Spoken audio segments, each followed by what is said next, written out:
Yeah. I get the lemon pepper every fucking time I go to the fucking. Okay. Nigga, I get the lemon pepper. Yeah. Yeah.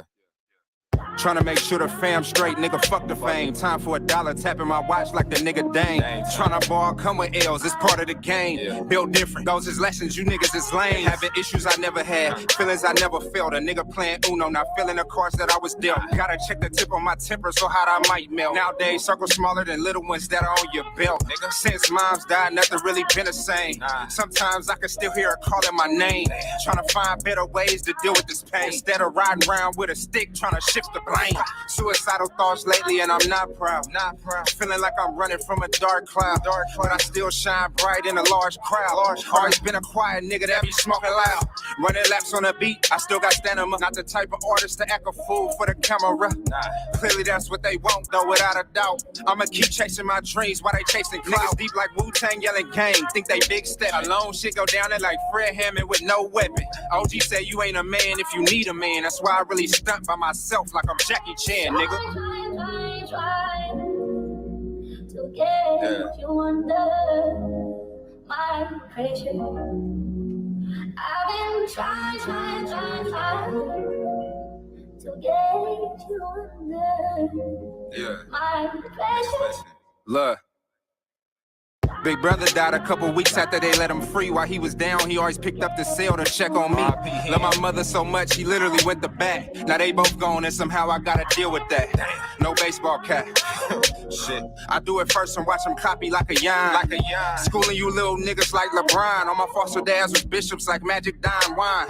So I hope we talking green, nigga, when I arrive. From a place where you OG at 25 cause you alive. A place where the wheels fall off and you still drive. A place where you strive and you still might take a dive. And that's fucked up. Damn, guess girl my dot was looking down. I guess I lucked up. Gotta say rest in peace, Lil E. My nigga knew what it was. Forever FLB, that's on me. Only thing that motivate me is my daughter. Trying to make her proud like Reginae Carter. Yo, we gotta take care of these babies. Out of sight, not of mind. Man, you niggas is crazy. Man, you niggas is lazy, that's facts. I be with my daughter, nigga, every day, facts. Ask around TK, he don't play facts. All about my chips, no Frito-Lay facts. Nigga. Freestyle. Lemon pepper. That vibe. TK. Here's the.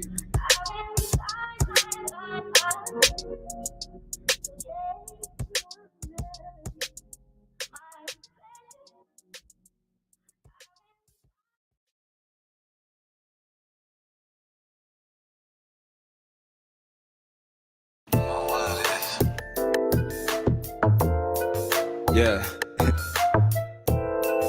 Real shit. Keep like sweat. Look, man, I swear to God, my nigga Roach really made this in the whip. Off the hip, there's some pussy call him, so he had to dip. We some pimps, nah, we some players from the Himalayas. I don't trust you, bitch, I sleep with one eye open like a raider. What's next? You been on my line. Face I never text, but that sex, then that shit the best. Take away the stress, left your ex, now you breaking necks. Out here chasing checks, I respect Serena body, your pics be serving on the net. Like, damn, girl, I just want you to know, you really bad as fuck. Oh God, I see it glow. You know a nigga love it when you shake it to the flow. So is we on the high, we gon' keep it on the low. Let me know. Mama's in the kitchen with the sauce.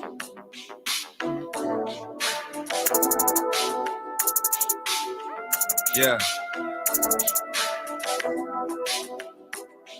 Shout out my nigga Roos, man. Yeah, man. Keep like sweat. TK. Yeah. Look, what the fuck you mean, bitch? I be going in. I'm going off this hen. Rest in peace, my brother hen. I yell his name to the end. That was my blood, was not a friend. He'll probably tell me, bruh, talk your shit again. So here I go, nigga. Oh, Ray Charles shades can't see, dude. Yeah. Give your bitch the chills when I breeze through. Yeah. Most you niggas fake like see-through. Talking to the cops so much you probably bleed blue. You telling on people, fool, I can't fool with you. Nah, you be making it hot, I can't be cool with you. And your baby mama want me up her skirt. But we don't fuck with wet pussy, drop purse, that's first. So like a jet plane, how I skirt. If it's about some money, I'm gonna try to make it work. If it's gonna get me paid, then I cannot be afraid. Fly as dark skinned nigga since Blade. Swagger cut you, nigga. Come through like fuck you, nigga. I come alive in the nighttime. My life is like a movie, a premiere on Lifetime. If it ain't wrong, it's at the right time. Slide like a motherfucker. With my brother, professional sucker duckers. Hey, always on to something, you ain't on nothing. My niggas got my back, so I'm never frontin'. Hey.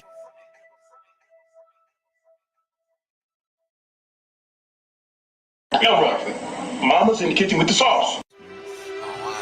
Living at the speed of light, it's hard to follow. Yeah. I could be dead by tomorrow. Recipes my big brother in. Trying to face it. Trying to face the shit best way I can. So I ain't got time to wait. Get out, I've been down and out for too long. Niggas long and I'm too strong. Yeah. Living at the speed of light. Terrence Key. Shout out my nigga Roots. Keith White Sweat. Yeah, Mark, what's happening?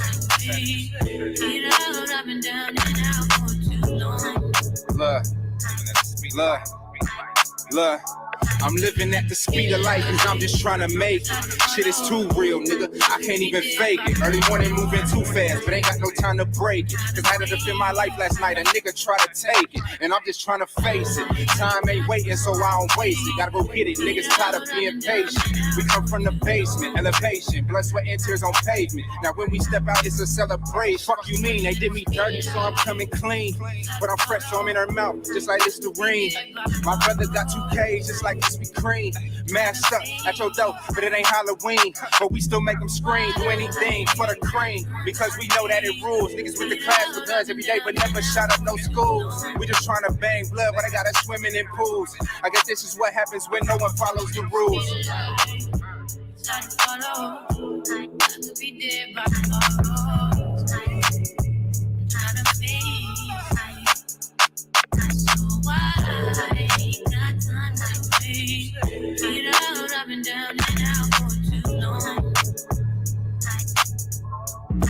Look. Been a minute since Terrence got the pen. You a snitch, dog. We see your name on document. We on the go, you throwing shade like a great tent. And every time I shoot you straight, you get all bent. Out of shape, gotta skate, your body exercise. I need that shit organic. You be bringing the pesticides. You write a fiction book with your excessive lies. Me and in my bag like extra fries. I come from the bottom, she love my depth, my sweatsuits and how a nigga rock them. Loving hip hop, how bitches jock.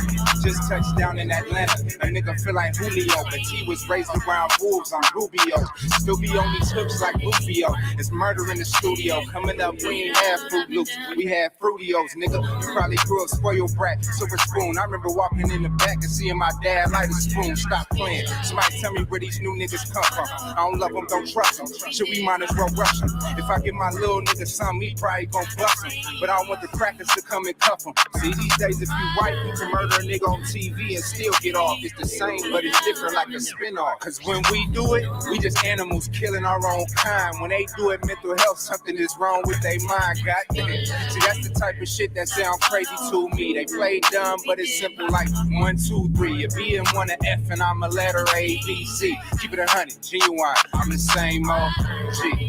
Yeah. Been down and out for too long. Nigga, I'm too strong. I'm gon' move on. Swagger on diamonds just Sakasha trying to pick my brain and judge me like a book. I don't got many likes, but I got a lot of looks. My picture on the news, they trying to label me a crook. They say I do too much, I say I'm off the hook. They ask me where I've been, I say I just came from the hood. Smelling loud off this good, the whole day out in Jug. These niggas wanna go to war, man, I wish they would. Oakland like Baghdad in my neck of the woods. Rest in peace, my nigga Lil E, man. R.I.P. my big brother here. Shout out my nigga J Martin, just let him on. Speed of life. I love you, Daddy, and I love you, Uncle. And I like your songs. And I really love you singing in a song. Love you.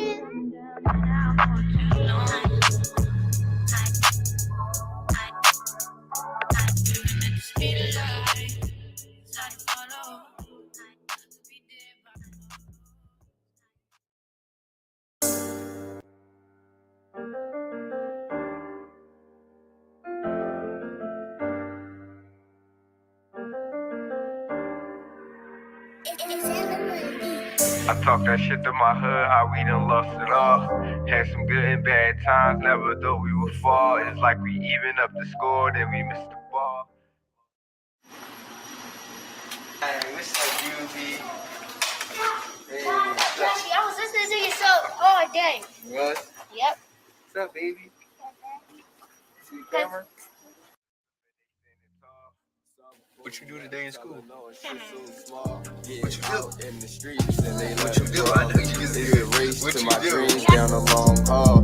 Obstacles in my way, I start to fucking crawl. Gotta get it by any means, it's the casting call.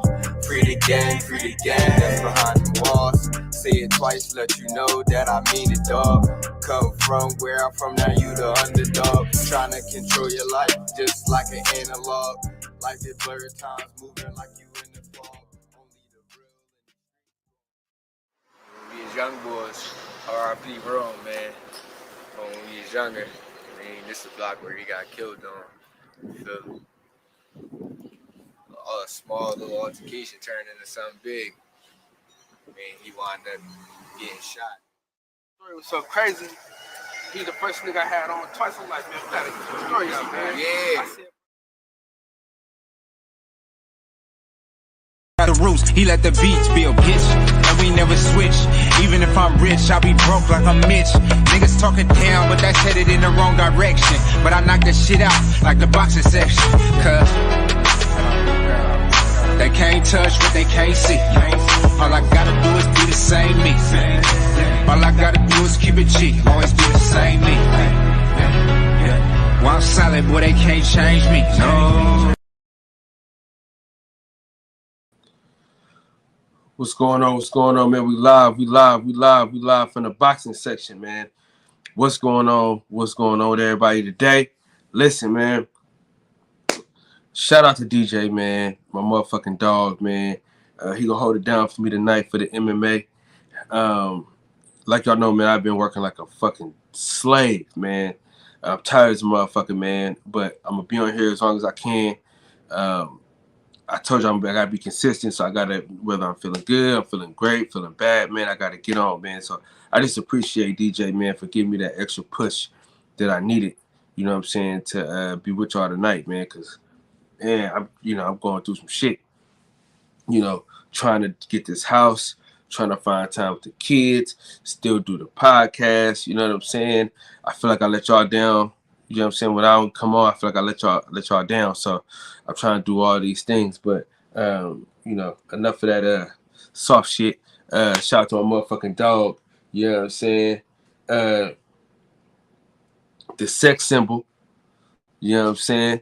The sex icon. You know what I'm saying? The ladies call him Big Sexy. If they look good, they call him Big Nasty.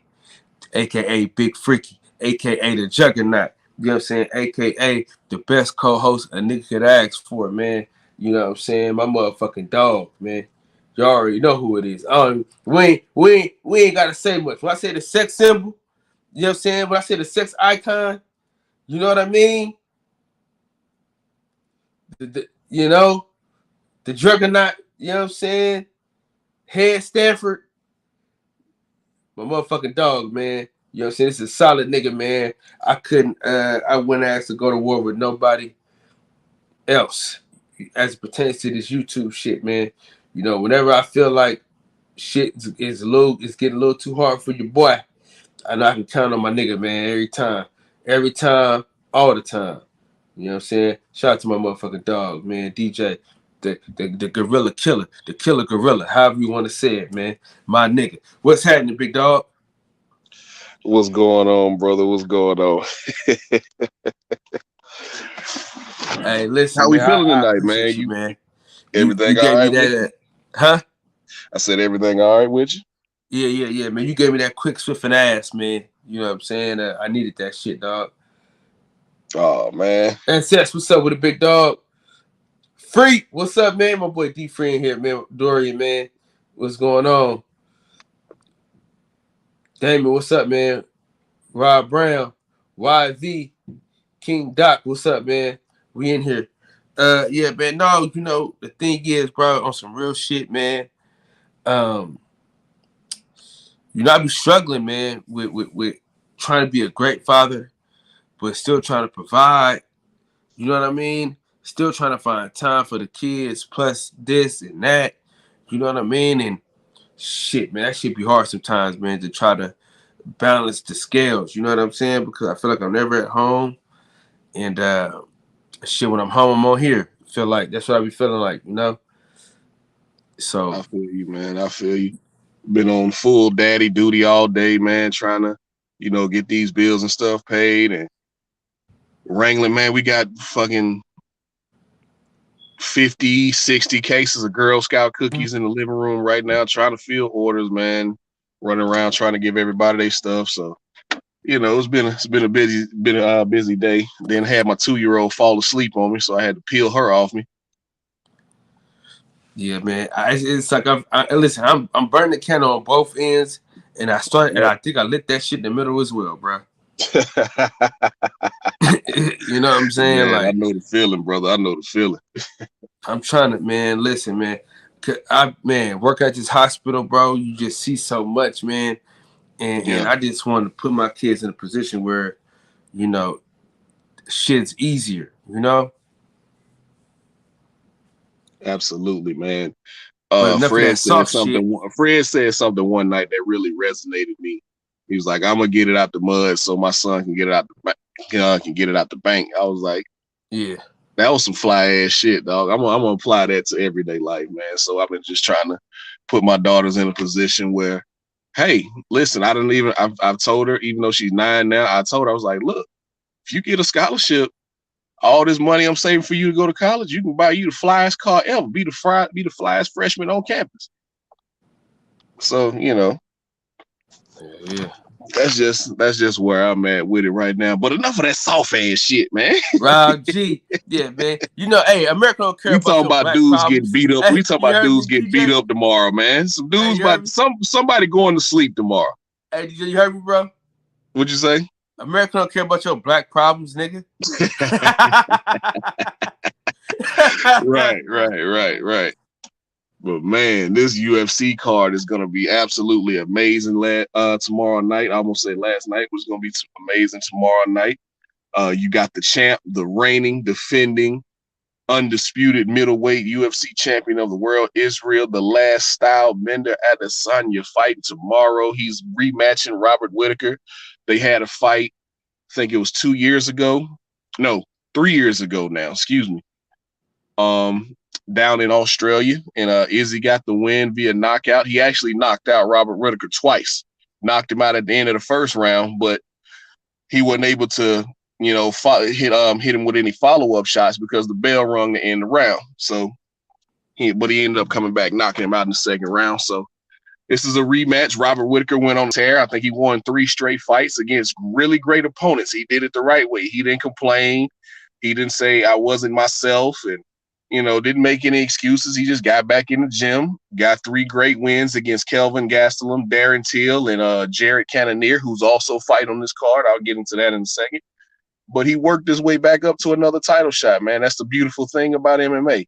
A loss means nothing. You win a few fights in a row, if you're in the top 5, you'll be right back where you were when you lost.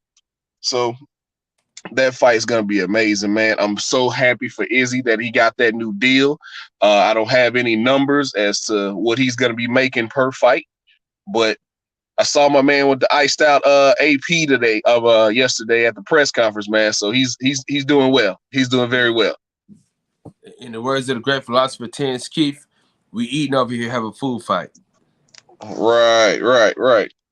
Yeah, my man eating out here, dog. But he's a legit star in the sport. I couldn't be more proud of that for him, like I said, and I fully expect for him to get this win tomorrow. For sure. I gotta go to the jewelry store tomorrow, man, and get this shit together for this piece that I got coming.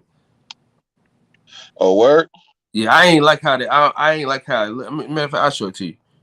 I meant to send it to the group, but I'm gonna let me try that. Oh, you got a custom joint? You got a custom joint coming? Come on, man. You know how we get down, man. You know how we get down. Uh-oh. Yeah, I'm not really a So this jury is. guy, man. Ever since I beat up the wrong dude for stealing my watch in the 8th grade, I just kind of stayed away from jury. Did you find out who stole it for real? Yeah, like a couple years later. Damn. Yeah, man. And sadly enough, the dude, I didn't find out until we were like sophomores in high school. And sadly enough, he ended up going to juvie for stealing. He did a little B&E with his cousins or whatever, and he ended up going to jail for stealing. It was like, yeah, I think he the one So who Buddy had got the watch. asked. He So had a Buddy nice. took another nigga ass. Hey, but he probably knew though. Yeah. He knew he did it. I ended up smacking around the kid who I knew was like he was like a teacher's aide or whatever, and he was the only one who had access to the office at the time, to the PE teacher's office or whatever, because I gave it to him to put up for me, and it ended up getting stolen. So ever since then, I've just made a commitment not to wear jewelry. That's the last time I wore earrings. I used to wear earrings. I had a gold herringbone necklace, nice little sterling silver watch that I wore. Ever since then, I ain't wore jewelry, man. That's what, eighth grade. Yeah, nigga. Hey, listen.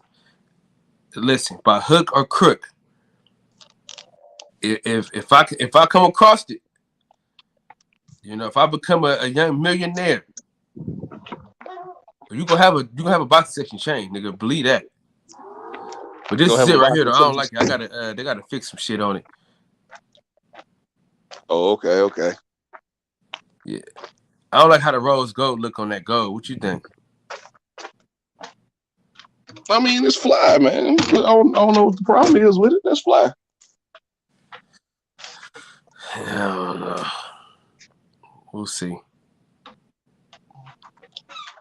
But yeah, man, getting into this card though. Yeah, no. Get all the way into it. I just want to show you the joint. Like I said, man, the champion is making his return, and this is what I love about Izzy, man. He's already saying he wants some new meat. He's actually beaten. I think he's beaten everybody in the top 5 in his division. He's already beaten them. Some guys he's beaten twice in the division. He's already lapped his division. That's why he went up to light heavyweight last year, trying to seek new challenges, man. Unfortunately, it didn't work out in his favor.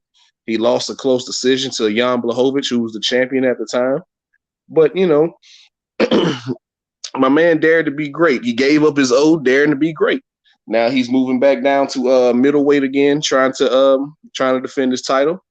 And Robert the Reaper is he's no joke, man. I actually like Bobby Knuckles. If it was anybody else, I'd be rooting for him, because Bobby Knuckles is a savage.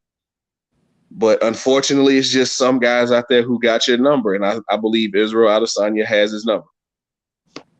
Now, do you think Israel Adesanya can go up and really contend next time? He has the skills to, but since the weight gaps at the top of MMA are so big, I don't think he'll be able to consistently fight those guys, man. You got to think about it.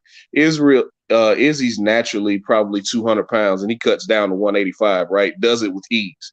He weighed in at 184 today. Sometimes he's weighed in at 183. So he makes that weight with ease. But when he moved up to light heavyweight, he didn't cut any weight at all. And I think he weighed in at 201. The weight limit for light heavyweight is 205. So that's really not going to be his weight class, man, unless he goes on some extreme workout plan where he just bulks up and gets crazy, which I really hope he doesn't do, because he'll probably have to sacrifice some of his speed to do that. That's part of his arsenal. Not only is he the most sophisticated and most advanced striker in MMA today, I think his speed and his accuracy is his biggest attribute.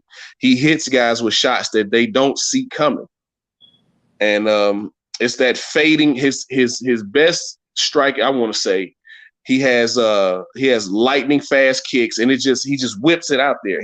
There's no wind up. There's no wind up. He can strike it. He has power in both hands because he has that fading back left hook that he does. That's absolutely. He's clipped Robert Whittaker with it and knocked him out. He clipped Paulo Costa with it, knocked him out. Paulo Costa was supposed to be the guy. He was as Israel Adesanya said, this inflated balloon animal. He looks like $1 million. He's got muscles coming out of his ears, but Israel Adesanya was able to crack him and knock him out. PGH Big Dog, salute to you, brother. And he's becoming a true mixed martial artist, man. He came over from the sport of kickboxing where he was, I think his record was it was crazy. It was something like 95-5 or something like that. It was crazy, man. That's why I remember him from. Then he transitioned into MMA. Now, do you think anybody else can beat him? At middleweight, absolutely not. 185, he dominates that division for a long time. He dominates it longer than Anderson Silva does. I just don't think any of these guys now, especially the guys that he's beaten, I don't think there's anybody in the division right now that can beat him. He's just that he could lose a step and still be 2 steps ahead of everybody in that division.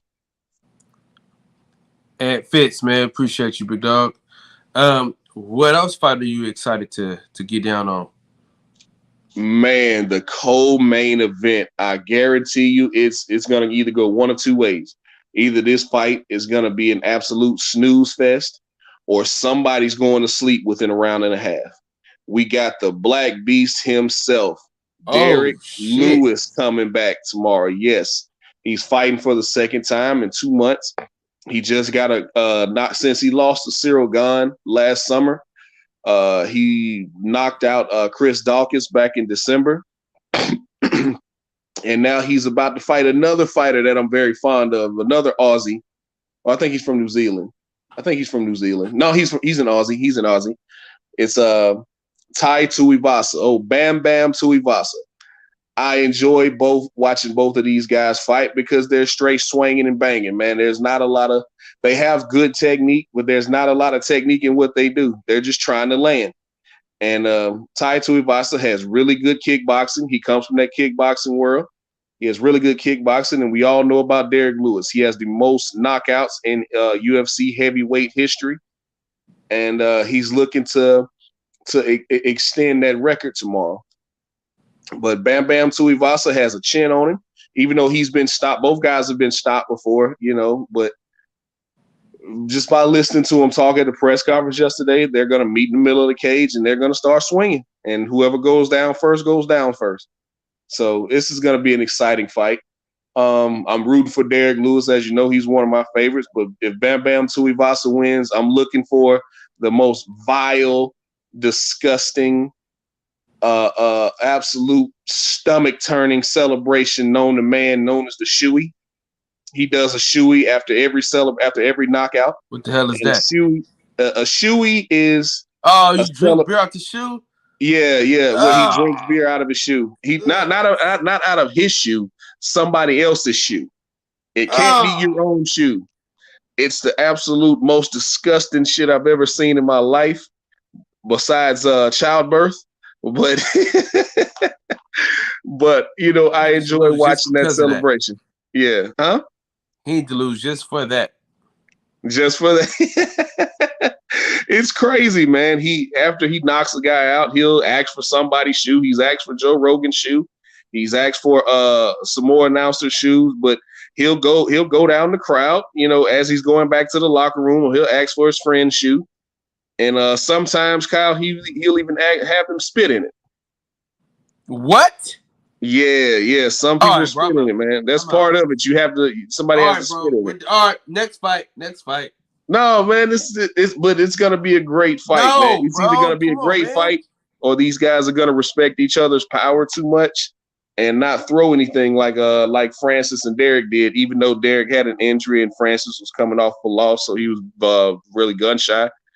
But yeah, man, I'm looking forward to that fight. That is going to be an absolute banger. These guys called each other out, and this is the way it works in MMA. You call me out. If the fight makes sense, the fight's going to happen. There's not going to be any. No, let's wait 2 years down the line. There's not going to be. Let's wait 2 years down the line. No, that fight doesn't make sense right now. This fight could have been a fight night headliner. This could have headlined a card, anywhere else. But since Israel Adesanya is making his return, it ended up being the co-main event. It's only 3 rounds, so these guys don't have to pace themselves. So somebody, if it goes the way I think it'll go, somebody's getting knocked out within the first round.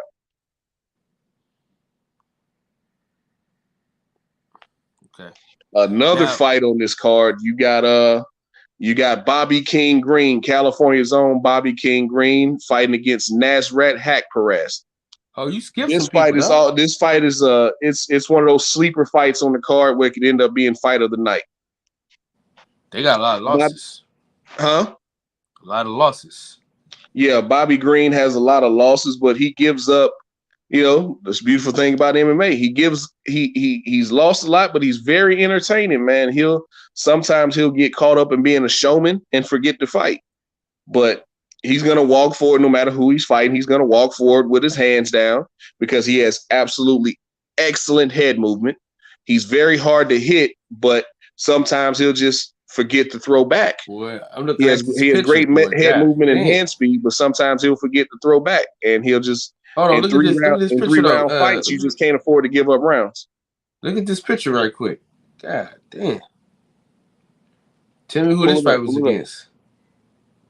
Pull it up.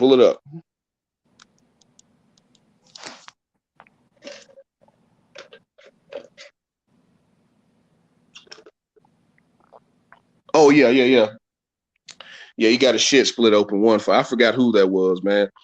I think that was that fight against that Russian cat that he fought.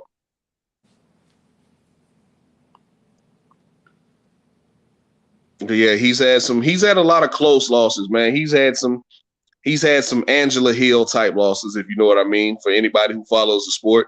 There's been a few split decision losses where I felt it should have went his way. Oh, Badu Jack. Huh? Badu Jack. Yeah, man, he's definitely had some losses that should have went his way, but it is what it is. It's just one of those things. Sometimes you win, sometimes you lose. But like I said, in MMA, since he hasn't been a headliner, those 3 rounds, man, you got to step on the gas.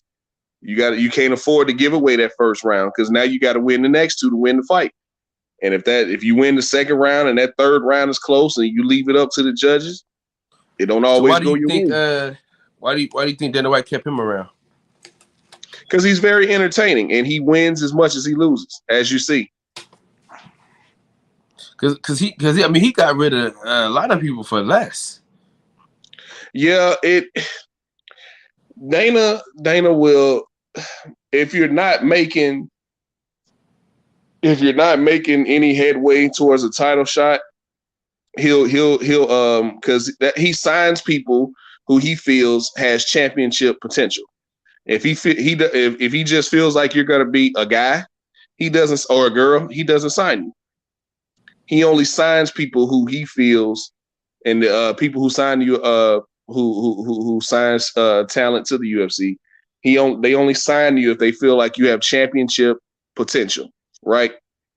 Your skill level has to be. So is that why he didn't sign Clarissa Shields? He didn't have a division for Clarissa Shields. Clarissa Shields fights at 155. The biggest division that he has is 145, and that's a fading division for women because they built that division.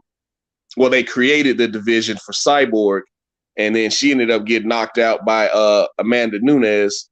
And during the time when Cyborg was at the top and she was the champion in that division, they didn't really have the girls to build a division around her. There's not a lot of 145-pound girls out here. A lot of elite level 145-pound women.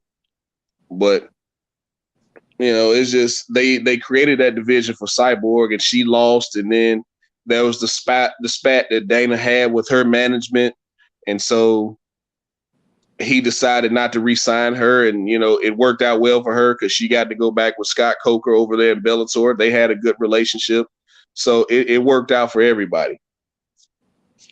Man, Amanda Nunes got her ass beat, huh? Yeah, she lost. She lost her last fight, but they're going to be rematching here probably sometime this summer. They're doing What do you think happens in a rematch? What do I think? I don't know. I don't know. It may be one of them situations where Juliana Pena has her number, but it could be exactly what Amanda Nunes said. I just wasn't in there that night. And you hear fighters, whether it's boxing, MMA, kickboxing, just combat sports, period. You'll just Hell, hear fighters basketball talk. too. Basketball, football, you just hear it. What you just hear these athletes say, I was there, but I wasn't there. You know what I'm saying? Like even trying to walk to the ring, you just trying to whip yourself into a frenzy, trying to get ready to fight, but sometimes you're just not there. Sam Alvey stayed around too long. That's quite possible. But he likes Sam Alvey. Sam Alvey will knock out 2 guys, but then he'll lose his next 3. You see what I'm saying? But Jeremy Stevens definitely stayed around too long. They just let his contract run out, and he just signed with PFL. He lost, I think he hadn't won a fight since 2017. Damn. Yeah, he lost 6 straight fights, and they kept him around way too long. Cowboys. Now, why did you think AJ McKee got a shot at the UFC? I think AJ McKee is quite possibly the best 145-pounder or best featherweight in the world, but I think he's comfortable over there in Bellator. I think he's comfortable with the money he's making.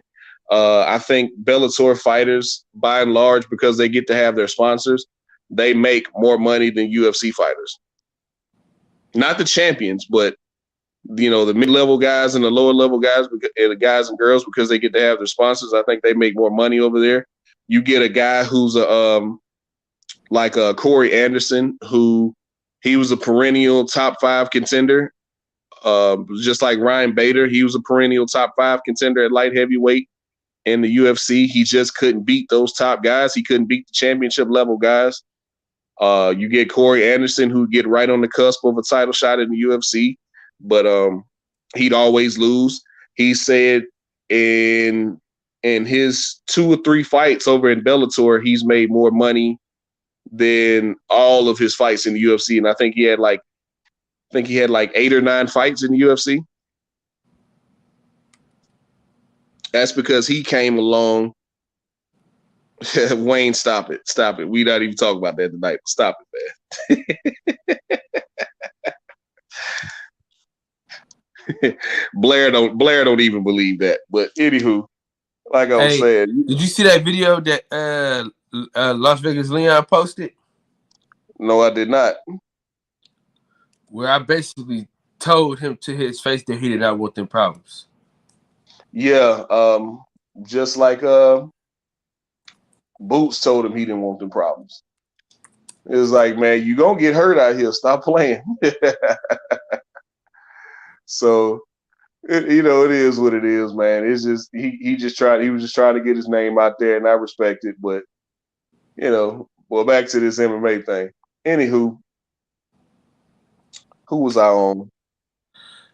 Oh yeah, losses and money. Donald Cowboy Cerrone, who's lost 5 straight fights, he's still there. Who else is on a long losing streak, man? Just thought I'd mix it up. My bad. I don't blame you at all. But yeah, man, sometimes it depends on whether or not Dana likes you. He likes Cowboy Cerrone. You think Jorge Masvidal? You think he still got it? Do I think he still has it? Yeah, he's still gonna beat some people, but do you think he beat Kobe Covington? Do I think I have no idea. Because he's sneaky. He has sneaky striking. He cuts these angles, and he has these how he knocked it. Go back and look at that fight and how he knocked out Darren Till. How he switched stances and caught him with a left hook that Darren didn't see coming and stoned him. How he came out and hit Ben Askren with that knee in 5 seconds. How he pieced up Donald Cowboy Cerrone. There's been some more people that he beat, man, that we weren't necessarily expecting for him to beat. But he's getting up there in age. I think he's 35 now. He's been fighting all his life. I think he's closer to the end than he is to the middle of his career. And he just might be on the downside of his career. Now, the fight with him and Kobe is going to be very interesting because they know each other. And I say this all the time when you got people who used to train together, somebody knows who's going to win that fight. Somebody already knows. because they used to train together they were friends for a long time over down there in Florida, training at American Top Team. They trained together for years. I think Kobe knows or believes that he can beat Jorge Masvidal. So, and I believe Masvidal believes the same thing. So that's going to be a very interesting fight. Jean Lejeune, Ty, and Derek cannot last past the first round. I don't bet, but I would never bet on that fight. Hey, listen, I said that fight's going to go one or two ways. Either it's going to be a stinker and neither guy throws any punches, or they're going to do exactly what they said they're going to do. They're going to meet in the middle of the octagon and they're going to start swinging. So that fight's going to be that's going to be my the fight I'm looking forward to. Besides the main event, that's going to be the fight that I'm looking forward to the most. My fight of the night prediction is going to be that Nasrat Hack Perez and Bobby King Green fight. Those fights are going to be amazing fights. Hey, listen, this fight is worth the money, man. I think it's $75. All UFC pay-per-views went up to $75, no matter who's fighting. So this fight is going to be one of those cards where it's worth But the money. do you see how the UFC makes that shit make sense though? Yeah, all fights have to make sense. They match prospects with prospects at the bottom of the card. The mid-level of the card, they'll mix top 15, top 10 guys, or people who are on the cusp of top 15. They'll mix them together. All their fights have to make sense. John Lejeune, I didn't see that video of them wrestling in the dorm room. No, I did not.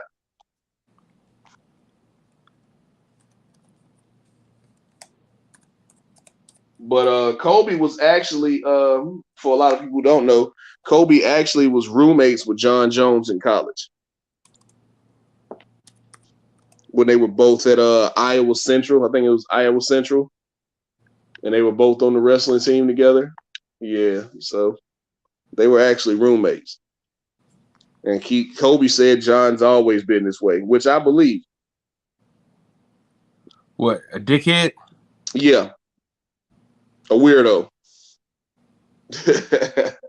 So when did Kobe Covington become this fake ass racist? When they were gonna cut him from the UFC because he was boring. He was winning a lot of fights. Now he was dominating his fights. He only had one loss by submission to Warley Alves back in the day. I think it was like 2015, I want to say, was his only loss until he ran into Kamaru Usman. That was his only loss. But they were going to cut him from the UFC because his style wasn't fan friendly. It wasn't fun to watch, even though he was winning fights. You know, it was the lay and pray style. It was the lay and pray, throw a lot of punches just to get in close to grab a hold of you, take you down, and land a little bit of ground and pound. But it was mostly lay and pray. And so he found that out while he was in Brazil before he fought Damian Maia, who was a two-time title challenger. He fought Tyron Woodley for the title unsuccessfully, and he fought Anderson Silva for the title unsuccessfully. But he was the last of what we call a specialist. His jiu-jitsu was absolutely next level. Everybody knew what he was going to do. It was all about getting in close. It was all about getting in close, grabbing a hold of you and trying to take you down and submit you. That was his entire game. And everybody knew it. Everybody knew he wasn't a striker. He didn't mind throwing, just wild overhand rights because he had no fear of anybody taking him down because that's exactly where he wanted to go. So he beats Damian Maia, and that's when he gets on the mic and cuts this promo that made him infamous today, where he's in Brazil and he tells them Brazil is a shithole country. You filthy Brazilians, y'all stink, all this type of stuff, right? He just cuts this promo. So he became that guy. He became, the MAGA hat wearing, God bless America. America's the greatest. God bless America and no place else, dude. He's the all-American. He's the American gangster. He's the real American gangster. All this type of stuff, and you know that's who he became. And people hated him. People hated him for it. People started wanting to tune in just to see this loudmouth get his ass whooped. I.e., Floyd Mayweather. He took a page out of Floyd Mayweather's book. He took a page out of Muhammad Ali's book. See, the thing about Conor McGregor is you just love it. You know what I mean? Yeah, you did. And see, the thing about like Floyd, like you kind of just like whatever, nigga. Like it ain't really as entertaining. Like Conor McGregor is so fucking entertaining. Yeah, not only was Conor McGregor, you know, talking trash, but he was actually doing what he said he was gonna do. He was like, he told Dustin Poirier before the first time they fought back in 2014. He was like, you got a weak chin. He's like, I've seen you get dropped off of a jab. And he's like, I'm gonna get you out of here in the first round. And I'd be damned if he didn't go out there and knock him out in the first round. He told Jose Aldo, I'm gonna take your head off and I'm gonna leave it in Vegas. And all that. He really tormented Jose Aldo because they went on a world tour. They went on a world tour together for months, right? They went to Ireland and Brazil and, you know, New York and Toronto promoting that fight because that was a big fight at that time. Jose Aldo was like on a 25 fight win streak, was stopping everybody, was beating the brakes off everybody. Had a few close fights here and there, but you know, by and large, he was a dominant 145-pound champion. And here comes this Irishman starching everybody. And that was just a very intriguing matchup. So he told who the fuck is this guy? Yeah. That was before he fought Eddie Alvarez. But yeah, man, he did everything he said he was gonna do leading up to that title fight. And he did what he said. That's the difference between him and Floyd. Yeah. Floyd, that's why how he's gonna knock you out, but he never did. This nigga really was trying to live on that shit. And the thing about him, man, his body just gave up on him. Who's that, Conor? Yeah. Nah, Conor got fat and happy, and these guys got better. No, I'm saying, but I mean, his body turned on him, but right now, though. I don't think his body necessarily turned on him. I just think now he's fighting. I mean, you can't really say that when he's fighting guys like Khabib and Dustin Poirier and, you know, who else has he lost to recently? Well, I think those are the only two because he's really not fighting as much.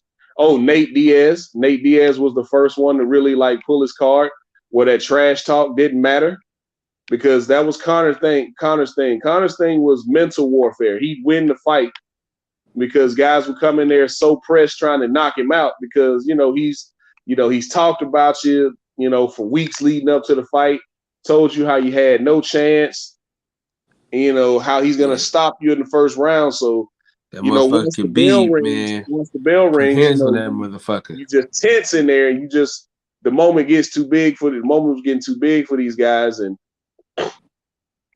he'd go in there and he'd shine. When I really started respecting Conor is when he beat Dustin Poirier. When he beat Dustin Poirier the first time they fought, that's when I respected him. But what took it to the next level for me is when he absolutely pieced up Eddie Alvarez. If you know anything about Eddie Alvarez, he's a Mount Rushmore fighter for me in that lightweight division. He's been a champion in every promotion that he's been in some great fights. He was in some great fights with Michael Chandler. He came over to the UFC. He didn't get any warm-up fights. They threw him right in there with the top 5 guys like they did with Michael Chandler. And he beat Cowboy Cerrone. He beat Anthony Pettis. Who else did he beat? He was the first person to beat Justin Gaethje, knocked out Justin Gaethje. So he knocked out Rafael dos Anjos to win the title. So Eddie Alvarez, man, if y'all are longtime fans of MMA, y'all know Eddie Alvarez was that guy. Conor destroyed him in Madison Square Garden. So, and that was that press conference that you're talking about. Who the fuck is that guy? That's when Jeremy. Dude, that's when I wish Jeremy we could look up Stevens. I wish we could just look up all that niggas just press conferences and shit, bro. The nigga is so fucking funny, bro. Yeah, you That had nigga said, "I want to apologize to absolutely nobody." right. He's like, I ridicule. That was after he beat Eddie Alvarez. He was like, I ridiculed the whole roster. He's like, I said a lot of things. I ridiculed the whole roster. Now, I just want to apologize. I want to take this time to apologize to absolutely nobody. The double champ does what the fuck he wants. Man, dog. And he was the first. He was the first simultaneous champ in the UFC. Nobody had ever been champ. Now you see it left and right. Daniel Cormier was champ. Ryan Bader over in Bellator was champ. Amanda Nunes was champ. Where they're champions in two separate weight classes. George St. Pierre had done it back in the day, but he won. He was a longtime welterweight champion and then won the middleweight championship and retired. BJ Penn was the 155-pound champ and then won the 170-pound championship later. So, hey man, where the hell is Mex? You got Mex number? I do not. I don't have any way of contacting Mex. I thought you did. But yeah, guys, hold on. Turn my laptop on. Let me see some more fights on this card. I'm trying to see where Santos' old ass at. He probably sleeping, man. We on kind of early, or he hadn't gotten. Randy Couture wasn't a simultaneous champ. He won the light heavyweight championship, and then he got beat by Chuck Liddell, and then he moved up to heavyweight and beat Brock. And he got beat by Brock Lesnar, but he beat who was it? He beat big. I think it was Tim Sylvia. I never subscribed to nigga podcast. No fucking way. What, Joe Rogan? Joe Rogan has an amazing podcast. Why wouldn't you listen? You said what, nigga? I said Joe Rogan has an amazing podcast. I'm a huge fan of Joe Rogan's podcast. Yeah, well, let him call you nigga. Listen. And you in the South. I don't see how you could just accept this type of shit. Listen, dog. Listen, because I grew up in Alabama, man. That's why. Because I grew up in Alabama, and when all of a sudden, like, if you really look at the clips that they posted, this shit's like 8-10 years old, man. And he's in these clips, because I remember some of those interviews. In these clips, he's explaining to white people why they were wrong.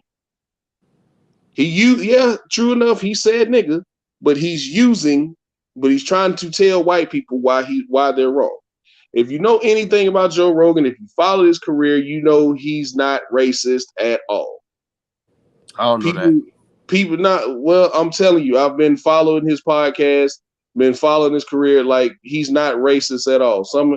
He reveres black people. He loves people. So you heard Israel Adesanya actually come out and defend him. You've heard a lot of black people come out and defend him here lately. So I'm not a huge fan of cancel culture, because all of this shit started when he came out and spoke and said what he said about COVID. You know what I'm saying? He's had doctors on his podcast that have explained, hey, what the media is telling you about COVID is bullshit. And he was like, oh, really? Oh, okay. So the mainstream media and the main news network started attacking him, saying that he was spreading misinformation, and they'll take clips from his show and they'll splice them together to make it seem like he's saying one thing. But if you actually watch the entire interview or the entire podcast, or listen to the entire podcast, you'll realize it's something completely different. Yeah, it's old. A lot of the stuff, because you can tell from the studios. You can tell from the studio backgrounds. Like I said, I've been listening to his podcast for a long time. You can just see the clips that they showed. The studio that he's in now, he's been in it for like the past 3 years. So it's nothing that he said within the past 3 years. Everything is 5, 6, 8, 10 years ago. Speaking of that old ass nigga Santos. I got you. I see he was listening. I told you he's probably early in his route and was trying to get some work done. So yeah, man, I'm not quick to cancel people, man, because I feel like I got a good sense. I hadn't met him, but I feel like I got a good sense on who Joe Rogan is, and he's not. I mean, shit is. I know it's very Man, listen, bland to say it, but hell, his best friends are damn. His best friends are black people. So Dave Chappelle has been around with him and had to explain to him, hey, look, this is why I said this, and this is why, this is why I am towards white people. And he was like, oh, okay, why is that? Joe Rogan just asked the questions. He asked the questions everybody want to know, right? Because he'll tell you quick, I don't know shit. That's why he has, when they're talking about when the whole flat earth stuff came up, that's why he had Neil deGrasse Tyson on his show, an actual astrophysicist, to talk about it, why the earth isn't flat. Or when steroids came up, he'll have a physical therapist and a doctor on his show to ask them, hey, how does this impact your endocrine system? Or why should this person take this? Or why am I taking this instead of that? And so when he has actual when he has actual biochemists on his show to tell you that COVID was genetically engineered in a lab, all of a sudden he's spreading misinformation. Yeah, I said he's probably sleeping. Yeah, I did say that. So okay. Santos, what's up, OG? What it do? Man, I was trying to get you in here last night. I said you were sleeping or probably early in your route. No, I'm driving. I didn't know if we were coming on tonight or not. I've been on checking some other videos. I said, yeah, my notifications don't go out no more, man. I don't know what I've done to YouTube to deserve this. Yeah, because I don't get your notifications anymore, man. I got it, but didn't know I had it. I don't get your notifications, and I don't get somebody else. I don't get Mark Nash's notifications anymore. Hey, DJ, I got my cookies today, man. You got your cookies today? All right, good, brother. Yeah. Good. Yeah. Hey, DJ, I'm sorry, man. I gotta get you your money for this bet, and I gotta get you this money for them cookies, man. Yeah, you might still be able to get them. I don't think it's too late, but you'll have to have them shipped to you. Like I said, I was telling Kyle earlier. Oh yes, I see you dry snitching. Yeah, I had mine shipped to me. Okay. Yeah, man, I got like 50, 60 cases worth of cookies, man, just in the living room right now trying to fill these orders. My wife's got to take some to work with her Monday, and I got to take some back to work with me Monday. Where's she at in the competition? Who, my daughter? Yeah. Middle of the pack. You got to understand, man, this is her first year doing it. She's only been a Girl Scout for like a year and a half now. And there's been some girls that's been doing this since they were 5, 6 years old. So they know where to go. They know the market. They know who's selling. She's got one girl in her troop from 2 cities over because it covers like a tri-county area or whatever. She's from 2 cities over, and she's the only Girl Scout in that city. So she's got a whole community just waiting on her to fill these orders. Damn. See the plug. Yeah, I'm talking about. I think the leading girl right now is over $11,000 in sales. Yeah, dog, that's strong. Yeah, man. She got a network of people working with her, though. I mean, yeah, she's been doing it a while. But I missed the question. Hold on. Let me see. I missed the question. Who said what? Hey, your boy fighting again tomorrow night, man. Out of Houston, Derek. Is it Derek? Yeah. He's fighting tomorrow in Houston at that. He said he'd never fight in Houston again. He said he'd never fight in Houston again because before he headlined that card against Cyril Gahn, he was a nervous wreck, man. He was like, people wouldn't leave me alone. And he mentioned that before the fight, but everybody's just like, oh, Derek just being goofy, Derek being Derek, whatever. He was like, no. He was like, man, I've had cousins, aunties, uncles, you know, hit me up for tickets. You know, people coming out of town, staying at my house. You know, it's just he was like, I was a nervous wreck. I'll never fight in Houston again. And here we are, you know, less than a year later, and he's right back fighting in Houston. He's gonna get a huge ovation in that crowd, man. He's the hometown guy, loves Houston to death. So this is gonna be a good fight tomorrow with him and Tai Tuivasa. I'm looking forward to that fight. Yeah, I need to give me somebody some sleep. Asked. I need to give me some sleep before the fight. AJ Izzy versus MVP. Who you got? AJ McKee. AC. First of all, AJ McKee's too small for those guys, even though he's very, very talented.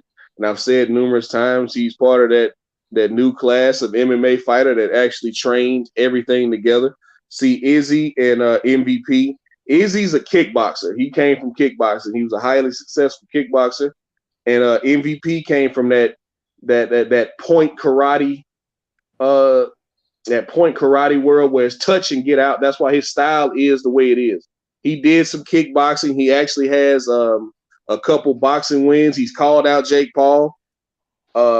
Said you know, somebody's got to redeem the MMA fighters, and he's called out Jake Paul. His style is very the way he explains it, the way why his middle name is Venom, because he says he strikes like a cobra. That's why when you see him in the ring, he's doing all that funny motion, when he's doing all that herky-jerky motion with his arms, being a showman, because while he's doing that, while you're watching his arms, you don't see when the shot's going to come. So he explodes in the shots, and it catches these guys off guard, and that's how he's stopping them. So yeah, man. MVP. I have to go with Izzy. Like I said earlier, Israel Adesanya is the most sophisticated and advanced striker in MMA today. There's no, as far as just straight striking, if it's a kickboxing match, there's nobody on his level. And he has a chin too. Absolutely. Good punch, you know. Hey y'all. Absolutely. Hey, y'all keep it going. You know, I got to get up and work at 4 a.m. and shit, man. I had to hold it down. You at Wale's concert last night? Yeah, most definitely. I'm tired of this talk motherfucker. About it, Cinto. Talk about it. Yeah, talk about it. Yeah, I seen it. I seen it. I seen the little story. I wasn't gonna say nothing. I'm gonna let it I almost died last night, struggling out here trying to drive, man. Nigga, DJ, did I not get into the group chat and ask? Well, yeah, he asked if we were going live. He asked if we were going live. I might have been asleep when you asked that. When you asked it when? You gotta get active in a group chat. Oh man, I got a group chat on Instagram. Yeah. He asked. I told him we were gonna wait until tonight. Because I had a lot. That was gonna be my last day at work this week, so I had to iron out some things, man. I had a lot of things. I was gonna set it up and everything. Yeah, I wasn't really gonna have time to sit down and talk last night, so I told him, you know, we'll just skip it and do it tonight. Yeah, that's why MMA is today, not yesterday. But yeah, bro, I made it through. But yeah, man, I'm gonna get on out of here, man. Try to get a little bit of sleep. Real close to that stage last night too, weren't you? Oh yeah. Wale. All right. Always close, man. That shit was lit though. I ain't gonna lie. Listen, I could have got fired today at work. Well, I fell asleep about 15 times at work today. Man, you up for promotion? You ain't getting fired. They know you sleep. If you think they don't know you be sleeping sometime, man, come on now. Hey, look here. We need to get together a group of us, man. Talk about this fight. If y'all hadn't already bought y'all tickets, man, I was hoping that we all can get together. A good portion of us. I'm gonna try to see what's up Tuesday. Get in the same section. Tuesday, I'm gonna see what's cracking. They might be higher then. Well, Tuesday. I can't do shit until Tuesday, brother. All right. Well, we need to try to get together a few of us and see if we can try to get close. Hit the group chat. We all in the group chat. I got that, man. I'm just saying. Yeah. So just hit the group chat. Saying. I already have. All right. But I was here. Hey, In the words of the great philosopher Lil E, I want y'all to breathe air and live life. You know, it's always a treat when players meet. Thank y'all for breaking bread with me, man. DJ, Centos, man, I love y'all boys, man. I appreciate y'all All right, man. dearly. Take it easy, man. All Take your right, sleep Cal. bad to sleep. Yeah, man. Go to sleep, man. You don't be dreaming about Wale, man.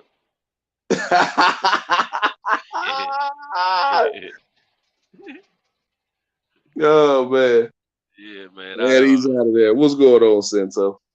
Shoot, not much, man. It's just chilling, man. Driving the old truck, man. Man, I got home. I was so sleepy, man. I got home. I said I was going to do this. I was going to do that because today Friday. See, normally on Fridays and Saturdays, I don't be in a hurry to go to sleep. Man, I ate a bowl of cereal, man. Next thing you know, man, I was waking up, man, about 3 hours later. I was knocked out. Didn't even know I was asleep, man. But it was That's all how it good. works sometimes, man. You know, you just lay down and say, Yeah. "Hey, I'm gonna, quick cat nap." Yeah. You know what I mean? Quick cat nap. Right. You wake up, See, a lot of wake time, up 5-6 hours later. Everybody in the right. house sleep. Like, where everybody Hey, go? be nervous, think you late for work, and it's another day and all that. You know, it's crazy, man. It's crazy. And see, if I fall asleep when it's daylight and I wake up and it's nighttime, when I look out my window, I get nervous as a cat, man. And I be thinking I don't, slept past my pickup time, for my load, and I be thinking it's another day or something, or almost, next day. And I be freaking out. But yeah, man. Oh man. I was checking out some Bubba Dub videos while I was loading and to that point before I come over here, and I said, man, let me check to see if the boxing section on there. Yeah. And happened to see it was, and I was elated to find that out. I got you. Yeah, man. Yeah, It's a few because I just started getting Miss T's notification. I'd always yeah. have to check for her. I knew about what time she came on, but I just Yeah, started getting her I saw you on there notification. yesterday. Yeah, man. Had to I get on there. And, I'm trying to bring her and Destiny Black on over to the dark side, man. Like I yeah, I told saw people, Destin on there I've been yesterday. I cheating mean, on boxing with oh, that was MMA you. for a long time. Mm. You know. We ain't got but 13 people in the chat. Look like. Yeah, it's I all mean, good though. but It's yeah, all good I though, saw man. you and Destiny was on there the other day. I send my little notes in every now and then, but I be laying there in the bed, man. I know if I get on that live, I'm not gonna get my sleep. You know what I'm saying? So Right. what I do is I just fall asleep to it. Gotcha. So, Yeah, man. Miss T loves she Bellator, and working, man. there's a Yeah. Bellator card coming on next week, and I'll come on and I'll break down that card. And yeah, I'll be off next Thursday, so I'll be able to come on and break down that card. Salute to Tim Brown. What's going on, brother? Yeah, man. But this card tomorrow though. You got another fight on the card. Jared Cannonier and Derek Brunson are fighting. This is gonna determine who fights Sean Strickland, depending on who wins. I think if Derek Brunson wins, I think Sean Strickland, who won last week when he got that decision win against Jack Hermanson, I think he'll fight Israel Adesanya next. But if Jared Cannonier wins, I think he'll get the shot. So it's hard to determine, man. It's either gonna be Sean Strickland getting the next shot, or one of these two guys, whoever wins this fight between the Killer Gorilla, Jared Cannonier, and Derek Brunson, who Israel Adesanya Oh has shoot, I already heard knocked right out. out behind. I think Cannonier wins as well. But hey, Derek Brunson has been on a tear here lately, man, especially when he beat up Shabazian. He choked out Darren Till. He beat Kevin Holland. So he's beaten some nice guys, man. He's racked up a few nice wins, but so is Jared Cannonier. Other than that loss to Robert Whitaker, Jared Cannonier's been on a tear, and I think Israel Adesanya has been looking forward to fighting him for a while anyway, because he respects him. He respects him as much as anybody else in the division. And Jared Cannonier, crazy enough, man, for people who don't know, he started his career at heavyweight, and What's now up, he's fighting Tone at Brown? 185. Huh? TB. I was just speaking to him. Say what now? I was just speaking. I was just saying what's up to Tom Brown. Oh, okay. But yeah, man. Yeah. Oh, In Shape Street Fighter. You know I'm about to drop the link, man. Go ahead and join the panel, brother.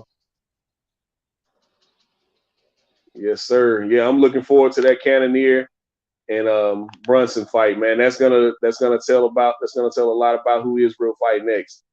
I fully expect for him to beat Robert Whitaker. I don't know if he'll knock him out this time. I think it'll be a closer fight, but man, I fully expect for Adesanya to win. Man, it's just one of them things. He may very well knock him out again. I don't know. As we've seen, especially a couple months ago now, with after Amanda Nunes lost, nothing in this sport is predictable.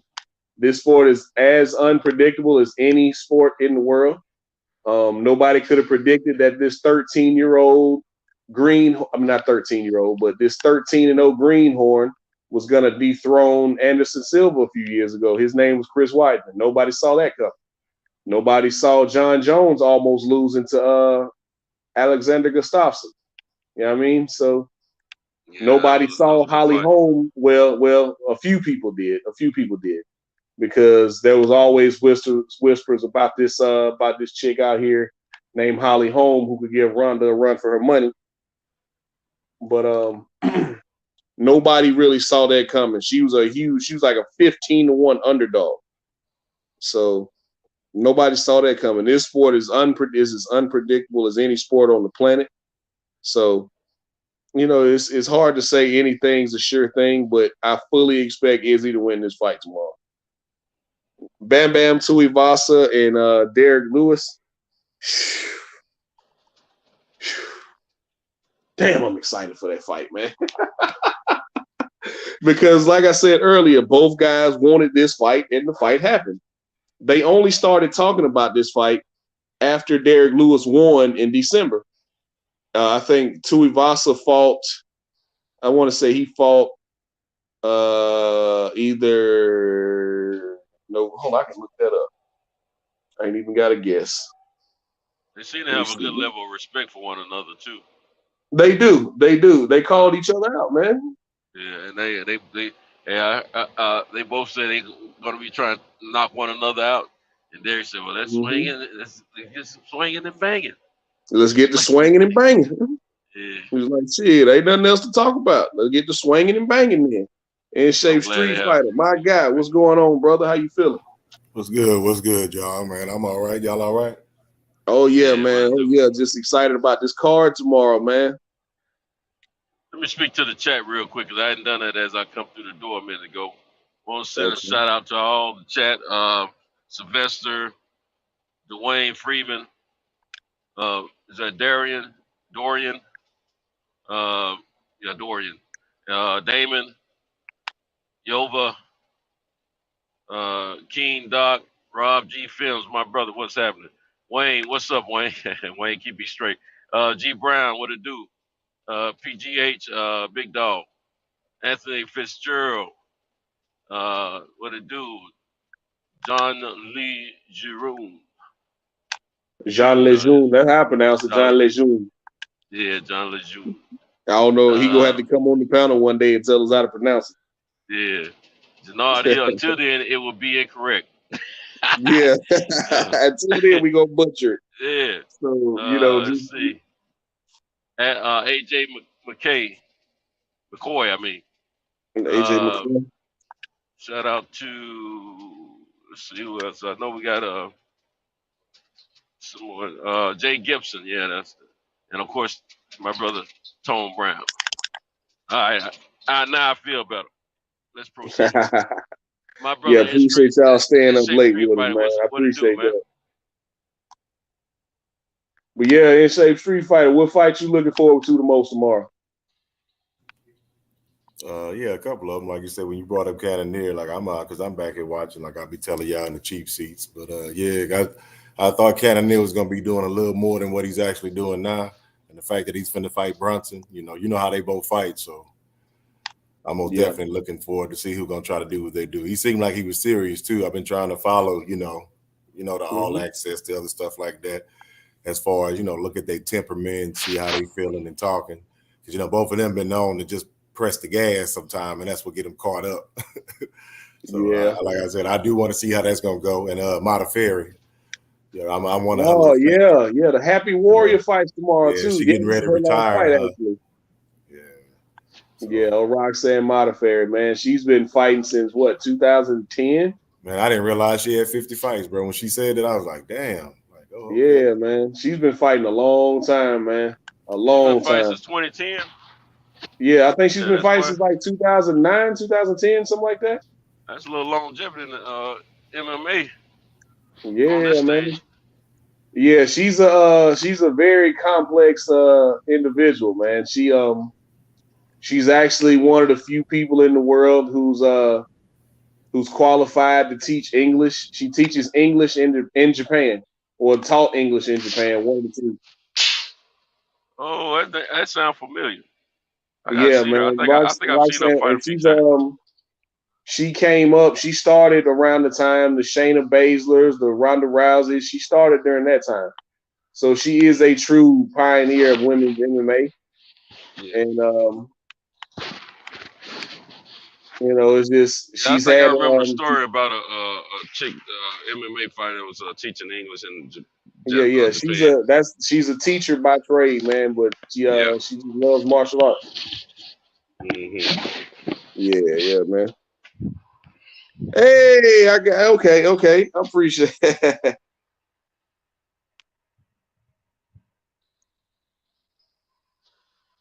Okay, man. You gotta I see you in the chat, man. I see you in different chats across different platforms. So, I know by now you're either a very good troll or you're a real person. So who is that, DJ? Jean Lejeune. Oh. Is he coming on? Yeah, he said one of these days, so I'm guessing it won't be today. Okay. Yeah, Dorian Burnett. You see an upset tomorrow? Call your shot right now. Who do you think gets upset tomorrow? The most unpredictable fight on that card for me is that Tai Tuivasa and Derek Lewis. That is the most unpredictable fight on the card to me, because both of these guys carry power in both hands. They're both exceptional strikers. I'm not going to say great. They're exceptional strikers. They have decent grappling takedown defense. So, and they both have vicious grounding pound. So, it's kind of like looking in a mirror with these two, man. It really is. They say they're gonna meet in the middle of the octagon and start swinging, and whoever falls first falls first. So I look forward to it. That is a great co-main event. You look at Tai Tuivasa. He's won like his last 4 via knockout. Derek Lewis going to sleep at home, I think. Hey, Herb Ever Smells or whatever. You're more than welcome to come on the panel and talk about it. You're more than welcome to come on the panel and talk about it, bro. If you want to give an in-depth analysis on the panel, you're more than welcome, man. But don't hide in the chat. That's what I tell them. Don't hide in the chat. You got something? You got a difference of opinion for what I'm saying? Please come up here and explain why. But Dorian? No. Herb Ever Smells or whatever. That sounds like a troll name, but it's okay though. Like I said, if you the link is in the chat. If you want to come up and we can talk about it, we can have a debate about it. We can do whatever you need to do, but don't hide in the chat. Oh, stick to boxing. Your MMA analysis severely lacking. I like that. That's cute though. Oh man. Derek Lewis going to sleep at home. Oh man, he can't get stopped 2 times in a row at home, because he got stopped last summer against Cyril Gane at home. So I don't think he'll get stopped twice at home. Mainly because I'm a huge Derek Lewis fan, but I'm also a Tai Tuivasa fan. So either way it goes, I'll be disappointed for Derek, but at the same time, I'll be happy for Tai Tuivasa. So it's not one of them situations where, oh man, he lost to, somebody else. He lost to Alexander Volkov. Now, we gotta worry about Alexander Volkov in the mix. I'm actually a fan. Yeah. The best promo ever. Derek, why'd you take your shorts off? My balls was hot. Yeah. Simple answer, man. And we all know. Derek's a fool, man. He just say what's on his mind. Yeah, he say whatever's on his mind. They asked him after one fight. I forgot who he beat. They asked him, was like, yeah, so you're ranked number 5 now. You're on the cusp of a title shot. He was like, shit. I don't need to be talking about me by no title shot. I need to get back in the gym, do some more cardio. Yeah. That's one thing they love about him. See, Derek put butts in the seat, man, and in the seats. Absolutely. And he brings good reviews. People tune in to watch him on television too. That's what they love about him. He just who he is, and just keep it real. He got look. He probably don't trying to be. He probably don't even try to be a comedic about it, but it comes out that way. Nah, I think he's just real. I think he's genuinely being himself. Yeah, being himself. That's it. Right. And so people love that. But I like Cardi B. She's just who she is. Yeah, Cardi B is who she is, man. She ain't got a fake bone in nobody. Right. And that's how she sold herself, just being real who she is. You can't. She left no room for people to come in and try to bash her. She had already put it all out there. If you don't like me, yeah, I was a stripper. Right. All this type of stuff. Even when she was when she was on Love and Hip Hop, it was all about it's like, well, yeah, I was fucking this dude to get in the studio. I was getting free studio time, and all he wanted was sex. Dummy. Yeah. Yeah. Right. It's a give and take out here. He got something out of it. I got something out of it. So right. Yeah, she is who she is, man. She is who she is. You don't apologize for it. I am no more. So yeah, man. That's part of why I wanted him to beat Cyril Gane last summer and get that title shot against Francis. Which, if he beats Taito Tuivasa, he very well may get the next shot at Francis. Because you got Stipe, who hadn't fought. He can't stand Francis. Huh? He can't stand Francis, I think. Ain't that right? No, he don't necessarily got nothing against Francis. It's just he respects him. He respects him, but he don't like him. Right, that's what I'm saying. It's just he was like, I respect Francis, but he was like, I want to beat him before he turns 50. He said that before they fought the first time. He was like, before he turns 50 with Derek, he's only 34. He was like, oh man, he African. We don't know how old he is. Yeah, he sure did. I knew you were talking about what you said before. Yeah, he was like, man, he's African. We have no idea how old he is.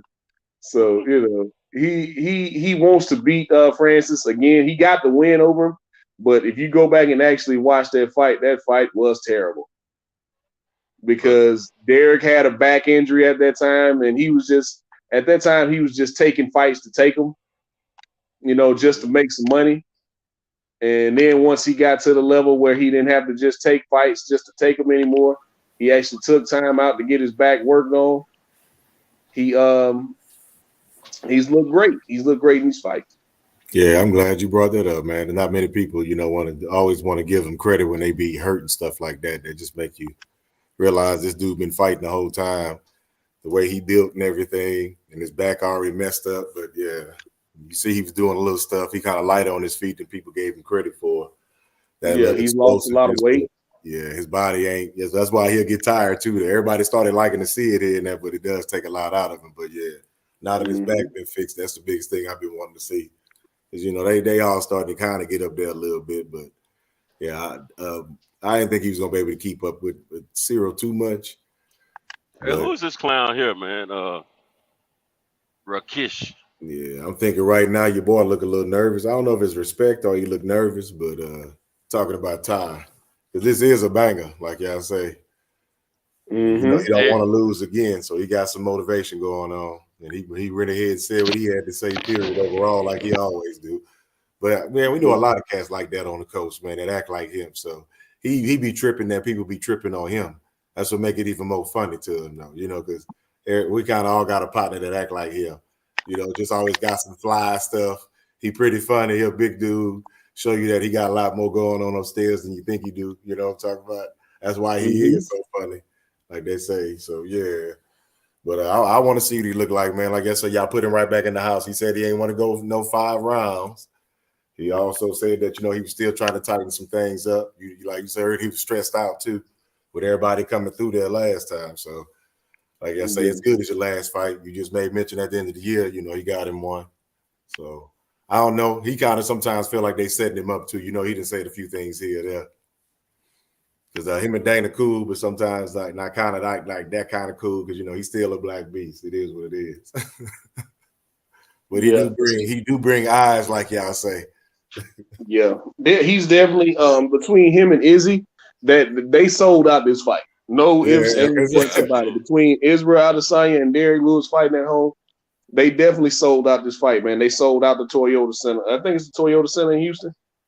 Yeah, that's what I'm saying. Yeah, that's what I'm talking about. Yeah, and that's the thing too. I didn't realize he was that popular because you know how you know some people, and then you realize they getting big. But it was I forgot what it was. I saw some stuff. I don't know if it was some Asian stuff or whatever they was making jokes about it. I was like, damn, but it really is up on Derrick like that. Yeah. So that's why he talk about money too and shorter fights. Yeah. But you know, like you say, he gonna say what he gotta say. He gonna tell the truth. Yeah, oh yeah, he gonna say what he gotta say, man. He ain't got to be no a little filter. more diplomatic in his age, but yeah, you know what it was with him. Yeah, he ain't got no filter, man. He gonna say what's on his mind. Like, he was like, yeah, I got a new deal. I'm happy with it. Yeah. He was like, but that's all I'm gonna say. He like, don't ask me how much money I make. I got a new deal and I'm happy with it.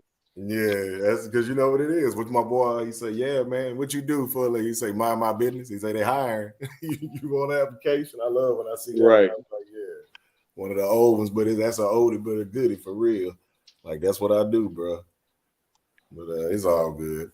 I kind of felt him a little bit when he's like, you right back in Houston when you say you're not going to be out there, though. We'll see how that looks. Yeah, he just fought there last summer, man. Where you at? Yeah, you know what it is? They showing them numbers, how well everything was responded to, and then they tell them, look, next time you fight, we'll get you this kind of money. Shoot, what you gonna say? Okay, I'll fight. Boy. We are different fans, though, because just like what Roxanne was saying earlier, she got a lot of losses, but you still be a fan to her. You know, it ain't like in boxing. I see the difference now when y'all be bringing that up at times, too, because people always say the same thing when they see a lot of MMA guys' records. You got a lot of losses. She got a lot of losses. I was like, yeah. I mean, nothing. You look at and see, it's all about your star power, man. You can lose, but if the crowd loves you, guess what? They're gonna watch you fight again. Like Nate Diaz got what, 12, 13 losses, something like that. But he's Diaz still boys, period. He had losses. Yeah, both of them got like 10, 11 losses, 10, 11, 12 losses, right? And see, it also how you lose, also how you look in losing, it has a lot to do with it too. In MMA, I noticed. Yeah, man, it's also how you lose. Like if you start just getting starched, if you start getting knocked out, you know, like Cody Garbrandt, God bless him. The man ain't did nothing wrong but go in there and fight his ass off, and he's just getting his lights turned out now, and it's coming to the point where 3 out of your last 5 fights you've been knocked out. No, 4 out of your last 5 fights you've been knocked out.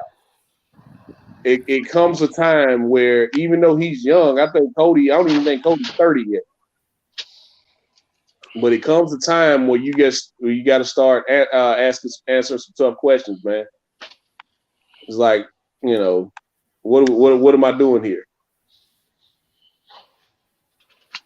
And your boy was bringing that up. He got knocked out twice by TJ. He got knocked did out a good by interview with Simtex when he said that he was like, man, you know, he's getting ready to, you know, take a break and all that stuff like that. You know, he pretty much finna retire. Oh, and Paul he was like, Daly. man, I never got starched or laid out. He said that's the truth when he's just the way how Daly explained it. He's like, man, I never got really just laid out. He said, you know, you get caught, you get knocked around, but when you start seeing guys who you know was like at that highest level, when they just get stretched out, you know what I'm saying? That's not something that you probably won't even see, you know. Like I was saying earlier, you got to start asking yourself some questions, bro. You know, like when you talk about what kind of knockout it is, they be some pretty bad ones, bro. When Daly said that, though, he's like, man, so before that starts happening, I'm gonna go ahead and, you know, sit down because I don't want to be like that. He said some of the young guys don't even know my name now. And when he said it like that, I'm like, damn, he right. We getting up around that classic 25, 30 year to where a lot of MMA guys out there now, man, they ain't gonna know none of these old heads. You know, they're not gonna know, you know, who was still kind of the striker like Daly or the Koscheck's, you know what I'm saying? Guys who did this and what happened with them and why Bad in the UFC. You know, we still know stories like that, but they ain't gonna know all that, you know. And they training in everything now too. So now when you said it like that, I'm like, damn, you so right. And you don't want to look like that. You don't want to be getting stressed the hell out. And the new guys, they learn your name, but it's because you're getting stretched out. You know, right. That's all that's their only memory of you getting stretched out. Yeah. You know what I mean? So let me see. He needs a better team. Ronnie, he was talking to him and he told him that. I'm like, I like the way you put that though. Yeah, my bad. Go ahead, my bad. What'd you say, D? No, I was just responding to the chat. He needs a better team. Nah, Wayne, that ain't got nothing to do with his team, man. He's just getting his lights turned out.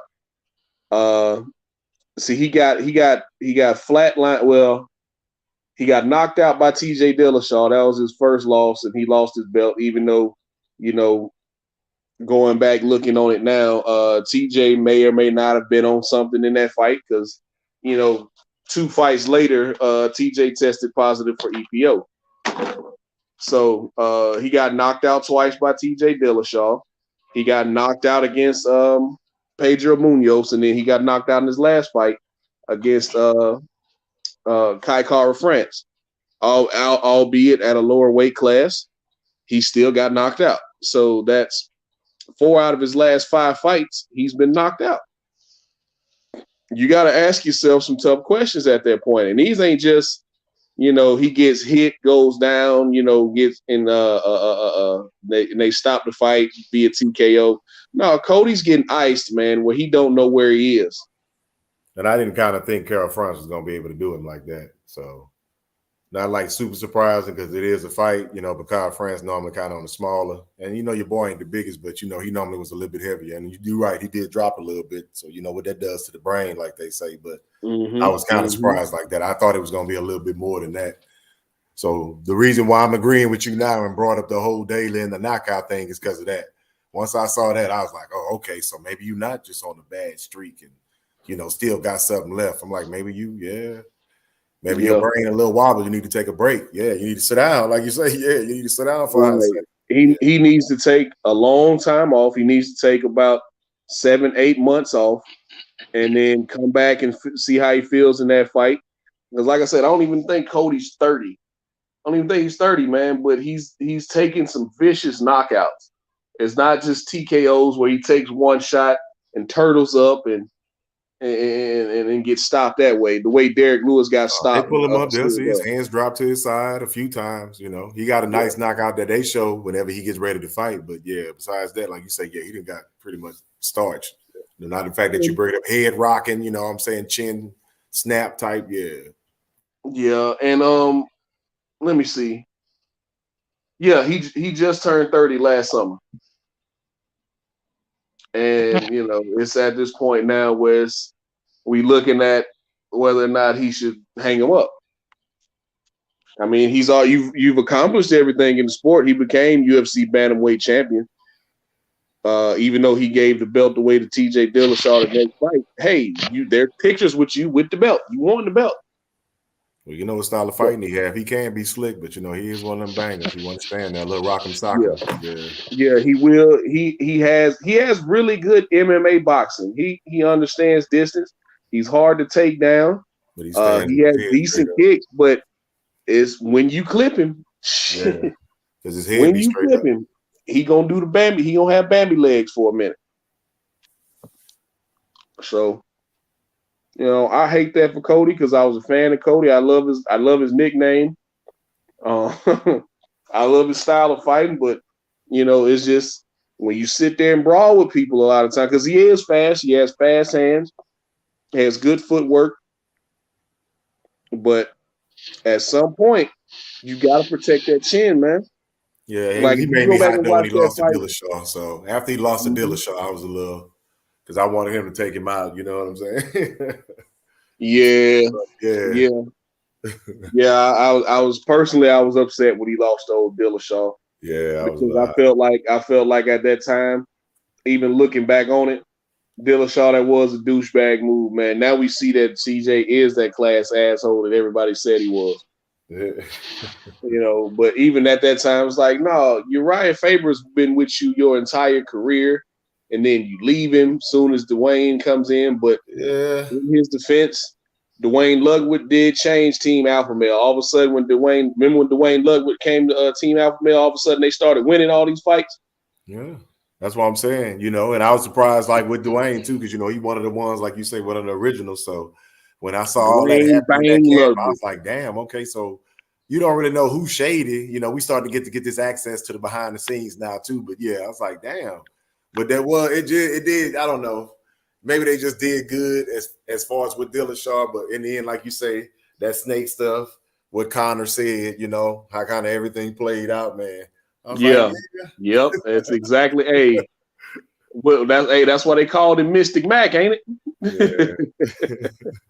They used to call Connor one of Connor's nicknames was Mystic Mac. Sento, if you can hear me, one of his nicknames was Mystic Mac. Because for a while there, it was a good 2-3 year period. Everything he said about everybody, it's true, including his fights, it came true. Yeah, I remember they were talking about how he was calling everything, prophesizing and predicting this, predicting that. Yeah. No, he had a confident. I lose the way his character was when he first come in there before he really started being big as he became. I alluded that to confidence. I didn't allude it to arrogance as much. You know what I'm saying? But then it switched over to arrogance. But it was still a level of he loved confidence. Muhammad Ali. He always said he always paid homage to him. If you hear him here and there in the beginning, he always was like, "Yeah, Muhammad Ali was one." He loved a lot of black icons. Combat sport, hip, music, movies. I'm glad that some people really step out there and say it like that, though, Sento. Like when they make sure they at least say it. Because in this society now, you can just say it a couple of times, it'll be recorded. But yeah, when you just say it. Don't be what they say, acting like Elvis. At least say it's all good. Right. You got that's why he be trying to. Go ahead, my bad, Sento. Go ahead, DJ. I was just saying, he's always trying to emulate the Swagger brothers. Yeah. If anybody ever paid attention to him, it's all his swagger is never. Only time his swagger is like his culture is when he's trying to do that Irish stuff. Other than that, it's all his swagger is based on what he's seen in the black community. From the brothers. You know what I'm saying? So I've always admired him. He loved Mayweather. He admires. Now, if no matter how you feel about him and things he might say that might tick you out, whatever, the thing is, if you really go back and study him and keep up with his career since he's been in the limelight, you'll see what he holds in high esteem. What type of people and which people and things of that nature. So I got a little. I don't like some of the stuff he do, just like Mayweather. It's some stuff he do I don't like, but I admire their work ethic and their true grit and their dog that's in them, and how they try to make sure they the top of the hill when it comes down to their craft. Mm-hmm. The difference with Conor and a lot of these other fighters is he actually believed everything he was saying. Yeah. No, he don't necessarily mock us, Wayne. he's trying to emulate that style. That's why he called out Floyd. He respected Floyd. He respected how Floyd did what he did. Mm-hmm. Yeah, he just started losing his mind. Growing He up. just got He so much watched money Floyd. and He so watched much Muhammad fame. Ali. So yeah, he just went crazy. He saw if whether y'all love me or hate me, if I can get y'all to watch the fight, Yeah, he's still on that page. Huh? He's still on that page. Right. Because it works. It's a proven function. I mean, a proven model that works. Right. Wayne, you said MMA is dangerous. I really don't watch it. And guess what? It's less dangerous than boxing. You got to think about it.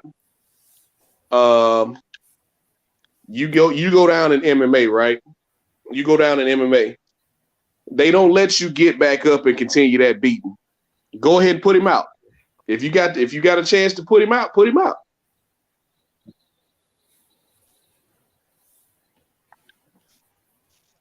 And a perfect example of that, right? You go back and look at that Justin Gaethje and Khabib fight. Khabib could have broken Justin Gaethje's arm in 3 places if he wanted to, but he took mercy on him because he knew Justin ain't the tapping type. When it comes down to tap, snap, or nap, Justin Gaethje's not going to tap.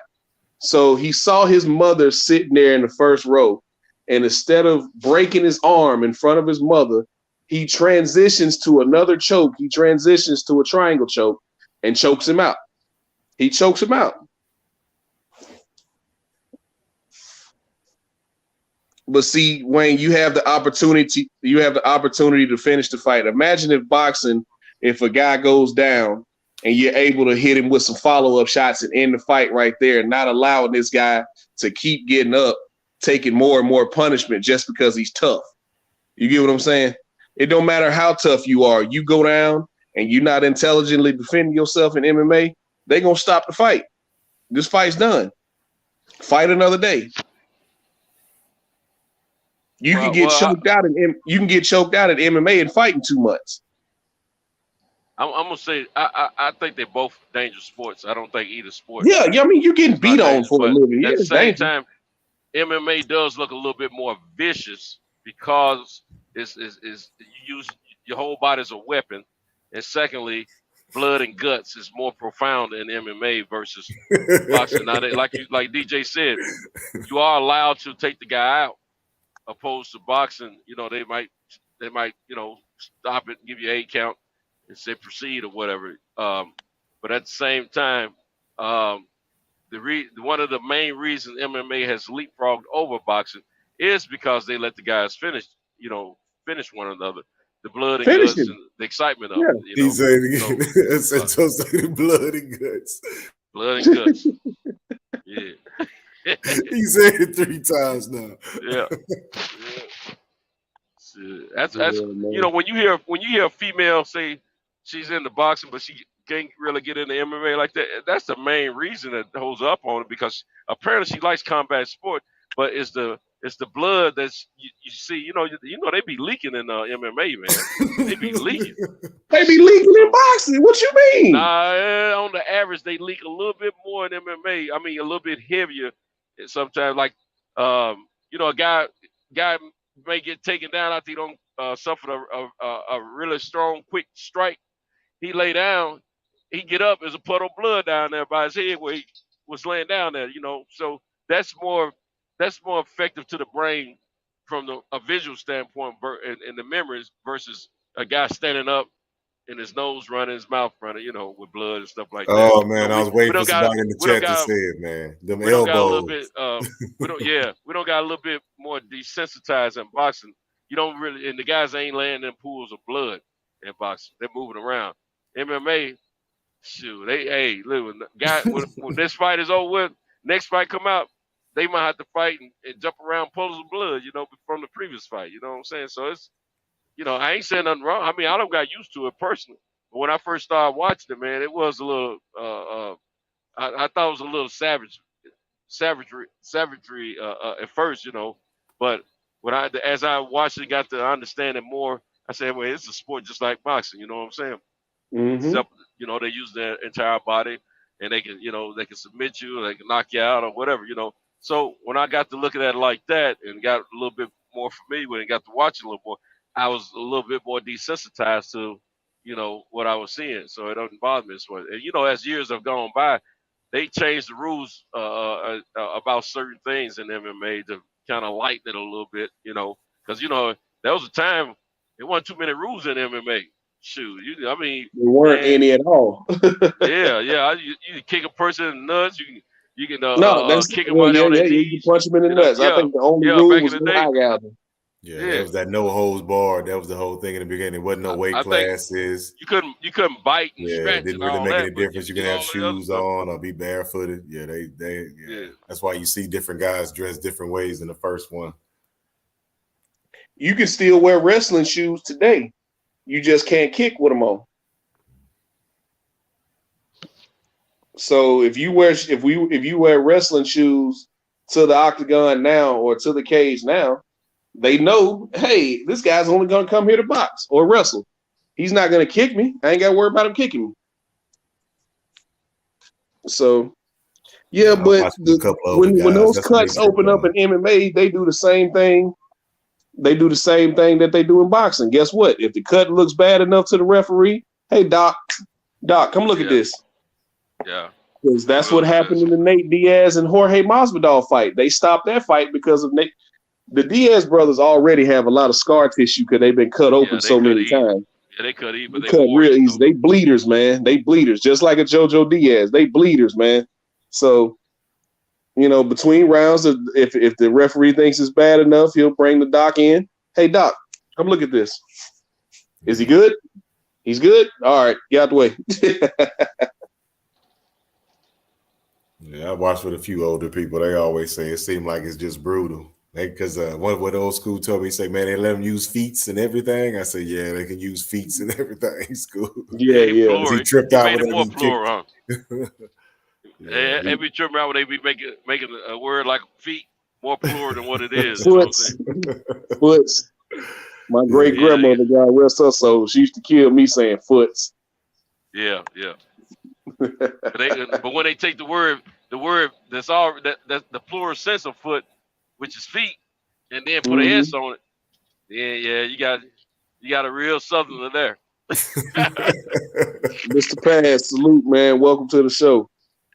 Would you say that, y'all? What you say? Yeah. What's up, Mr. Pass? Can you leg check with wrestling shoes? Yeah. See, checking a leg kick. Checking a leg kick is nothing but raising your foot up to where the kick lands on the shin and not the meat of the leg, not where it lands on instead of landing on the calf or the back of the ankle or the thigh, you raise your foot up to where it hits the shin, hits shin on shin. And you've seen guys get stopped with leg kicks before. You've seen guys break their leg, like when Anderson Silva broke his leg a few years ago. It was because Chris Weidman checked the kick.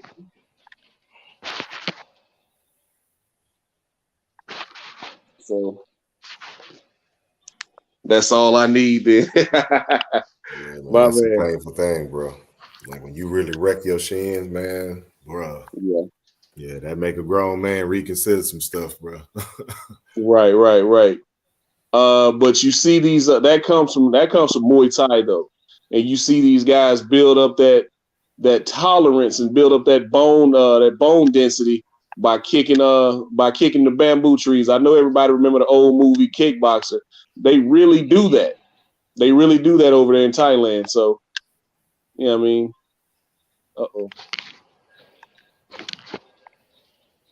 Yeah, my little chicken legs ain't gonna work for that sport. Well, that's what they said about Anderson Silva too. But right. Nah, I don't think his leg. Well, I guess he learned the technique over the years.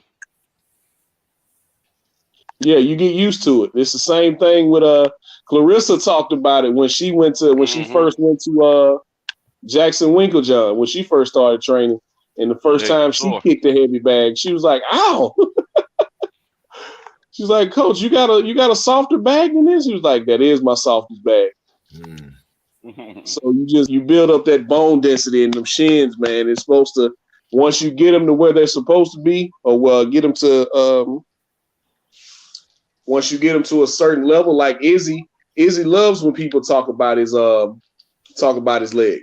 because he's like, mine are like razor blades. They cut right into you. Yeah, he said the same thing I did too, though. Like at first you do all that, use the drumsticks and the bottles, like some of the whole heads, but then eventually y'all was talking about that bag, either the bag, and you'll find something else that you kind of lay into, but not all the way into, that's kind of solid. But yeah, you just keep doing it and, let it get sore and hurt, let it heal. Because like you say, it's both of them is conditioning. Because I tried both ways too with that, you tapping it or the trees, like you say, certain stuff that you do. But yeah, I like that he just recently said it in the interview he was having. He's like, yeah, but I stopped all that. Now I just pretty much just kick that bag. I was like, yeah, you got to get conditioned for that too. That's different. So yeah, I'll be doing that here soon. I saw a highlight. On a brother from another organization of MMA. It was either one. What's that one? What's it called, DJ? Now, Izzy used to be in Glory. I seen DJ was talking about it. I said, oh, so you've been checking him out, huh? Yeah, because I like. Yeah, he was in Glory, man. Yeah, he was in Glory and some other. Then they had Dream before that, so Izzy been around a little bit.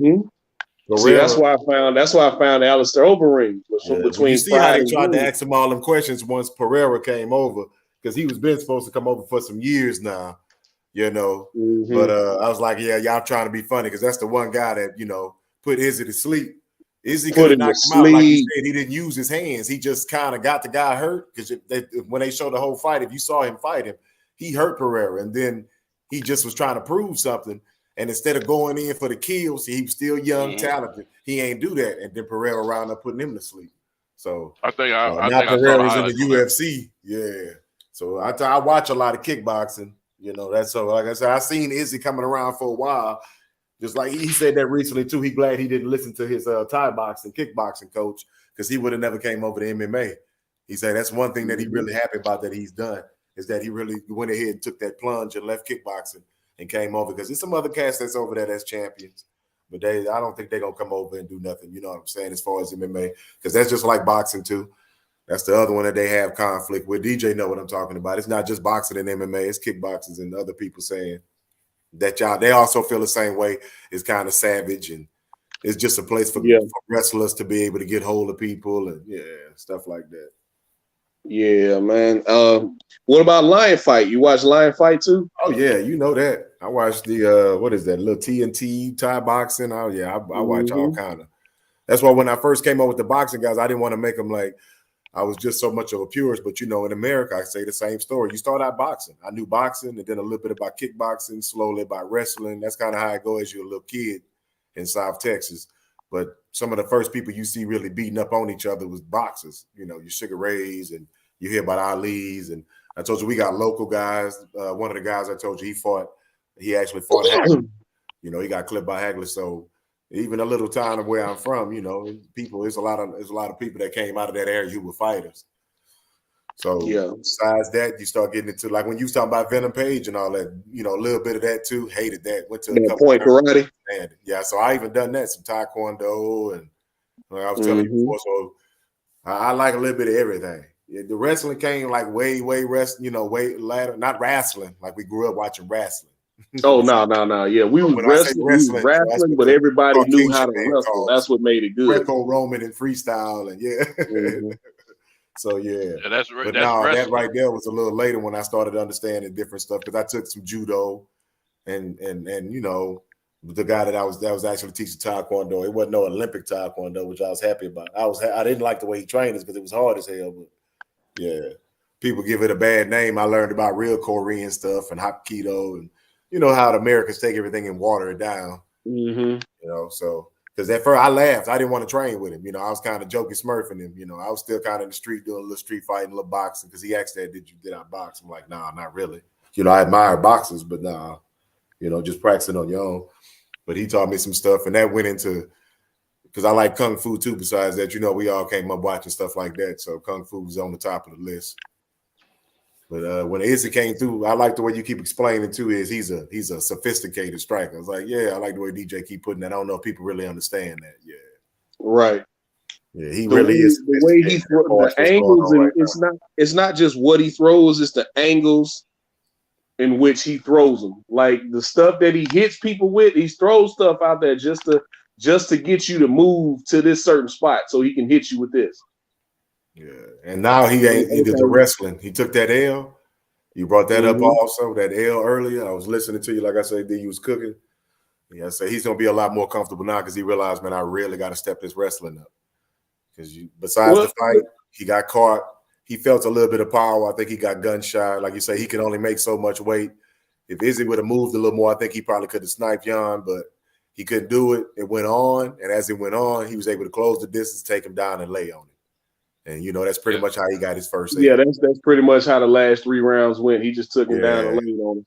And you can't get mad because in MMA it is what it is. I don't like it. Back in the day it was lay and pray, but Izzy learned a lot, and he wasn't too. Yeah, he was still humble, and a lot of people were surprised about how he took that loss too, though, because considering what he is, people act like it's because he's so flamboyant. He's just confident, like he said before. He's like, man, excuse my friend, like I just think I'm the shit. I'm not really right. Trying. He's like, I ain't hating on nobody. He's like, it's nothing personal. He's like, it's nothing personal with these guys. I just think I'm the shit. Yeah, he was also trying to see where he was too. His level of greatness for multiple weight divisions. Tell him, Sento. Tell him, Sento. So, people say that not Sento, but they don't really mean that. You know what I'm saying, Sento? When you just said that, you meant that. You feel me? That's just different. They think that's just something to say when they lose, or you know what I mean? But no, I know, like you said, he was really trying to see where he was at. Yeah, not to cut you off, my bad. No, you good, but that's real. I mean, he spoke on it at the end. You could tell the way he was fighting. He knew he could be competitive, but he knew this guy weighed him and all that kind of stuff. There might be a level, weight and strength and stuff like that. And then he knew what every fighter knows their weaknesses. It's for the opponents and the fans to figure it out. They ain't gonna just tell you their weaknesses. Yeah. He was shook by that wrestling. That's why he been on it so much. If you pay attention in his little videos, he keeps showing a little bit. I see what you're doing. Besides just the normal little, takedown defense and stuff like that. I see you went over here and started messing with some wrestlers. They put you in uncomfortable situations every day, all the time. Because I'm nobody like that, When I first started getting taken down here and there and doing stuff, being a street kid, you always say the same thing. Go from there. What you grabbing me for? You enjoy all that other stuff. Yeah, no, let me go. No, how it is, the street rules. Like, if he wouldn't have, but when you're really thinking about it, and man, if we was really having some serious conflict, man, I want you to get up off me. I don't know how that's gonna end. It ain't gonna just be like rules, because if we having some conflict, I don't know if you want to stop and have an agreement. Okay, well, we're not gonna do this. Nah, not in the heat of it. So that's another reason why I started looking at it. Besides that, and just how boxing started looking.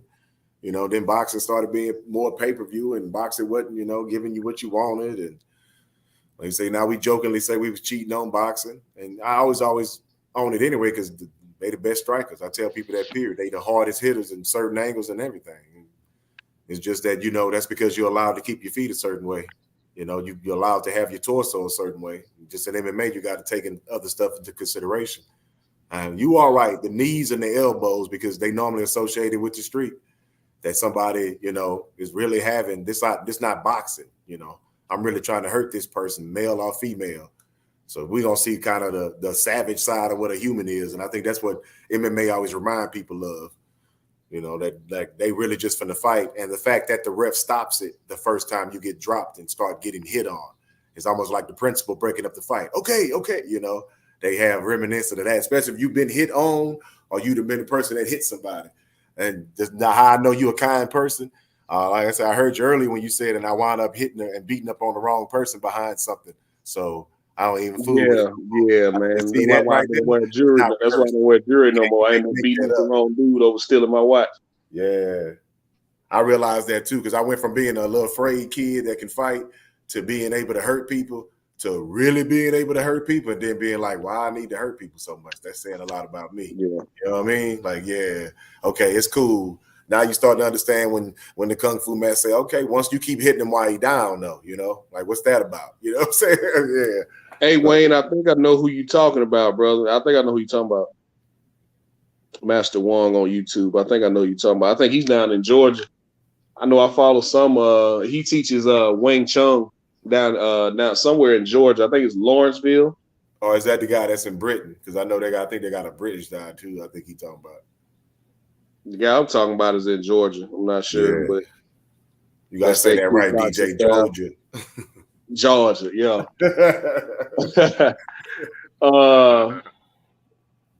So for some reason, the guy who didn't transition, in shape free body, guy who didn't transition to MMA very well, who I thought would, Tyrone Spong, man.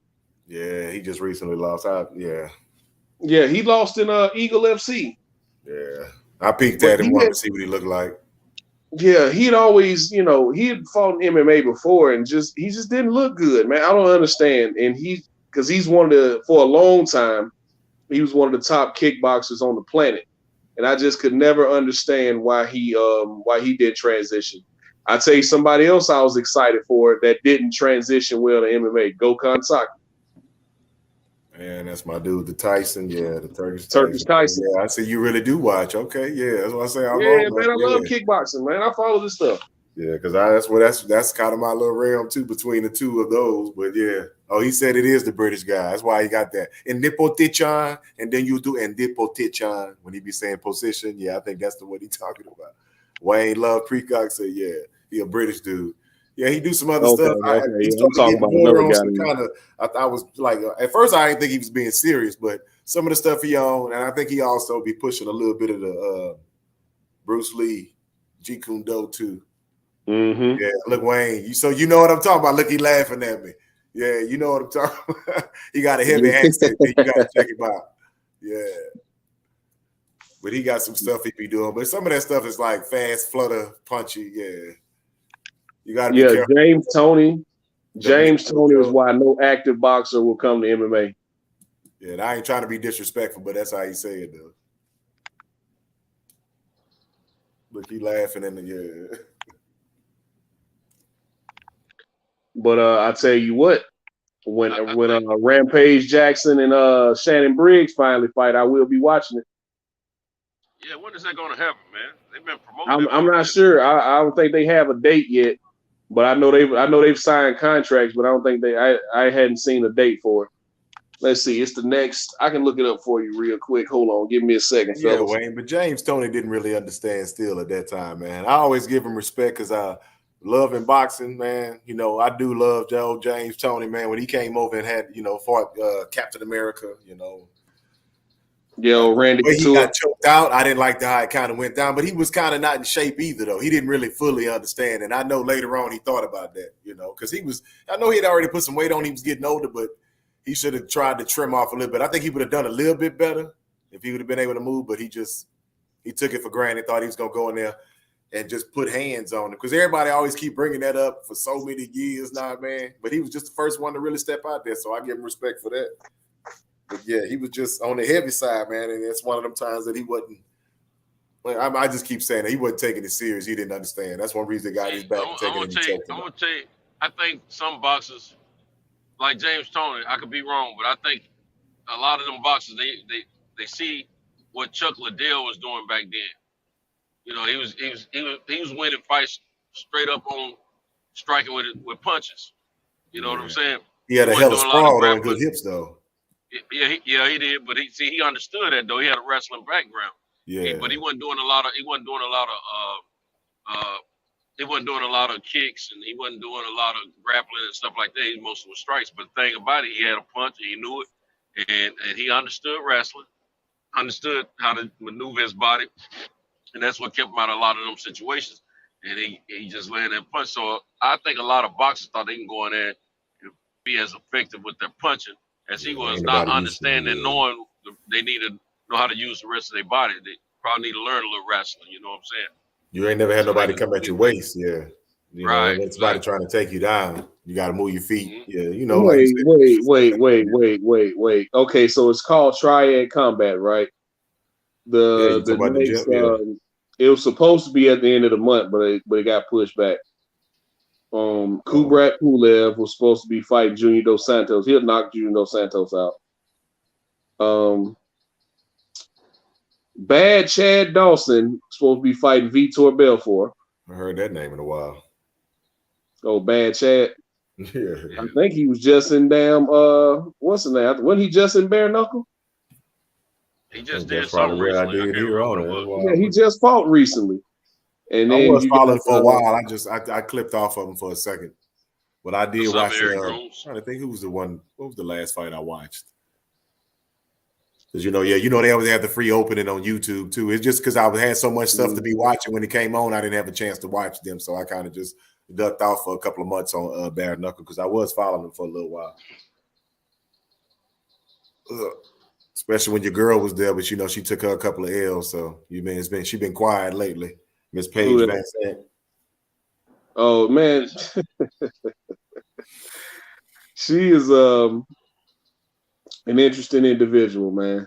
She came in too heavy anyway. She still had like like she had recently had her baby stuff. She had all her stuff strapped down. She a heavy top woman. You can see right then and there. I was like, yeah, she just trying to get us some bread now. Yeah. What was it y'all talking about? Paige Van Zant. When she left UFC, yeah. Yeah, one of those American sweethearts, apple pie, cherry pie types. Not to hate on her, but she. Yeah. She was your.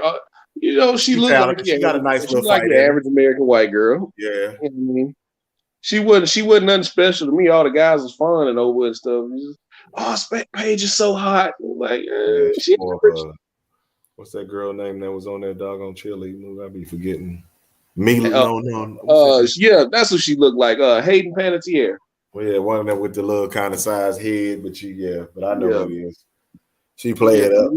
American Pie looking girl, karate hottie, cute girl, but ain't nothing spectacular. She ain't Rachel Ostovich or nothing.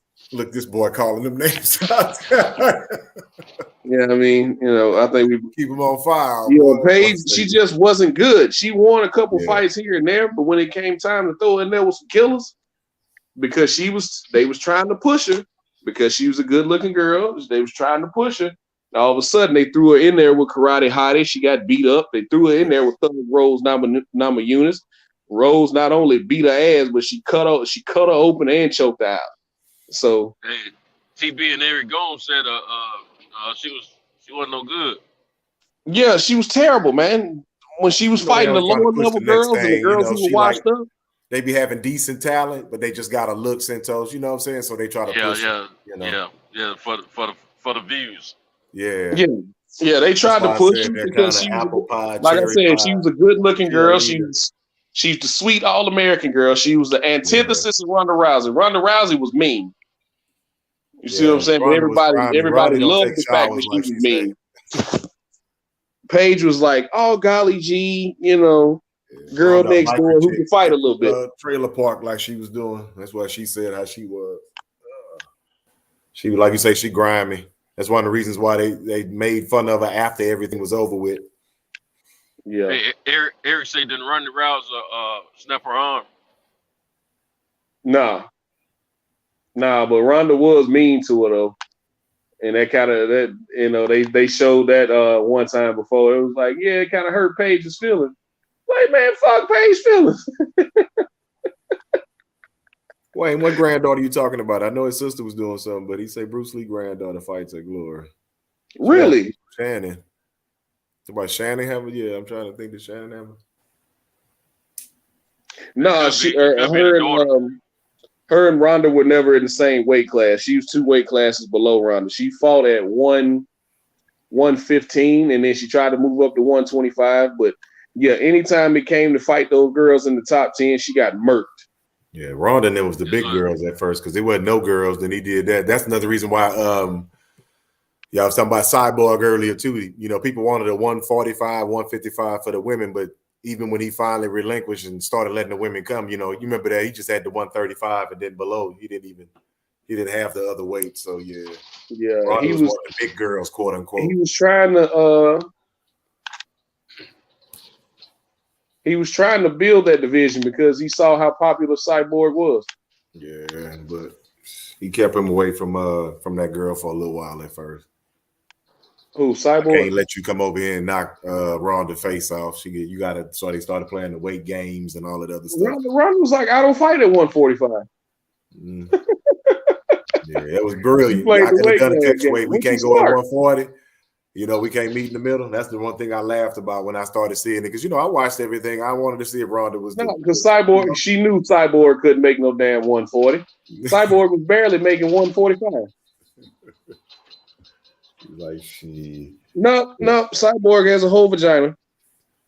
She actually birthed the baby. Why they always say that, man? I don't know, because and Dana White said that disrespectful shit.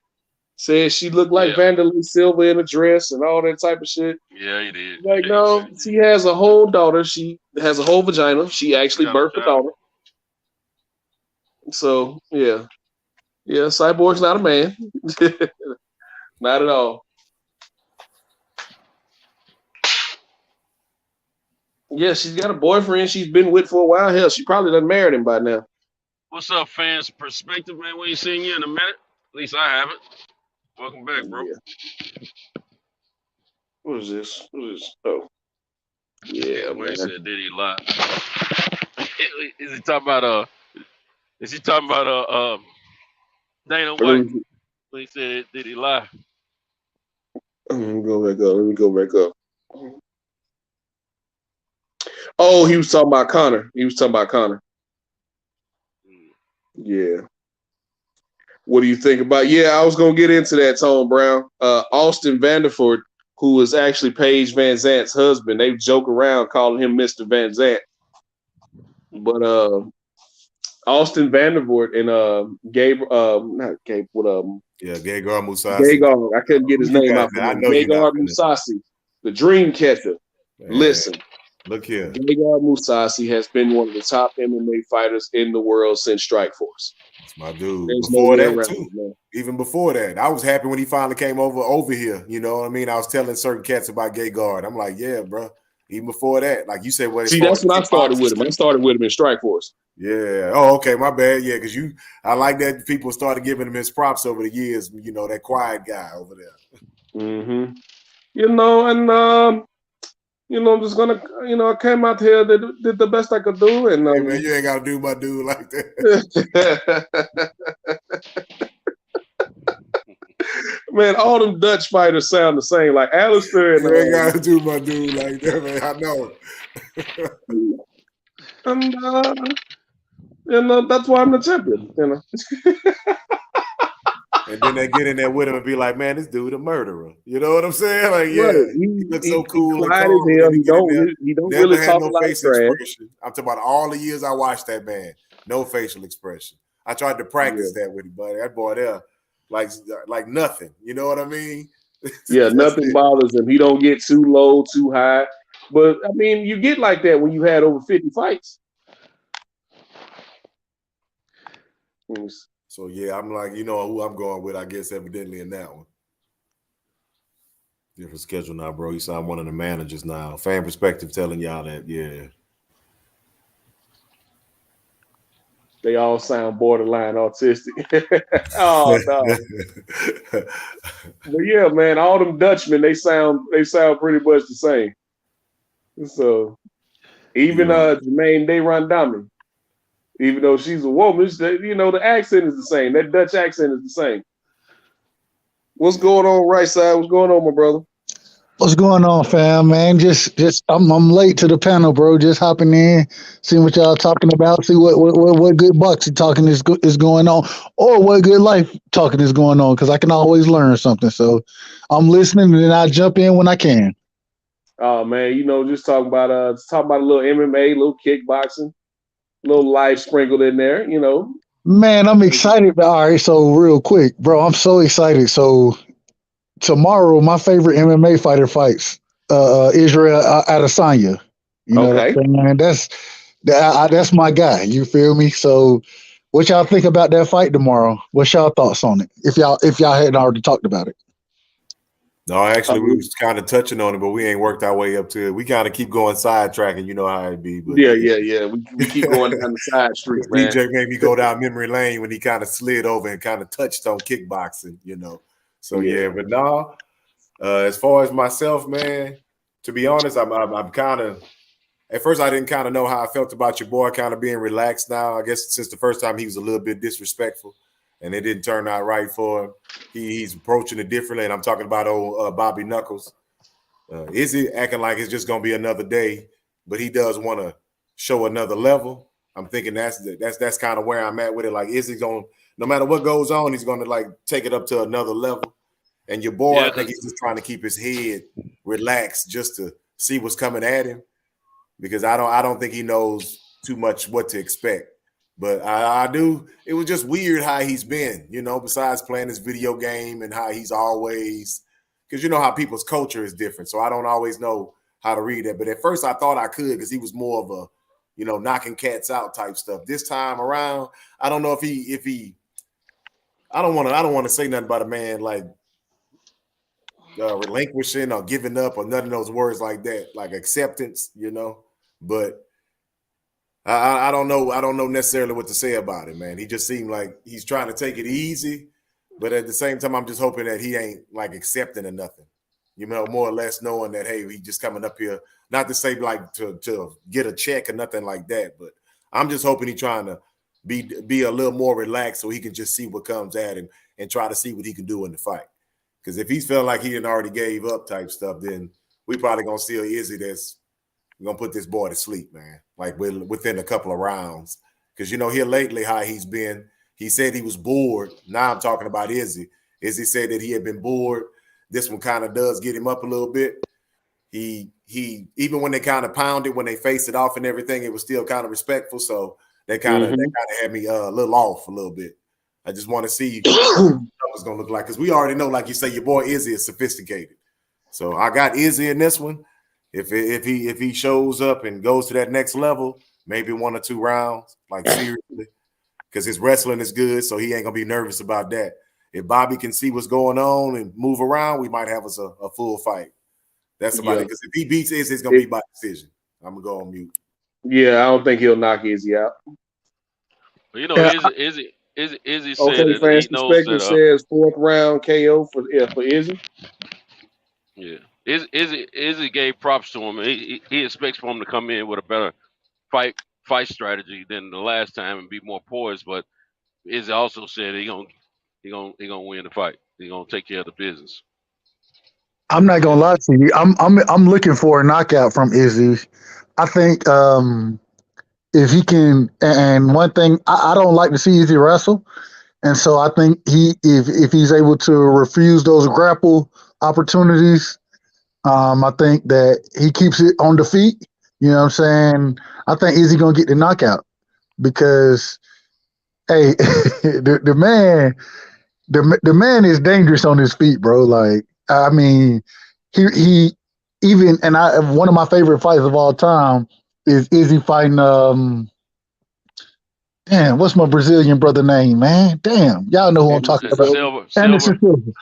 One of my favorite fights to watch, and it not necessarily, but because of what happened in the fight, as far as the strikes and things, but because it was the passing of the guard, in my opinion. It was one of those situations where Anderson Silva could pretty much acknowledge, yeah, you got the goods, bro. You got the goods.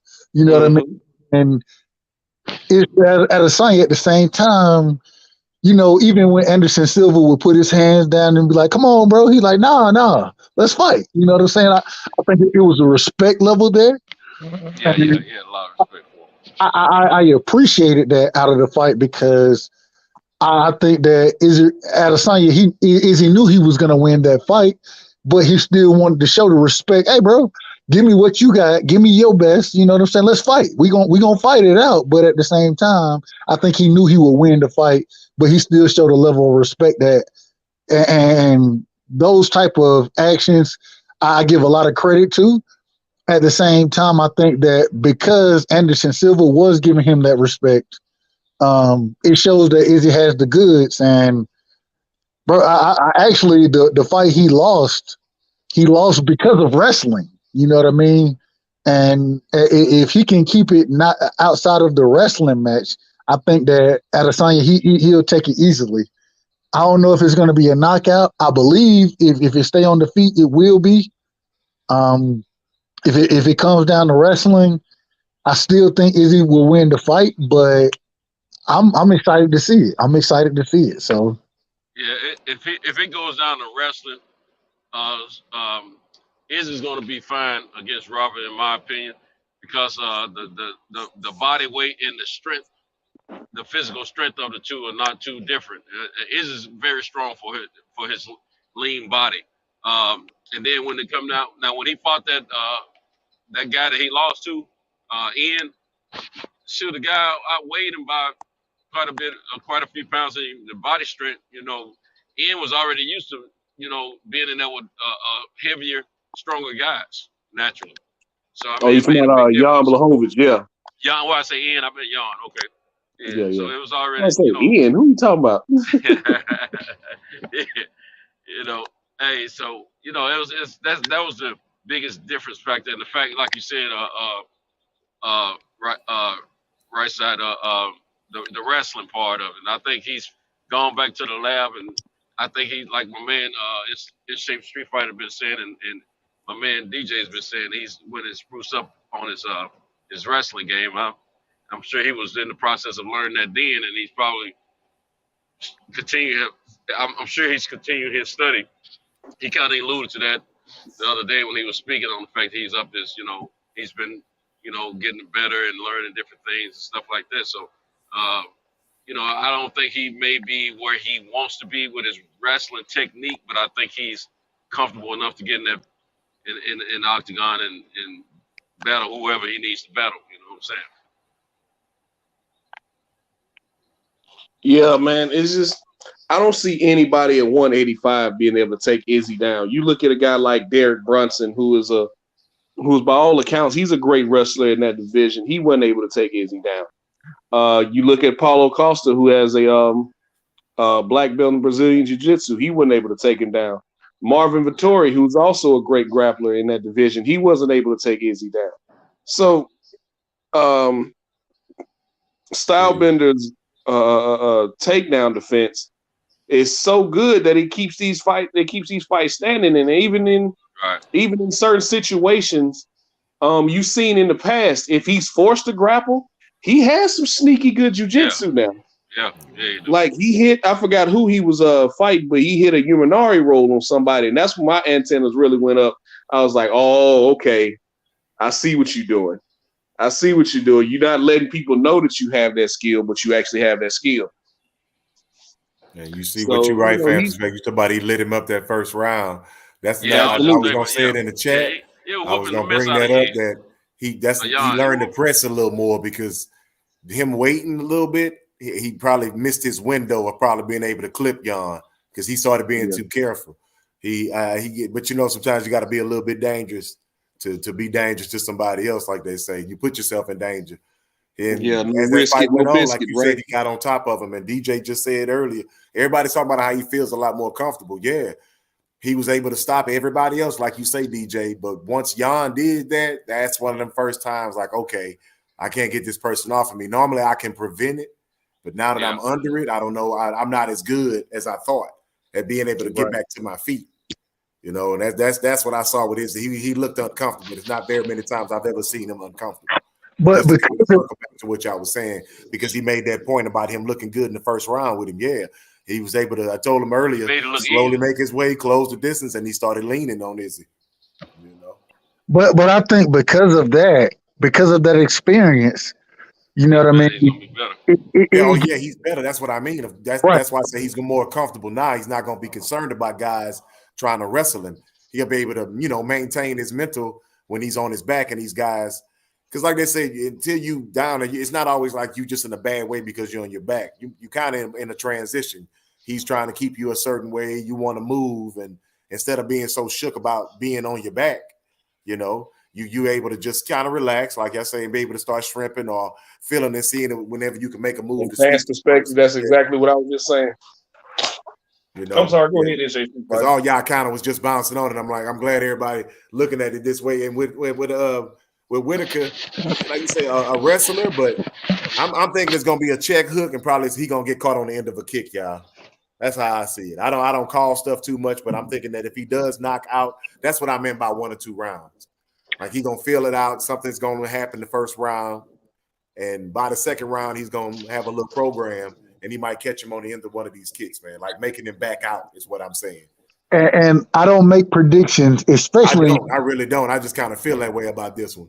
And I don't make predictions at all in UFC fights because my UFC knowledge is very limited. Okay. The one thing I will say though, I think that Izzy ends up hurting him early, and then as he comes in for a grapple move, he gets caught with a knee. That's what I'm going with, bro. A knee to the chin is what's going to be the end. Somebody else said that earlier too. Because he said he's been catching everybody with a check right hook because he stands in that southpaw at times. So he said, I've been catching him with a check right hook.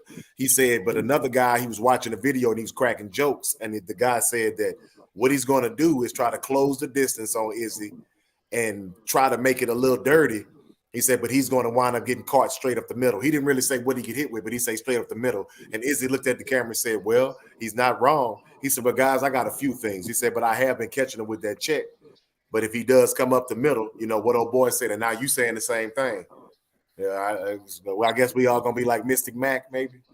Hey, we got to see what happens, but I'm really excited about that fight tomorrow, man. I'm excited about this fight, and yeah, and once again, I'm not an MMA. Let me put it this way: I know boxing much more than I know MMA. You know what I mean? So I'm just going off of what I've seen from Izzy, and because he is my favorite MMA fighter, I watch him more than I've watched most fighters. So anything I say, please believe it could be wrong. Oh, no, I like Whitaker too. I'm gonna be honest. Like I'm an Izzy fan. Everything for us, for the sport. You know what I mean? People getting their credit from various places. Still of our complexion, but I like old Whitaker. So I like the fact that he's getting a rematch. I was excited about that because I wanted to see it one more time. DJ, did you want to see it one more time? I mean, even though he kind of weaved and they went at it, Whitaker was one of them guys that I was like, well, man, not many people left and this and that, but how you match up styles, I thought he was going to do a little bit better. I do understand he's giving up a little bit of height, but the way he throws his kick and the way he throws his hooks is like almost tailor-made to catch Izzy too, though. And I was wondering how that was going to work out. And that kick I'm talking about, he always throws that like sickle spinning, kick. And Izzy knew it. He timed it. You know what I'm saying? I started noticing that. He just, like I said, he downloaded his program and he just kept that distance. Because one of the things that helped Izzy when guys try to take him down is that he knows his distance. He's just good at distance. So by the time you shoot in on him, he's already kind of stuffing you before he even begins to worry about sprawling. You start to lose a little bit of your momentum and you falling in just because he's moving slightly away, Like he was said earlier, he's a sophisticated striker. People don't realize footwork is striking. Yeah. To be able to relocate and move in and out, So the best people will have the best legs, as they say. So that's what makes him so elegant. And what like the guy said before, that's one of the words he used. He's somewhat elegant. So people thought that he didn't hit hard. But I tell folks if you have decent power and are unable to move around, you can put people to sleep. You know what I'm saying? Not to start getting off a subject, but my bad, y'all. But that's one of the reasons why I feel as though with that wrestling, like we said earlier, and unless Whitaker just can stay relaxed. But make it a slow fight. So when he said the 4th round earlier, I can see that too, because Whitaker is not going to engage very much. So he's going to try to see if Izzy's going to come to him. You know what I'm saying? Then we can see something change then. But other than that, I think that he knows that he's kind of in the uphill battle. But and I don't want to count my boy Knuckles out because you never know what's going to happen. But I really did feel like the way he throws his kicks and his punches, it was going to be a little more competitive. But I think he got drawn into something in that first fight.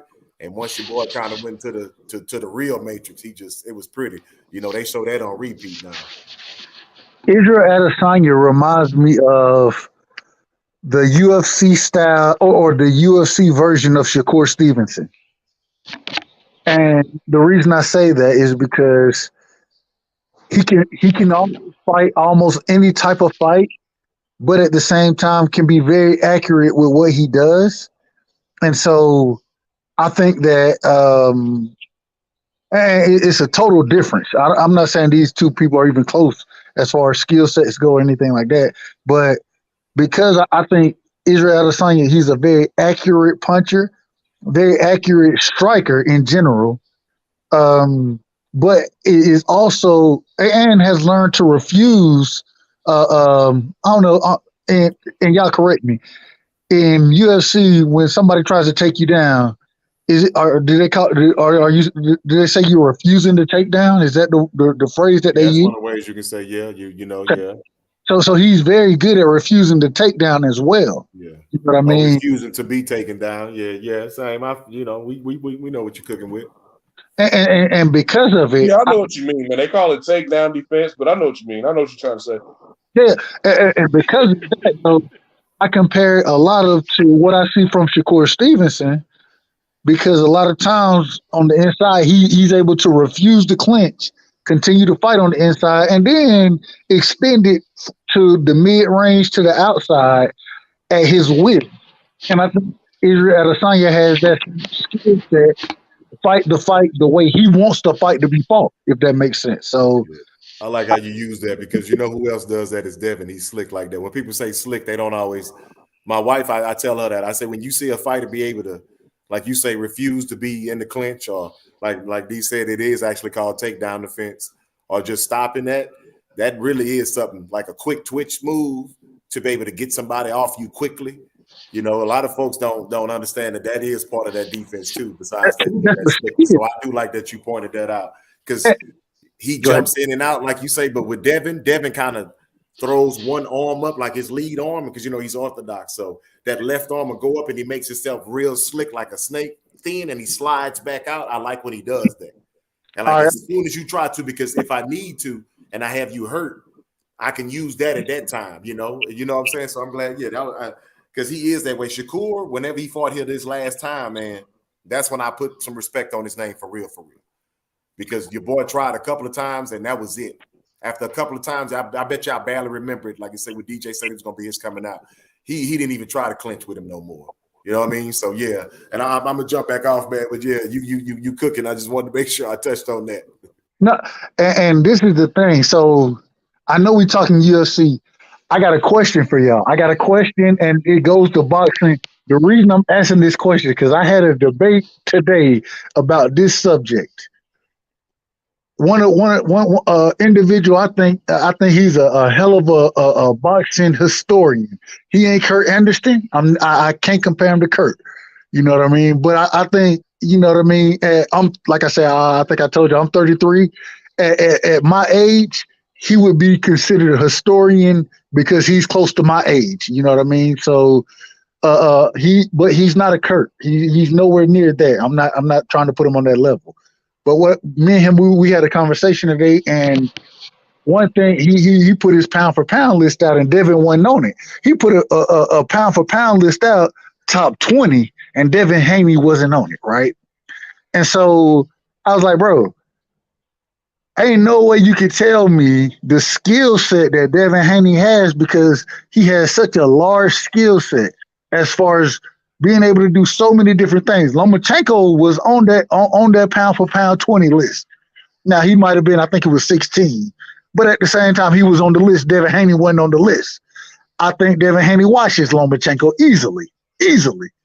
But I think that people that ring generalship, one thing, I think that the skill set of Devin Haney, because the reasoning being behind him not being on that pound for pound list was because when he holding the phone, you know what I'm saying, he think that people can punch through the guard. And I was telling him, I'm like, well, that's only because Devin Haney is trying to make a fight interesting. If Devin Haney really wanted to shut somebody out, he could sit there and jab the shit out somebody damn near 12 rounds and win the fight. You know what I mean? But what's y'all thoughts on Devin Haney, his defensive holes? You know what I mean? Because that's what it all came down to is he thought he has more defensive holes than I think. I think that Devin Haney is defensive irresponsible when he's going for knockouts, or not even knockouts, when he's trying to quote unquote make the fight exciting. I think that's a downfall for him because instead of trying to make the fight exciting, just win the goddamn fight using the talent that you have. I think that is much better served for Devin Haney. But I do understand when he got clipped by Linares. He got clipped by Linares simply because he was fighting on the inside. When, if you look at the entire fight, he had Linares at arm's reach the entire fight, beating the shit out of his ass. Excuse my language. He was beating him down, and was able to keep him at the jab reach, followed up with the right hand, and doing anything else I want to do behind my jab. Until the later rounds when Devin Haney, quote unquote, tried to make the fight exciting, fighting on the inside. And that's when he got clipped. Even when he got clipped, he didn't get knocked down. And I just think that people don't give Devin Haney enough credit for his skill set and the ability that he has. What are y'all thoughts on Devin Haney's skill set and ability?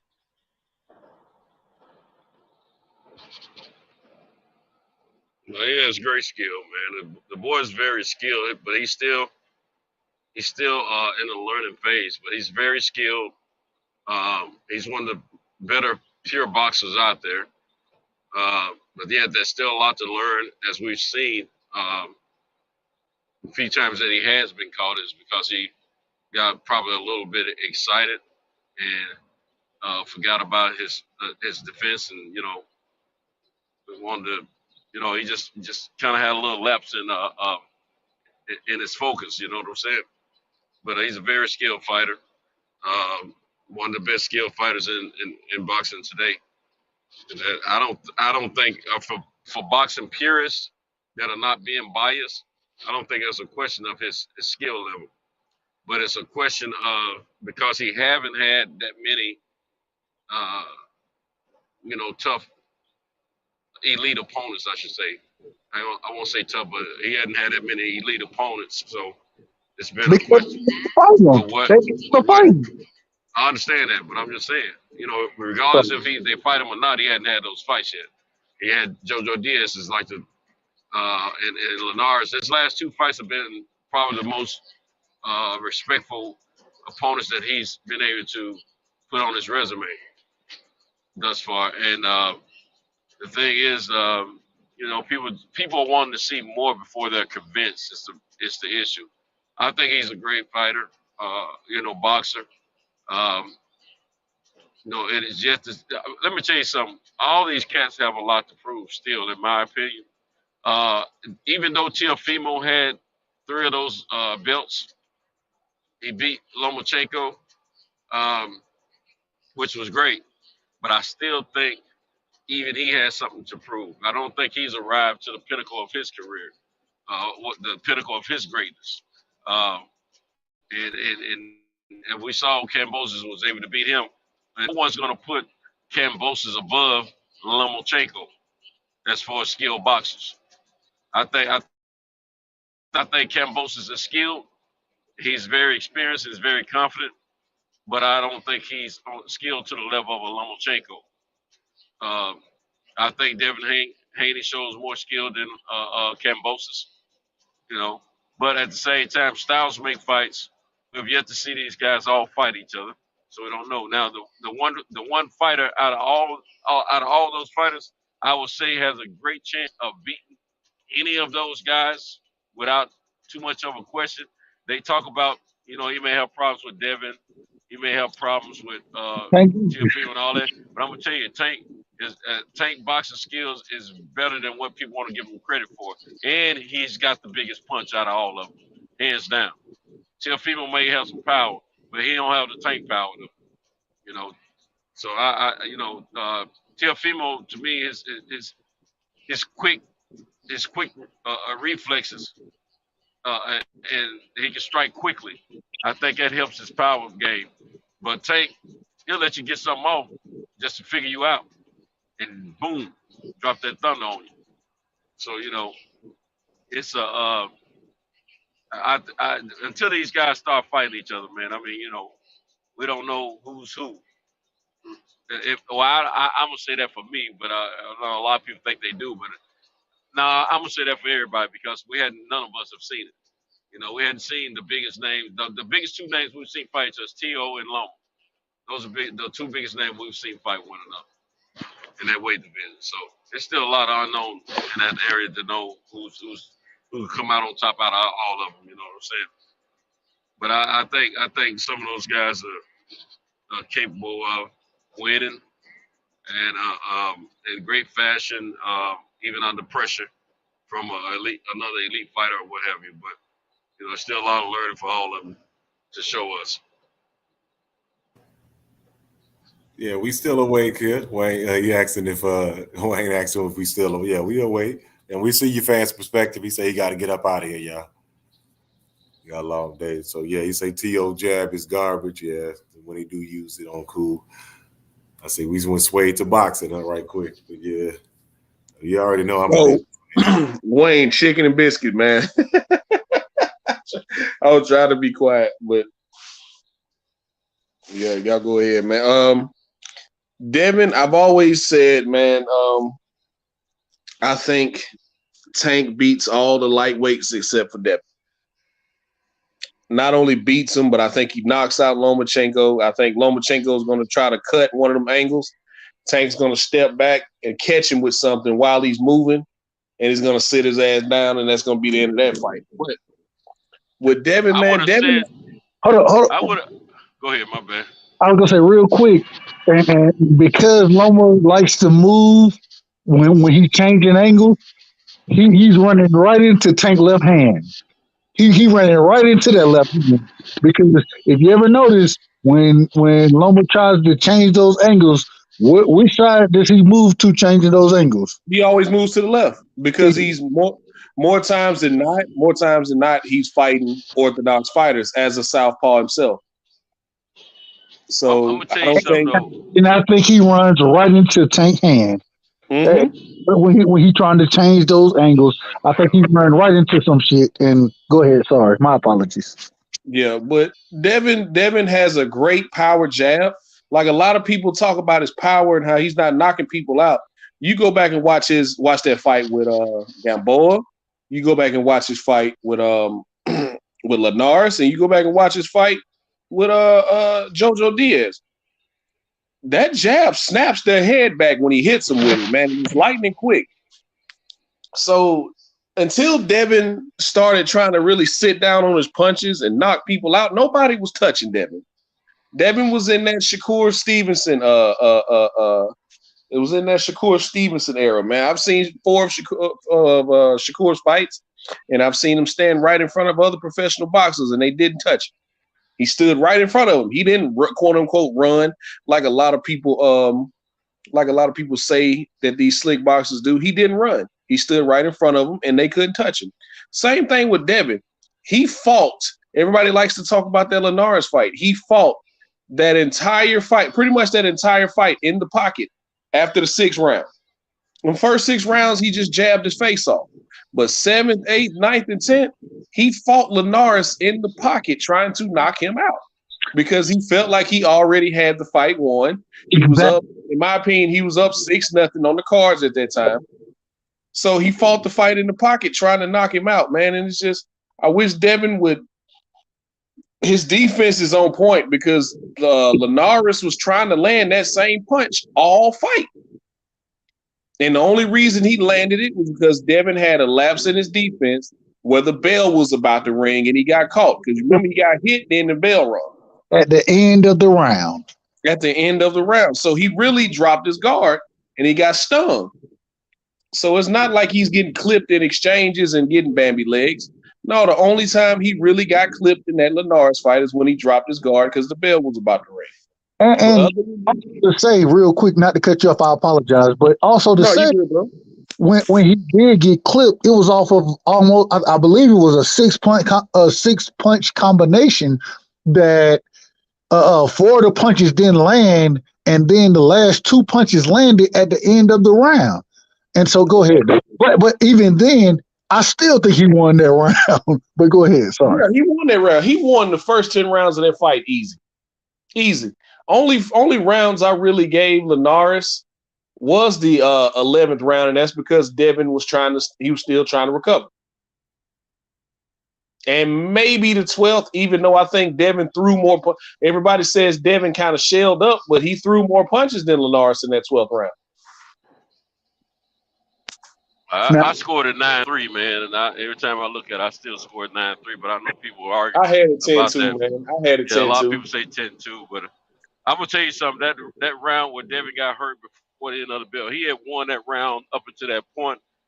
But Right. a lot of times, judges are looking at that. That's when you A lot of times, fighters are taught to try to ball out in the last 10 seconds because Them last judges 10 remember that stuff, and that was a lasting impression on some people right there, Now, and I'm gonna say this. I hear what you're saying, DJ, about Devin having Tank's number or whatever. But I'm gonna tell you something. Years ago, they sparred. They both were younger. And today, I'm sure Tank is stronger now than he was then. He always hit hard. And I'm telling you, if he get caught by a Tank punch, like he got caught by a Linares punch, ain't no wobbling to the corner. He going down. But this is the Going down difference. for sure. But this is the difference. The difference is the same way Tank has gotten stronger, right? Devin Haney has gotten wiser in the ring. And He's gotten wiser. hold He's a on, little bit stronger, but he hadn't got his man strength yet, though. but let me say this. Let me say this. Remind you, he's 23, and I agree. I'm not saying he has knockout power. I'm not saying that. But as you get wiser, what ends up happening is when you feel like you can take somebody's best punch and you're controlling the ring, then you can kind of sit down and fight on the inside. You can fight the fight however the hell you want to because you pretty much got the fight in the bag and you don't think this individual is going to knock you out. So what he did against Linares, I don't think or what he did against Jojo Diaz, I don't think that would be the same fight that he would fight with Tank Davis because I think he couldn't because it's too dangerous. He'll have to box. He'll have to box. Yeah, and I think he understands that Tank Davis has that power that, yeah, okay, if Linares caught me, that's one thing. But if Tank catch me, that's a whole nother situation.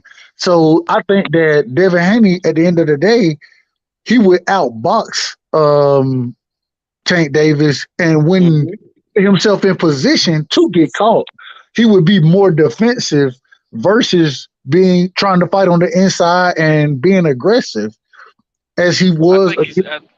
Go ahead.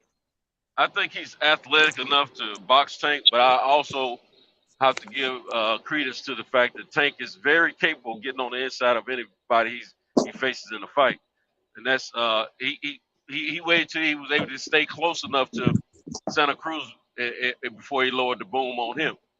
So I just got a feeling he's gonna put enough pressure on Devin, even though Devin's gonna be boxing and he's gonna do a good job. It's gonna be an exciting fight.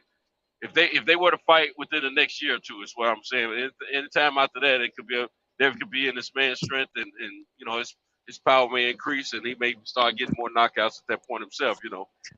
Plus he probably move up to 140 between now and then. But the thing is, right now I think Tank would make his way inside. He'd be making his way inside, getting closer and closer round after round until he can get in there and start laying that lumber on. And it's going to be up to Devin's IQ and chin to see if he can make it out of those rounds with Tank when he starts being toe to toe with him like that. Because Tank, we've seen Tank he will allow you to hit him a few times just so he can get inside and lay the boom down on you. Now, Devin, he did a great job against JoJo, but he got touched up a few times against JoJo as well. And I know JoJo made him think in there a couple times as far as with the I'm about to power say I had that fight 8-4. I had to go back and watch it, but I had it 8-4 when I watched it. I had it 8-4. I had it 8-4 as well. He got touched up a little bit against JoJo. So I mean, that's the knock that a lot of people are using. Those two fights right there, they're using those two fights against Devin to gauge him and grade him. They see he's a great boxer. right now they're still suspicious about that chin. You see that? Now me personally, I think it's overrated that what people are wanting to think about that chin. I say I I ain't think never as seen far it. as I ain't never seen his ass hit the canvas, so I can't have yeah, questions about it. 10. well, Your ass ain't never touched well, the canvas. I can't have questions yeah, about but you the got to 10. think about it. You got to think about the fact that who he's been hurt by, and how much power they have compared to what we know is out there. And You whose see, that's power? my point Hold on, whose exactly, power? Sento. Whose hold power? on, Yeah, but whose power That's is my to the? point exactly, Whose power Sento. is to the? Yeah, but hold whose on, power is to the level of Tank? this is, Hold on, bro. Pump the brakes. okay, go ahead, Whose go ahead, go ahead. power? Whose power is like Tank in those in that 135 weight division that he's faced? Nobody's. But this is Exactly. hold on. But So this is if he get caught with a Tank shot like he flush enough like he got caught by those guys, man, I but mean, he's he not probably. gonna fight the Tank's fight the Hey, way we ain't he, saying that's beyond the question. We understand that he's gonna fight a different style make fight, but if he gets caught, it's the question. If he gets caught, then what? okay, I will give that to you. If he gets caught, he in trouble. The problem is So is the everybody who fights But Tank that's Davis. Devin's chin, that's everybody. But see, that's his chin is everybody's okay, question, man. and that's everybody's knock on Devin right there. That's what I'm trying to point out. but That's but the but point. That's the knock is on him. If he but, But gets but, caught by a it's big puncher like Tank or T.O. got more power than those other guys too. But he don't have the power of Tank, in my opinion. But if he but what gets, the thing is, for Devin Haney to be caught, the two times we've seen him really in trouble. Well, and first off, I think he was only in trouble one time. I think he was in trouble against Linares. I don't think he was ever really in trouble against JoJo Diaz. And so the one hey, time we hey, saw him in trouble, hey, bro, I hold gotta on, drop. Hold on, I gotta jump off for a second. I'll be right back. Okay. you about to hit Y'all that go ahead. basket. Nah, I gotta call my partner back right quick. Oh, do your thing, do your thing. Y'all keep cooking. But the one time that we really saw Devin Haney in trouble, I think he was in trouble because he was fighting a fight that he shouldn't have been fighting. You know what I'm saying? And he had been controlling Linares the entire fight against JoJo Diaz. The first 4 rounds, he didn't get touched against JoJo Diaz. But then he decided to go in, and this is my problem with Devin Haney. My problem is he wants to make fights exciting. Why are you trying to make fights exciting versus using what you have to be or to win the fights the way that you should win the fights? And I think that's his biggest problem is mentally trying to make things exciting. Yeah, I understand exciting fights make paydays and knockouts make paydays. I got that. But at the same time, if you can outbox somebody, beat the shit out their ass boxing and then go on about your business. You know what I'm saying? And so I think that if it comes down to a Tank Davis fight, he won't allow himself to get clipped the same way he allowed himself to get clipped with Linares or the same way he allowed himself to get hit with JoJo Diaz. The reason being is because Tank carrying a total different power, as well as Tank is what 2-3 feet short. I mean 2-3 inches shorter than both of those guys. And so you keep Tank at the end of the jab.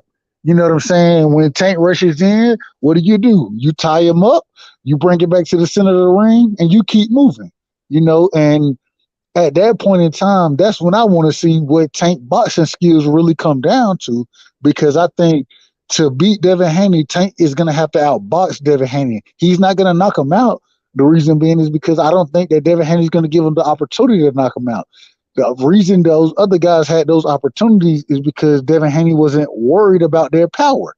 And I think that Devin would be worried about Tank's power, and he would fight that fight differently than he fights those other fights. So I just think that the skill set that he has is being what's the word? It is being underappreciated because he can go in and fight whoever's fight and throw with whoever, but he's not going to do that with somebody like a Tank Davis. I don't think he'll go in and throw with a Tank Davis. I think he's going to be very tactful, skillful, and keep Tank off of him, keep him at the end of the jab.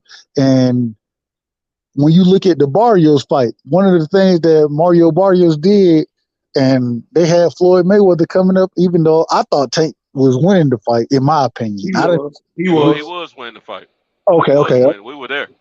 Okay, I'm glad we all agree on that. I thought Tank was winning the fight, but you got Floyd coming up saying, "Hey, you losing this fight," which made Tank press on the gas to go get the knockout against Barrios. And so I don't think that would be a situation where Tank can press on the gas against Barrios, even though I thought that it was a close fight. I thought Barrios had won some rounds, but I thought Tank was winning the fight pretty. I'm not gonna say easily, but I thought he would win without a knockout. You know what I'm saying? So yeah, he could. He was winning.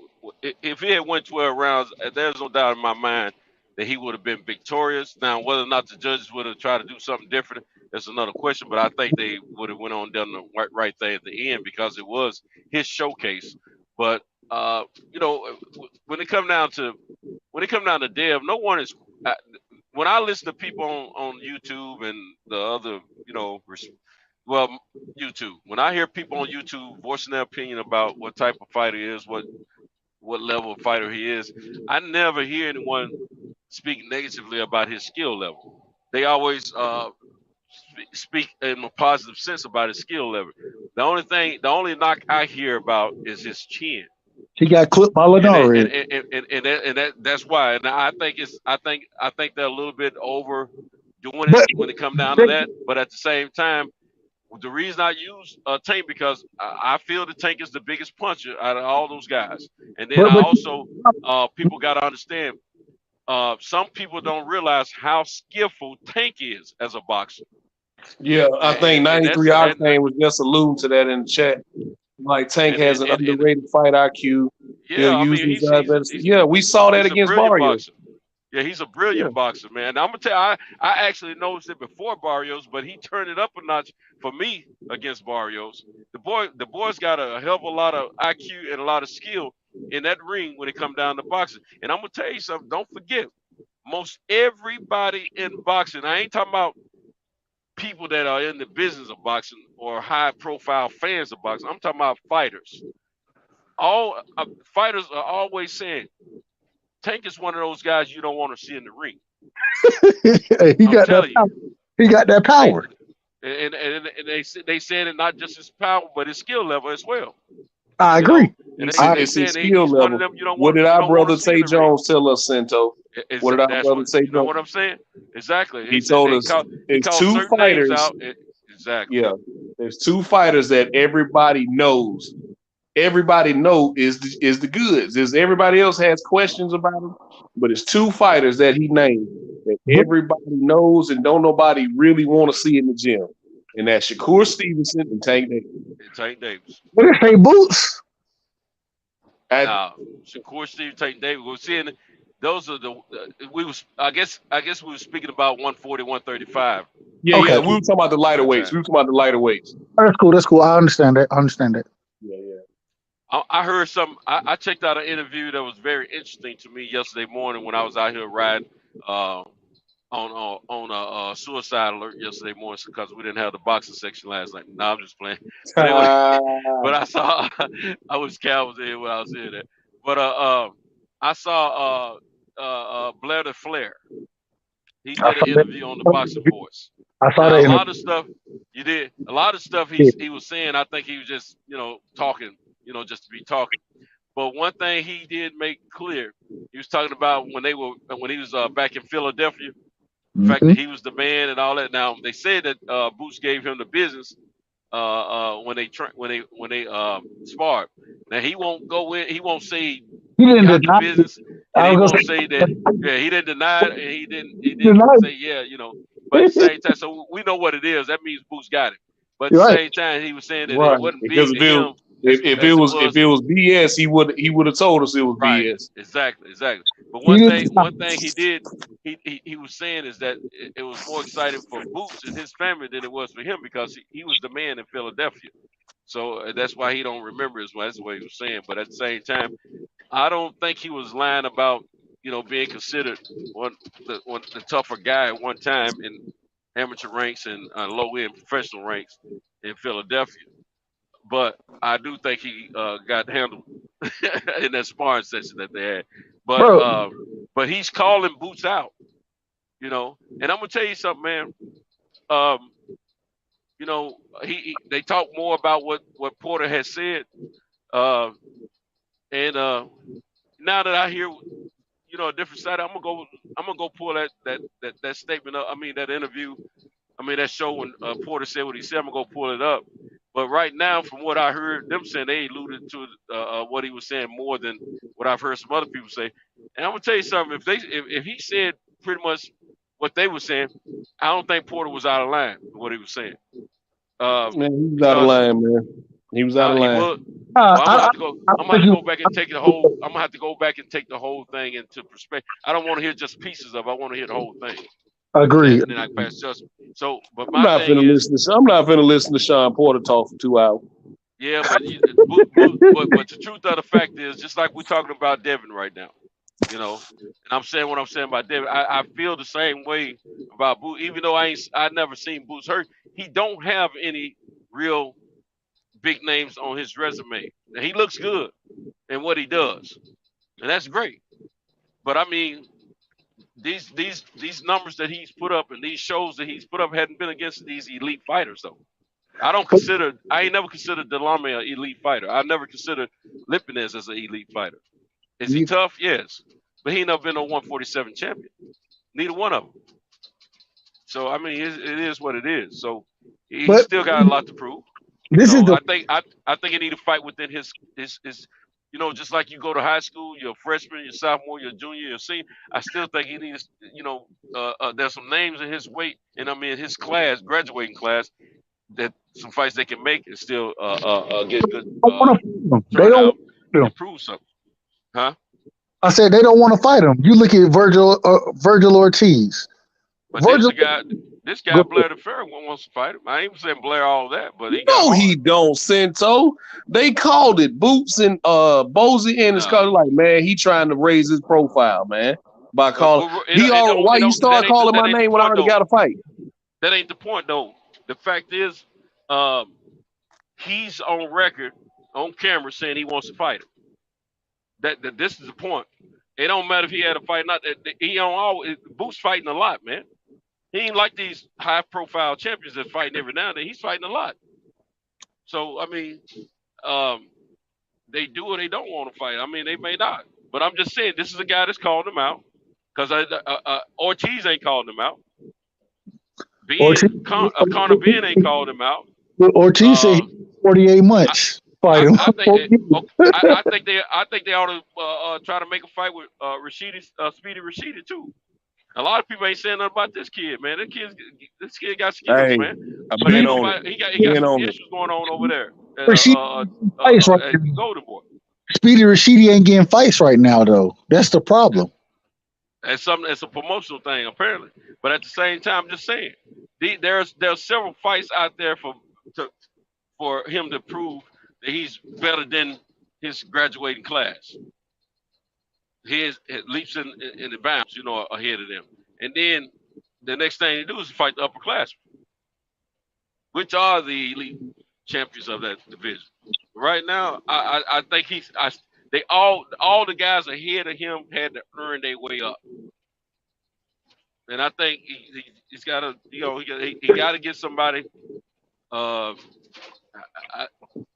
He's due an opportunity. Don't get me wrong, but at the same time, I don't think this time is now because right now the biggest fight that we all want to see in the welterweight division is Spencer Crawford. Period. Point blank. All right. So now that you said that, and let's move away from the prospects and the contenders. Let's talk about the champions. And I have an opinion on this. I'll speak my opinion after you. But the question is first question is do you think Spence beat Ugas?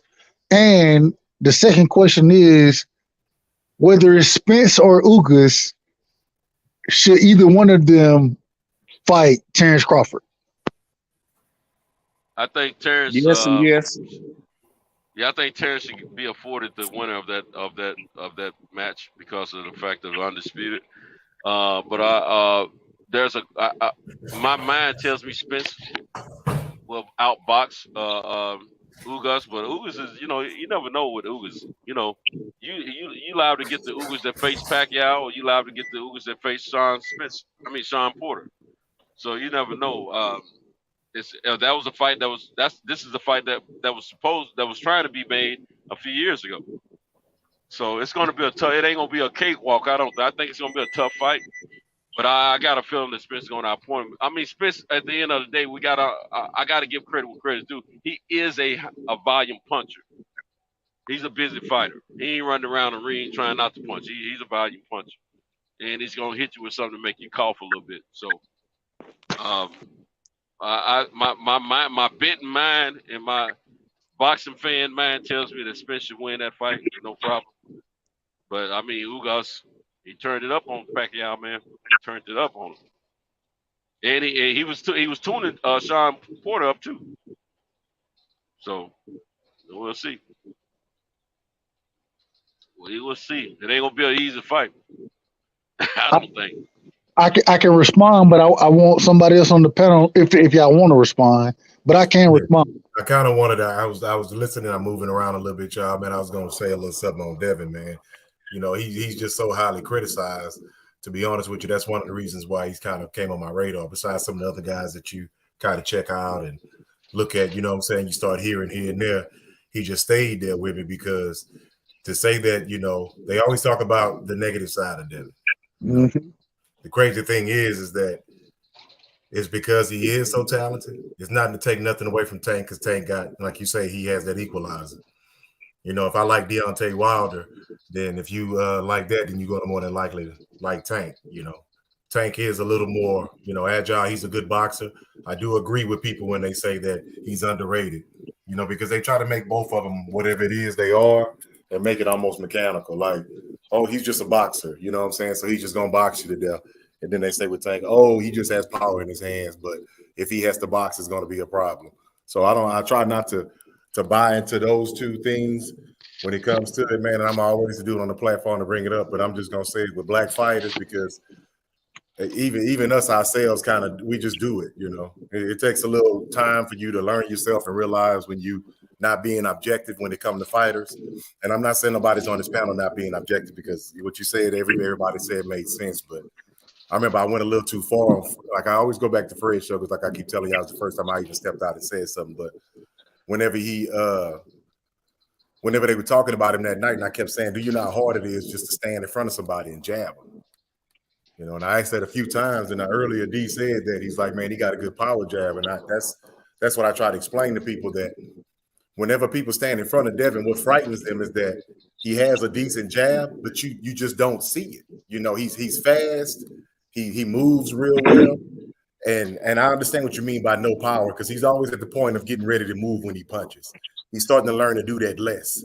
Like once he, he learns to flatten his feet, to sit down on his punches that everybody likes to play. Yeah, but that jab is what is this equalizer, y'all. Like the fact that he stuns people like that, because even when he was hurt, I'm just gonna tell you what I saw. I saw a young kid who started feeling himself a little bit.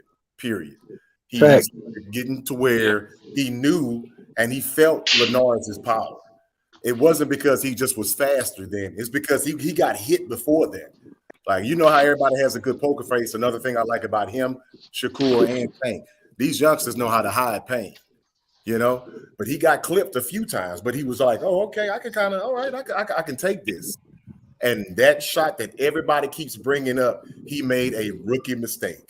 He heard the bell too, because you saw it was peep, pop, boom, pat, pick, ding, and he just kind of figured, like, maybe in his mind, since the bell rang, the punch, and he got really hit with something he didn't see. And since he was so relaxed, you know what I'm saying, it buzzed him.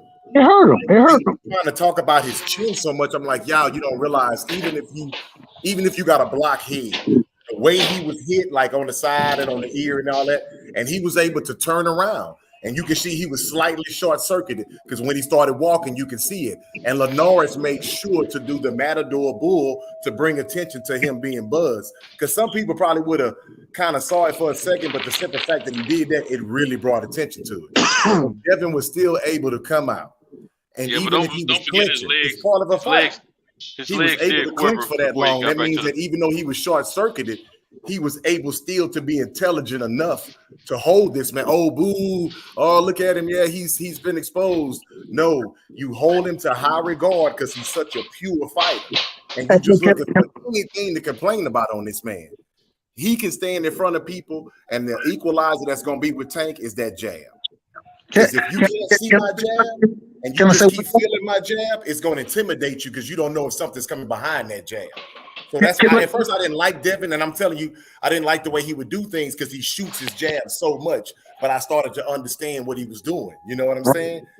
He really was kind of instilling that into people to let you know I can really hit you, and you can't hit me. And I'm gonna double up on it. I'm gonna move. You know what I'm saying? My bad. Go ahead, right side. The only reason I say please let me stop you is because what you said is absolutely correct. And this is the most interesting thing about it. When he got clipped, yeah, it was a big move when Toro. It was big then because that was the scene that was set. But I got into an argument earlier today. Clinching is a part of ring generalship, and people don't understand that. And if y'all disagree with me, please tell me. But clinching is definitely a part of ring generalship because clinching stops. It depends on. Hold on, let me finish. Let me finish. Clinching stops the individual from getting what they want to get off. It stops them from getting it off, right?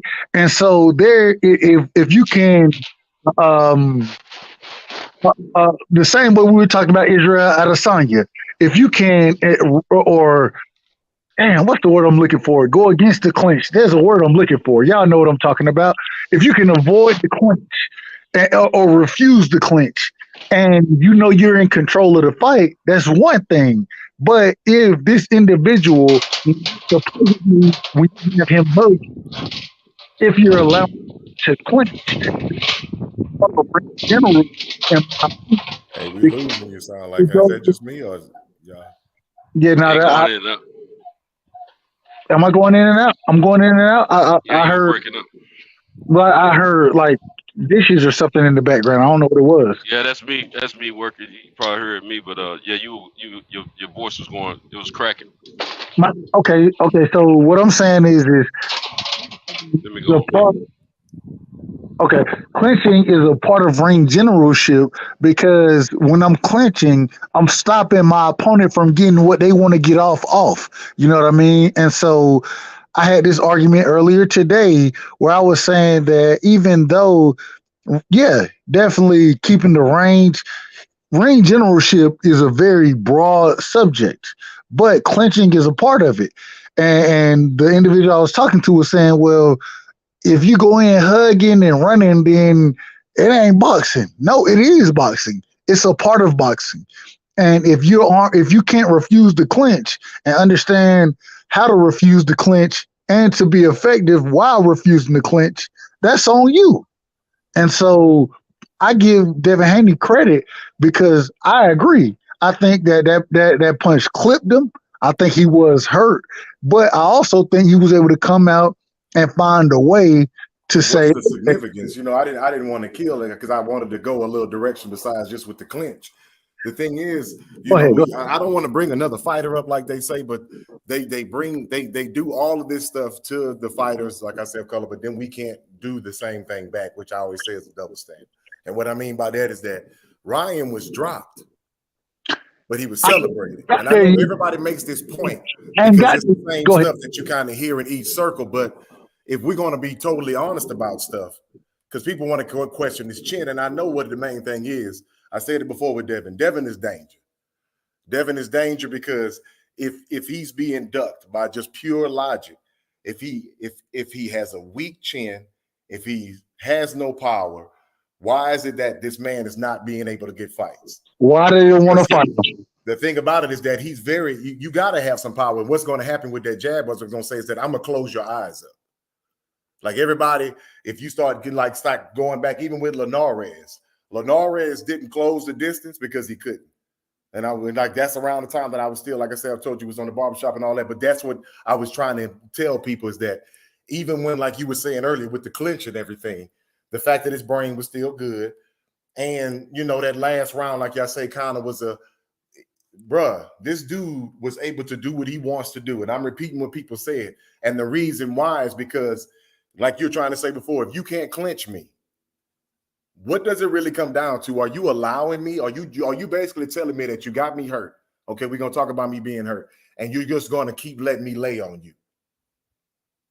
No, you're not. You're going to try your best to finish me off or do whatever. And at times that he was able to get at the distance, that jab was still something that kept him honest. I started understanding, like you say, his defense, yes, but he's still hitting people.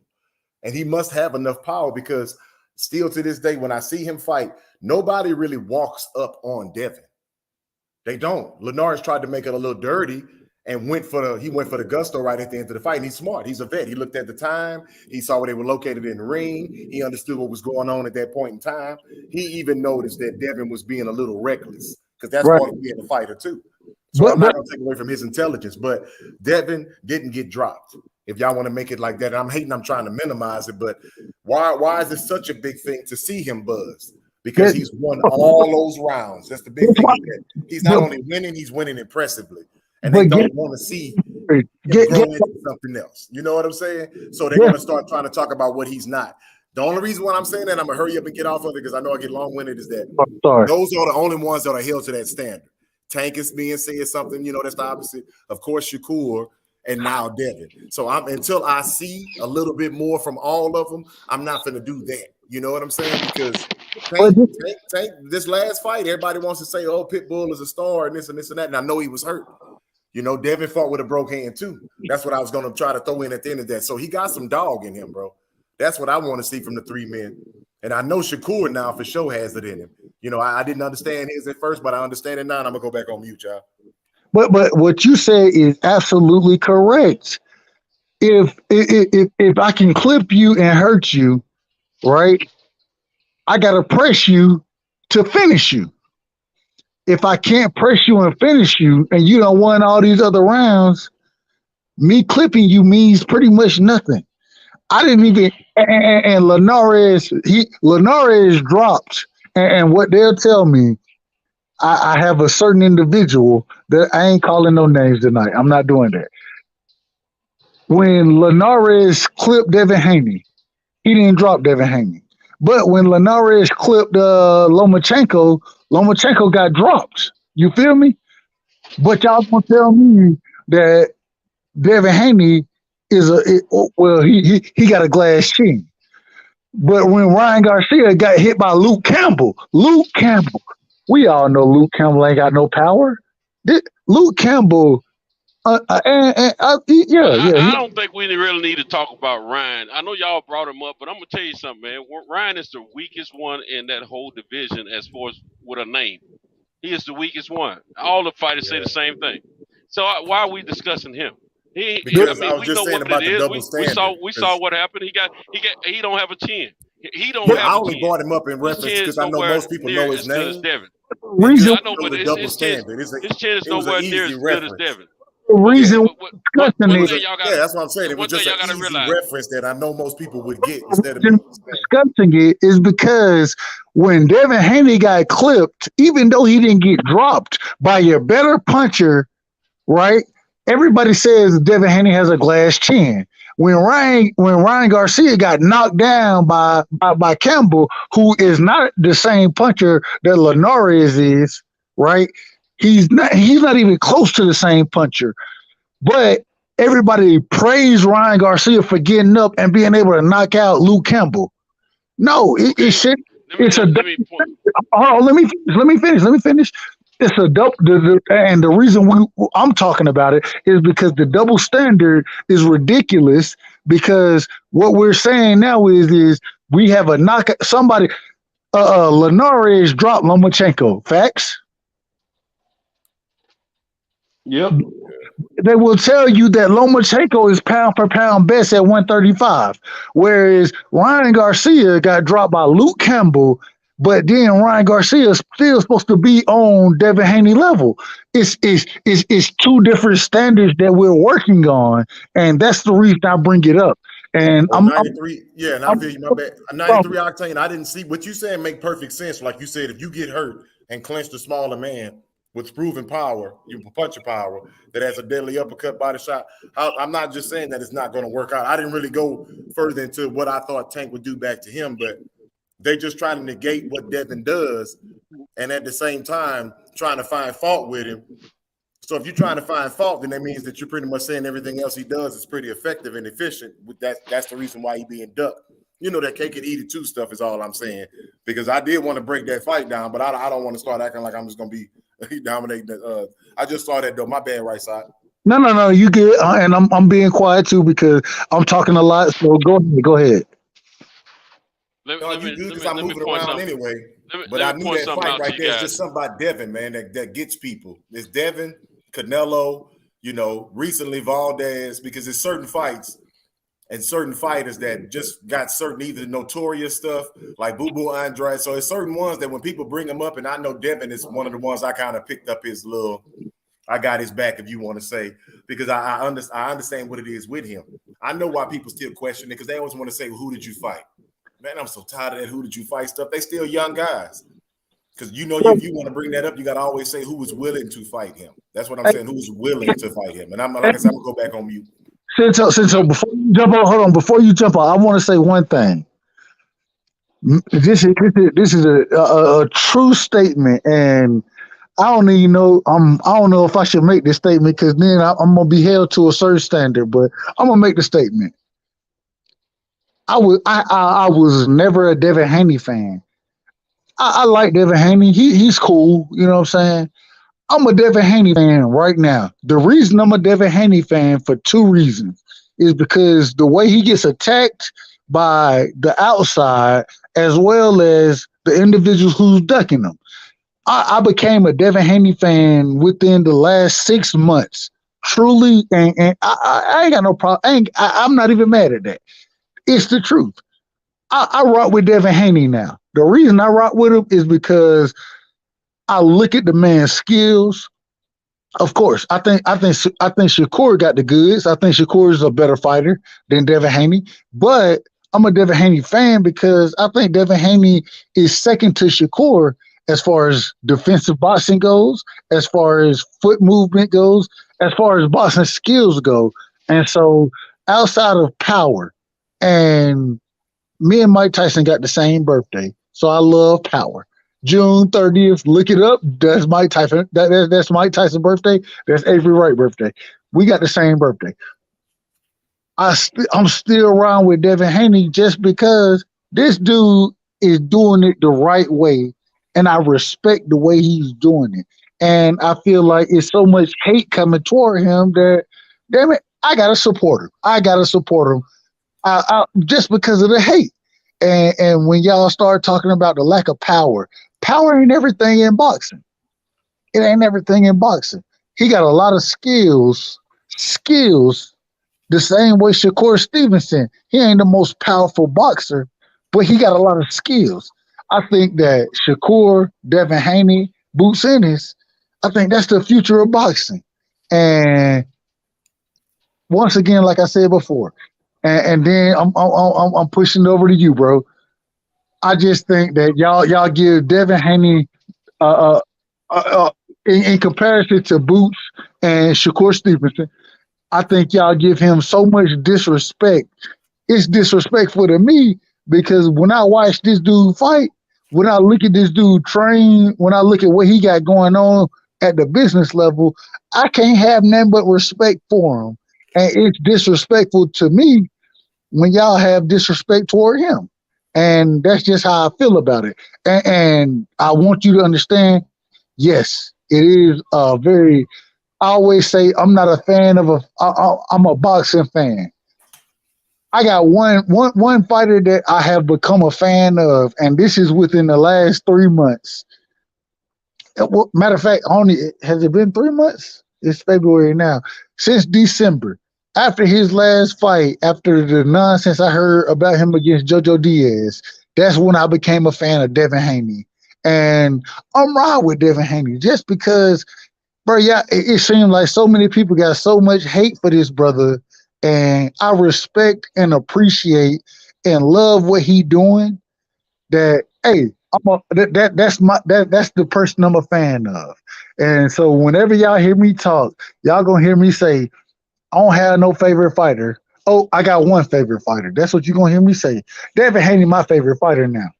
The reason he my favorite fighter is because it's so much hate going against this brother, and he's doing such a fantastic job at his job and putting the work in that, bro, I'm supporting this brother. I'm supporting him, and yeah, I'm rocking with Devin Haney, bro. I am. I think you misinterpreting what you're thinking about this panel here. This over here, we got great love for Devin Haney. When I'm speaking about Devin Haney, I'm going to speak in a non-biased way. I think he's a great fighter. I think he's one of the best technical fighters out there. I don't think he has a glass jaw. I just think he got caught, and I'm thinking if he get caught with something heavier, it's going to be a problem. And that could be for anybody, you know. But at the same time, and for me, just to agree with you guys about, well, I ain't gonna say you guys. You just said Shakur Stevens and Devin Haney. You think Shakur is a better technician? I can't say that because these are two different fighters, two different weight classes, two different styles, and I'm not gonna ever say until I see them fight who's the better technical fighter. They both are very technical, very good. Now, there's no hate over here for Devin, but at the same time, Devin did get caught. He did get touched up by JoJo, but in a nutshell, both of those fights he won emphatically. He looked good doing it, but yeah, he did have some issues. And the reason we're paying attention to it as fight fans is because he's starting to get the bigger names on his resume, getting in the ring with them now. And so we're going to pay attention to see where he really is. Just like Shakur Stevenson. He still hasn't had a huge name on his resume, in my opinion, but he's a great fighter. Until we see something, we hadn't seen him hurt yet. Until we see something, we can't really comment on it. But I think you guys put more emphasis on, well, I'm going to say In Shape Street Fighter said more about what Linares' reaction to Devin when he hurt him, more than Devin's reaction to the punch that caught him. What we saw, it wasn't Linares that got my attention. It was the way he walked back to the corner that got my attention. Just like when Floyd got caught by Madonna, the way he walked back to the corner, that got my attention. That doesn't mean that they were about to lose the fight. You know, anybody can get caught. That's just what it is. Now, at the same time, the way Devin responded the next round showed greatness. Now, as far as the clinching and all that you were talking about, right side, there's clinching, there's strategic clinching, and then there's excessive holding. There's a big difference. Now, excessive holding, you should lose points for that. Strategic clinching is another IQ level of boxing and a strategy that you can use. You can make a fighter reset. Floyd, he straddled the borderline of both intelligent clinching versus excessive holding a few times in his fights over the history. He straddled the fence on that. Ali he didn't just straddle the fence. He was on the other side of the fence. He did a lot of excessive holding, but it was effective holding to get him through the fights. Now, I'm going to give credit what credit's due. I love Ali. I love the Floyd Mayweather that was in the ring. I love Devin Haney. I love Shakur Stevenson. I love Tank. Those are three fighters I'm talking about. Ryan Garcia can suck my booty. You know what I'm saying? Because he is crap to me. I'm gonna tell you something. He might have some speed and some power at times against certain fighters, but he is a bull crap fighter. He's always capping about who he's about to fight, and he never make those fights happen. He got knocked down by the kid from London over there that you guys are talking about, a lesser fighter. Now, the reason they didn't come down on him quite as much is because he got the knockout before the end of the fight. But other than that, still, he got his butt knocked down with a punch that was nowhere near, to me, in my opinion. It didn't appear. I ain't gonna say it wasn't. It didn't appear to be as effective of a punch as what Devin got hit with. They knocked it down. So let me finish. I let you talk a long time, then say nothing. Let me finish. Now, I'm gonna always support Devin. I'm gonna give credit where credit's due. And until we see these fighters fight each other, man, we can't say who's what, when, where, and how. Do I feel that Devin will be effective against Tank. I feel he'll be effective against Tio. I feel he'll be effective against Lomo. And now the thing about it, I just think that out of all those guys, Tank has the one thing that the rest of them doesn't have as well. I think the second guy is going to be Tio. As far as the punching power, that doesn't mean that Devin doesn't have respectful power. Mayweather, in his second half of his career, he had effective power enough to keep these guys respecting him, and they wouldn't barge in on him. He was crafty enough of a skilled fighter, and he had enough oomph on his and enough power in his punches to keep them at bay. And that's what Devin shows me right now. But he's not a knockout artist. The knockout artist is going to be a guy like Tank. Tio, so far, you can give him that knockout edge, but he's got that L on his record from Cambosis. You know, could have been an off night, but at the same time, he lost to a fighter that didn't have the profile that he has, but had more experience than he had. And he beat a fighter who had a profile probably higher than him at the time when he beat him, Lomachenko. But at the same time, in the second half of that fight, he was letting Lomo come back in that fight. So the next time they fight, it could be a different story, because I think Lomo was a little bit more respectful of his power than he needed to be. But at the same time, all these guys are very good in that division. But I don't think any of those guys, if I win everything out, I'm looking at boxing skill and I'm looking at power, I'm taking Tank Davis. That's what I'm putting my money on, because of his power along with his IQ and skill of boxing.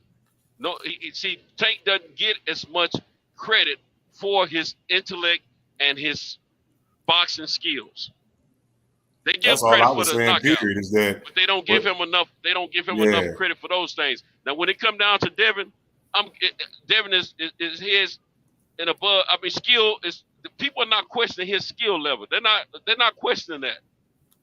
They're just worried about the fact that when they saw have the jitter legs when he was going back to the corner, they thinking like I'm thinking.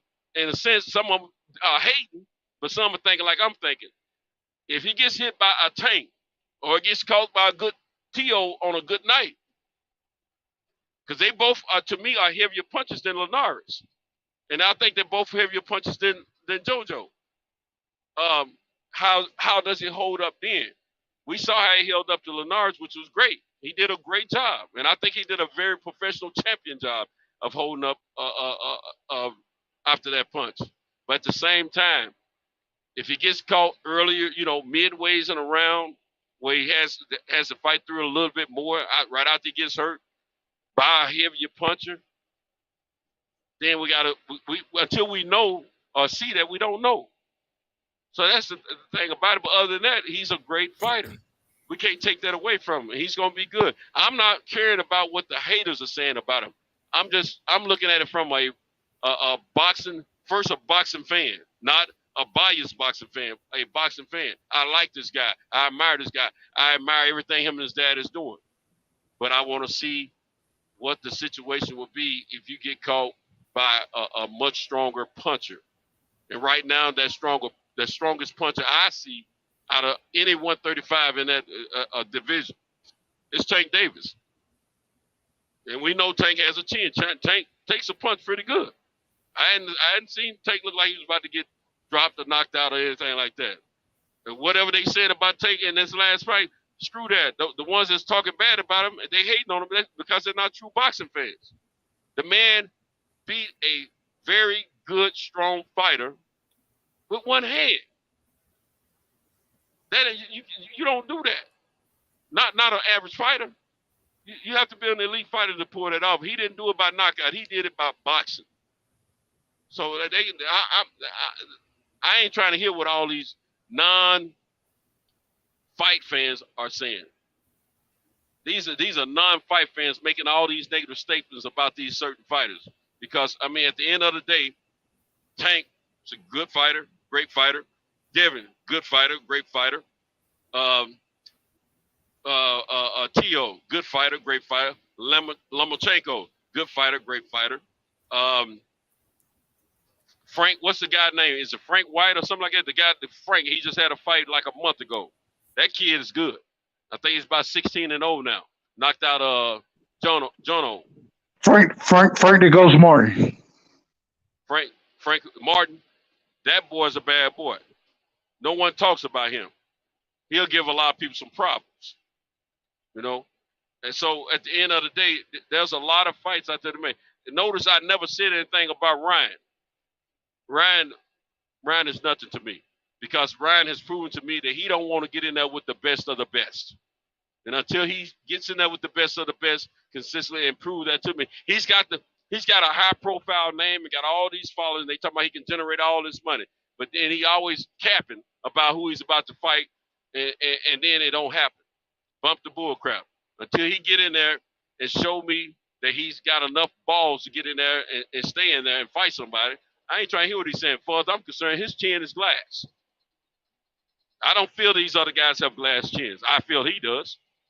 And every elite fighter in that weight division say he is the easiest fight out of all of them. And I think I listen. My ear is always open to what other fighters. So Santo, what you say? You say riding the goods. You say riding the goods. He got next up. Who said? I said Ryan is a glass chin fighter. That's what I'm saying. So you say you say he's a class fighter? No. Listen to what I'm saying. I've just been saying this for about a minute. Ryan is a capper. He's always claimed a high side about who he's going to fight, and he never gets in there and fight. So man, Ryan Garcia got next up in that division, man. He smokes all of them. Next up in who? Who is this? Is this DJ or somebody else talking? Sound like a op. I'm looking at the chat. I ain't even looking to see who's talking. Y'all know something crazy? Hey. Sento let it be known he don't like Ryan, boy. I mean, he's full of crap, man. All he want to do is run around, get paid off his prettiness, and stick. Just he. Let me tell you, De La Hoya had that pretty boy effect. Fight, man. You breaking up, Sento? I gotta give him credit due all his gayness and everything. All right. Hold on. But this is the thing. Y'all want to know something so crazy about Ryan? Ryan, he was trying to go to Eddie Reynoso's camp, right? He was working with Canelo, supposedly, right? He didn't make kicked out. That's where he's been. No. He's been kicked out of that camp. He ain't with Eddie Reynoso's no more. He done been kicked out of Eddie Reynoso's camp. Yeah, I saw that earlier today. He looking for a new trainer. No, well, he found one with what's it, Goose? I don't want to say the man's name wrong. Guzman? Is either Guzman or Goosebumps or it's something with Goose. I don't know how to say it exactly, but I mean, Goosen. That's it right there. Goosen. He's been kicked out of Eddie Reynoso's camp, and he's gone and started working with Goosen's camp now. And now this is the thing that I'm looking at is Eddie Reynoso's regardless drug cheat, and he done had 4 people drop dirty in his camp, but that's okay. We ain't talking about that. Eddie Reynoso is still a hell of a trainer.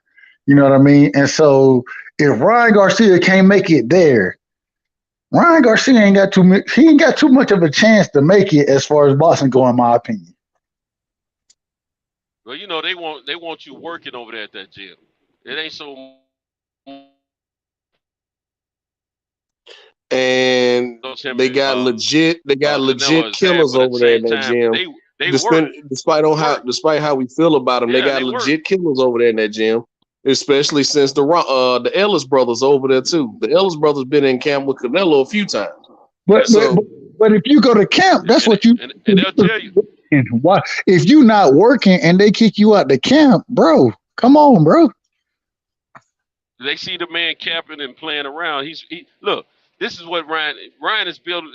He's continuously building his name off of videos of him punching people in the body with the pad on, and trying to show how hard and how quick he can punching the bags, the little standing speed bags and all that. Trying to display his speed and his power. But the thing about it, how is that equating in the ring? Now you don't fault some of the lesser name opponents.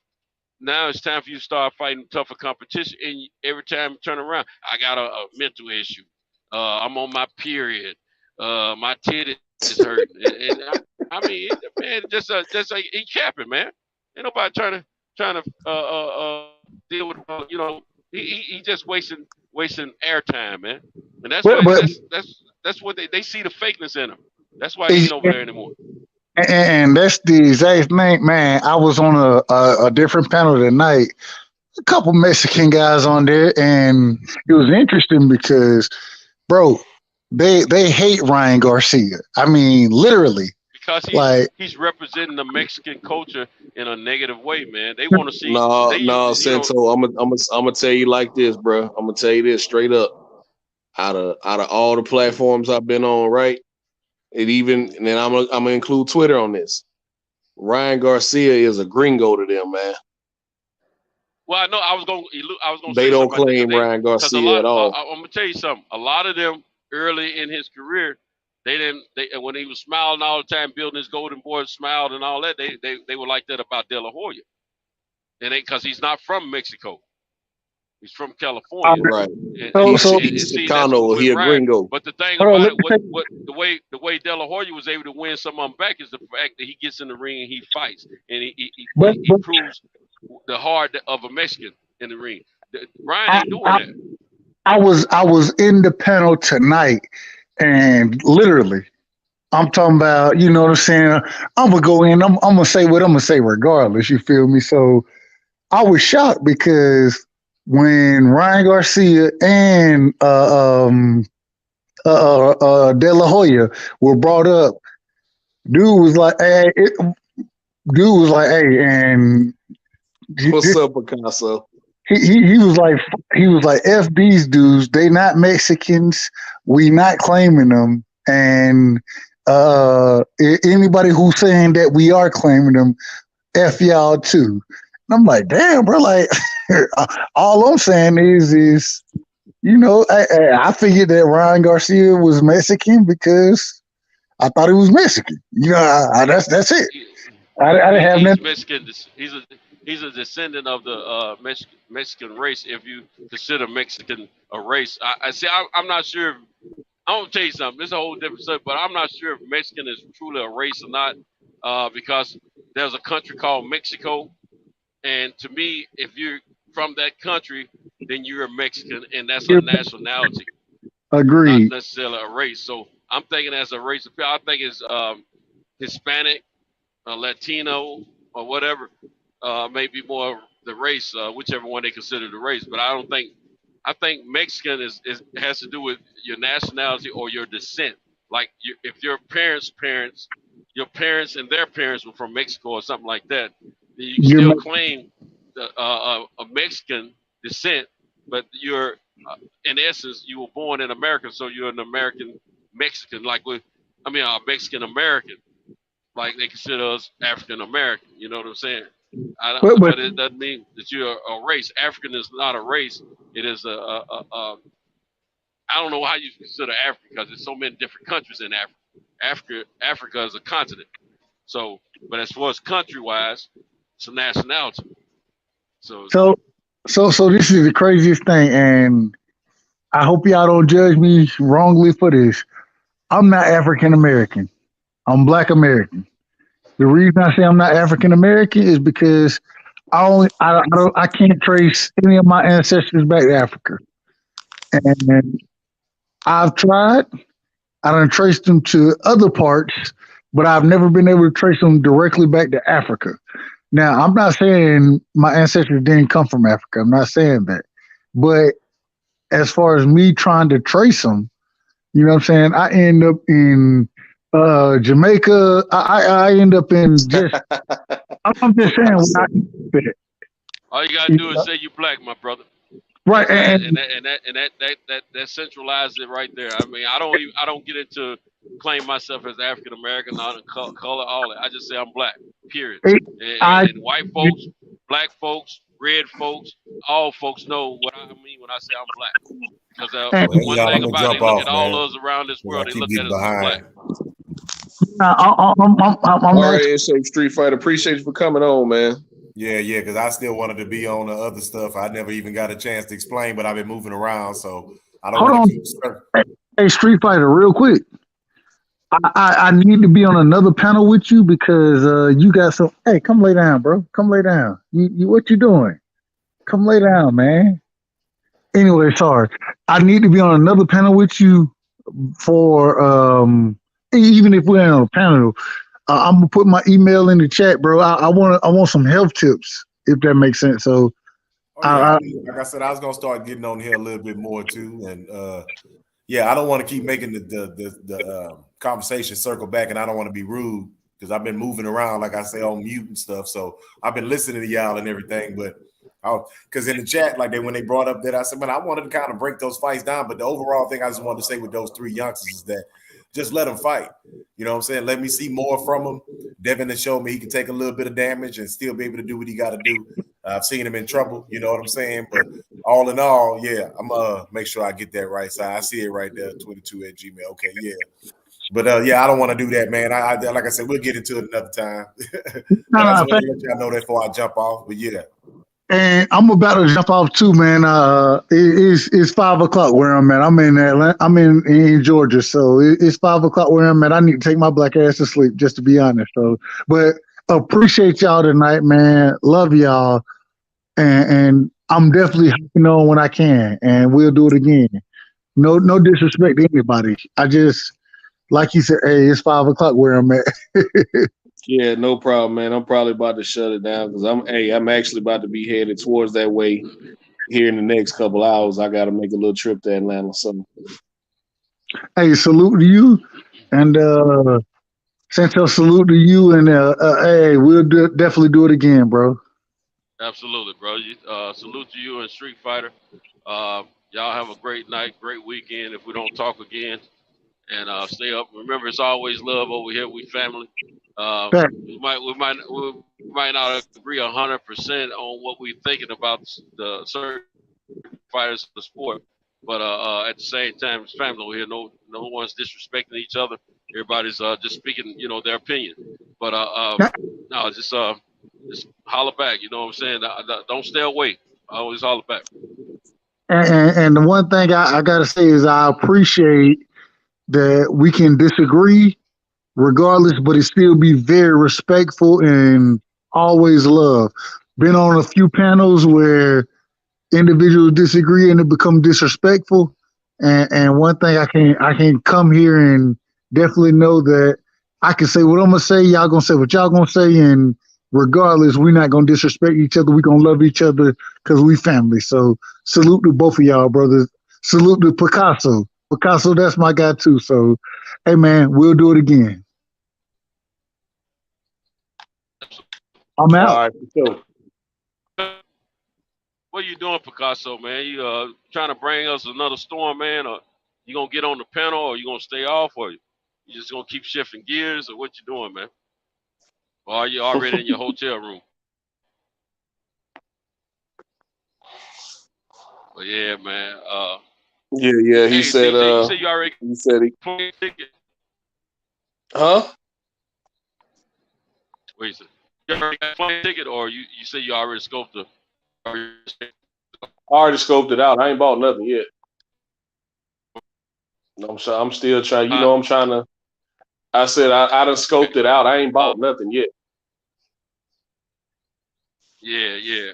I'm hoping we all get together and kind of, try to posse up, get them together, close by at least. You know what I'm saying? So we don't we all don't be scattered all over the stadium. You know what I'm saying? Because that ain't no small. I ain't never been there, but that ain't no small stadium from what I can see. Yeah, It I take ain't a never little work. been there either. I ain't had, as an Eagles fan, I ain't never had no desire to go there. Right, So, right, right. Hey man, I saw an interview on the comedian Bubba Dub. mm-hmm. And you know he's from Otto, Texas. But they asked him what was he a fan of the Cowboy? He said no. He said everybody in my family. He said but not me. They said why not? He said man, I always try to be different from everybody. He said I don't like the Cowboys. He said he liked the Eagles, but he said his team is Arizona. And I Oh said man, oh okay, yeah, that makes sense. That makes sense. yeah. He I like he mean, it'd like be the, a he lot liked the Eagles of. too though. Hold on now, you can't live in. Well, yeah, you can. Yeah, you can. Yeah, it's true. But yeah, man. I thought maybe you would like that when I was listening to it early. Yeah, old Bubba Dub, trash. Trash. Hey, he got the ear of some high profile celebrities in his corner now. You know, him and Shaq don't start communicating, man. Mm-hmm. I Yeah, saw that him and Shaq done started talking. Shaq was quoting him. He was like, yeah, "Get him, yeah, Bubba Dub." yeah, yeah. I forgot.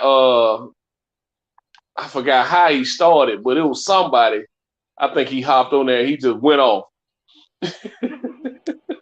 He was like, "I ain't even mean to." He's like, "I ain't even mean to get into this," but Yeah.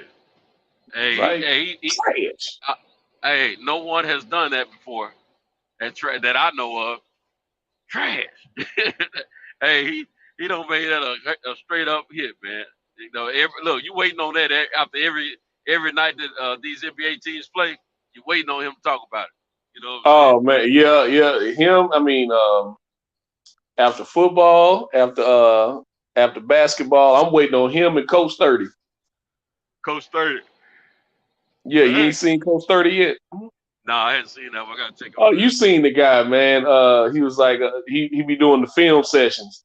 All right, so we got Peters right here lined up. He was like, not really an athlete.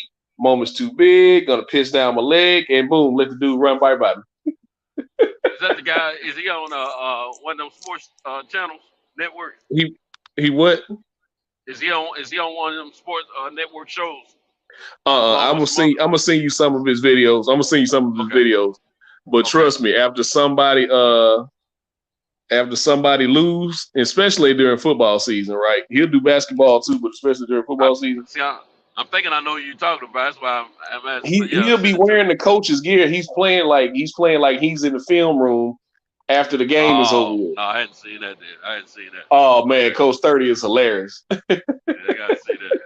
He was like, okay, so Peters, you're gonna leave this. He was like, okay, so this is how we play DB in the league now. We're just gonna leave him wide open like everybody leave your mama. Yeah, he's Yeah, I funny, need to see man. that, dude. Yeah, I'll send you a couple videos. Yeah, Coach 30 is hilarious. But yeah, Central, I'm gonna go shut it down for the night, man. I'm trying All to right, get man. me a little You want to nap do in before I gotta take off in the morning. a quick recap before you go? Oh, Remind it's my two everybody about the picks. MMA, about the Oh fight yeah, that's yeah, coming. yeah. So my final picks for tomorrow, as far as the main card is concerned, which even if you don't want to pay for the card tomorrow, just check out the prelim fights on ESPN. They'll either be on ESPN or ESPN Plus. I'm pretty sure they'll be on ESPN. I don't think anything else is going down tomorrow night.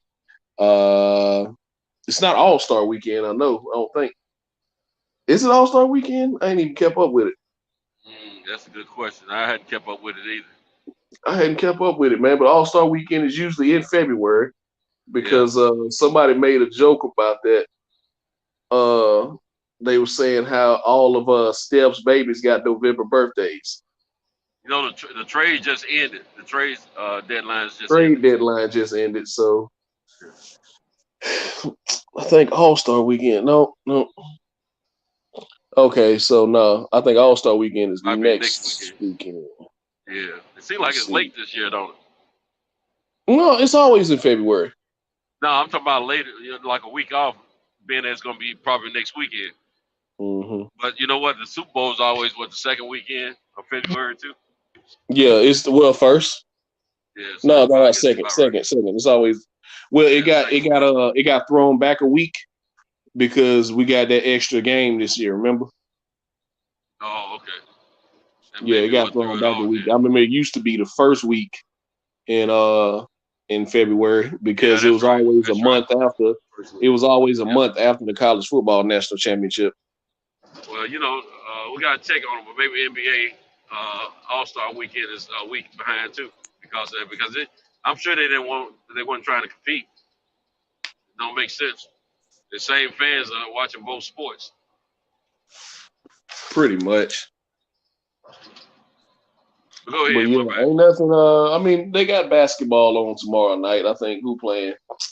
The Lakers and Golden State playing. I don't think nobody gonna be watching that. But let me see.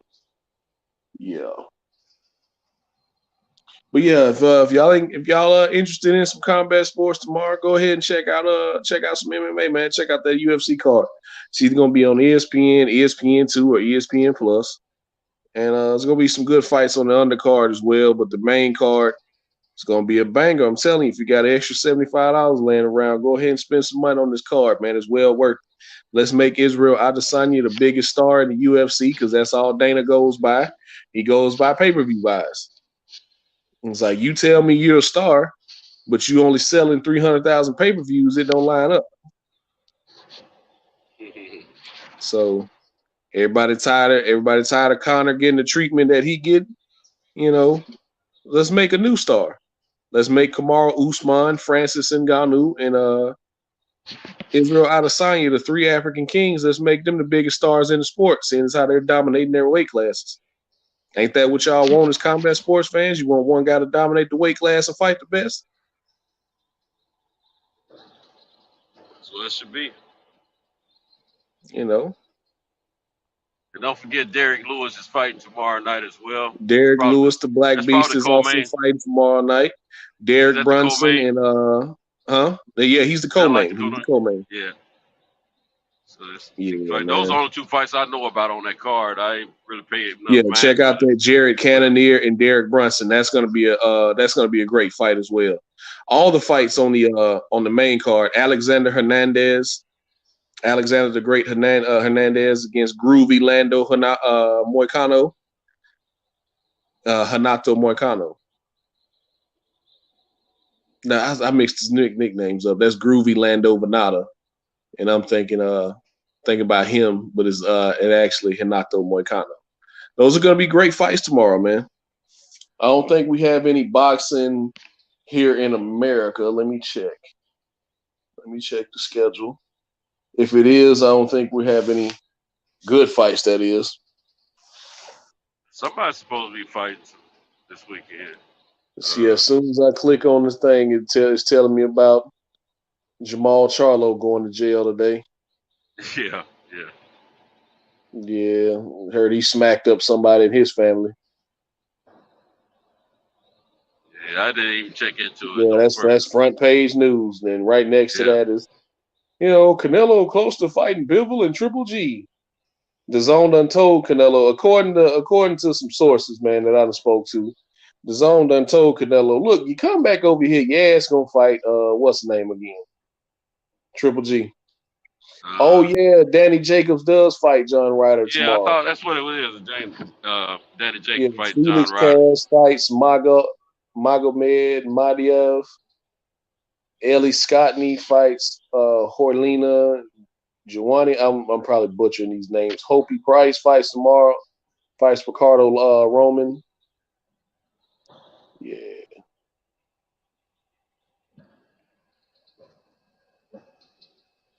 Yeah, Hey, but Danny Jacobs does fight tomorrow. I don't really care because I think Danny Jacobs lost his last fight to Gabriel Rosado. Yeah. I don't really care. If y'all don't care. He gonna have to fight this fight too. John Ryder ain't no slouch at all. He can fight. But look, you on family business when you go to Atlanta, or you going down for family Oh yeah, it's relaxation. family business, man. I gotta go see my stepsister. She ordered a bunch of Girl Scout cookies for Oh, okay, her, okay. for herself, and Strictly business. You gonna get them yeah, cookies yeah, off. yeah. Most of, not gonna lie to you, Cinto, 7 out of the 10 times I go, it's mostly it's family stuff, man. Yeah, yeah. That's a, Yeah. yeah. I can see that. Yeah, I didn't know what you were gonna be doing, Zach. 'Cause I was gonna say if you had a little spare time. Be sure to take a few photos for me, man. You know, them gals down there. You know, they Nah, flooded with them. it's strictly family stuff, man. Yeah, they Yeah, but flooded with women. gotta go meet her. Gotta go meet her. And give her cookies. Yeah, yeah. Mine She came probably think today, she now man. she's gonna meet us at the state line. Oh, okay, that's I cool. think. Yeah, yeah. So that's even better. Yeah, but we gotta meet her early in the morning because she gotta get back and go to work. So yeah, man, I think I'm gonna go and shut it down for the night. I All right, appreciate you my staying man. up with me, man. Even though you came in, you came in Uh, close to the beginning, but yeah, but you we'll know, go I ahead was and shut late, it down and for the then night. Thank everybody for I'm gonna coming be out through here with us. regardless. Yeah, I'm from Tampa, but I'm a 49er fan. See, Wayne, I'm an hour away from Atlanta, and I'm an Eagles fan, bro. I'm surrounded by so many Falcons fans. It's like 80% Falcons fans. Everybody else is if it's not the Falcons, it's Dallas or Pittsburgh. You know what I'm saying? Those other teams has got national fan bases. I know one guy who's a Bengals fan. He's a true Bengals fan, and I know one guy who's two now, including you. Well, three, including you. Three legit Titans fans who've always been Titans fans,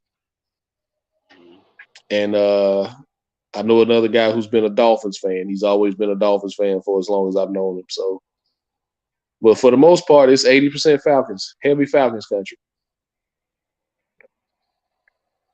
But yeah.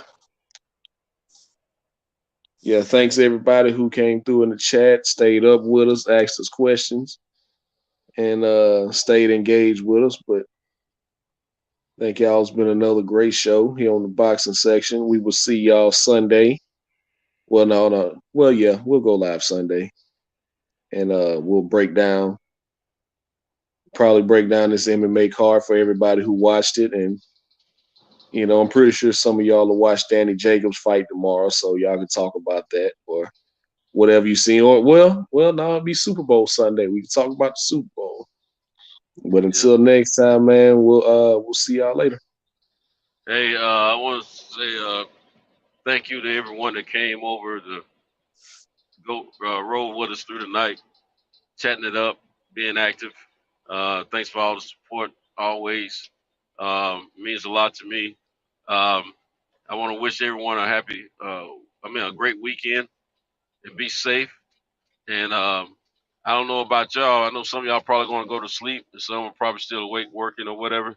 Those of you that got to stay up and going to be working for a couple more hours, um, do like I do, man. I'm about to go look at some midgets online, see what's happening. And if I can't find any midgets, I'm just gonna look at some fine gals. Period. But anyway, Oh, in the Lord. meantime, in between time, you get your thing, because I'm gonna definitely get mine. DJ, you the man. And I'll Oh holler man, at you, you're bro. far too kind. We're gonna take but you stay awake though. So you got to be the man. And a little shout out to Cal. Cal's still our brother. Hey, we love Cal. We know he got things to do. We got to handle some business, so Right. it's all good. But yeah, hey, y'all got to be hanging out with us. Y'all know how it is. You know what I'm saying? Why we can rough each other up. You know what I'm saying? Yeah. But we got major love for one another. Believe that. So it's all good. But yeah, man, I appreciate you, bro, and I'll holler back, man. Get some rest, man, before you make your trip. And hey, when you driving tomorrow, what time you gonna strike out? You got an idea? In the next 2.5 hours. Yeah, because we gotta meet. If you need, We gotta meet her we gotta meet her around 8. So it'll be 7 your my wife time. ride, your wife and daughter them going with the whole family. Yeah. We they all going with me. Oh, okay, you gonna be cool. I was gonna say if you were by yourself, you need somebody to talk to. Just talk. But yeah, you good though. All right, man. Be safe, I'll be bro. fine. And y'all have a great All right. weekend, man. Yeah. All right, man. Take it easy. All right, everyone. Peace. Got the roots, he let the beats build, bitch. And we never switch. Even if I'm rich, I'll be broke like I'm Mitch. Niggas talking down, but that's headed in the wrong direction. But I knock that shit out like the boxing section. Cause they can't touch what they can't see. All I gotta do is be the same me. All I gotta do is keep it G. Always be the same me. While I'm solid, boy, they can't change me. No.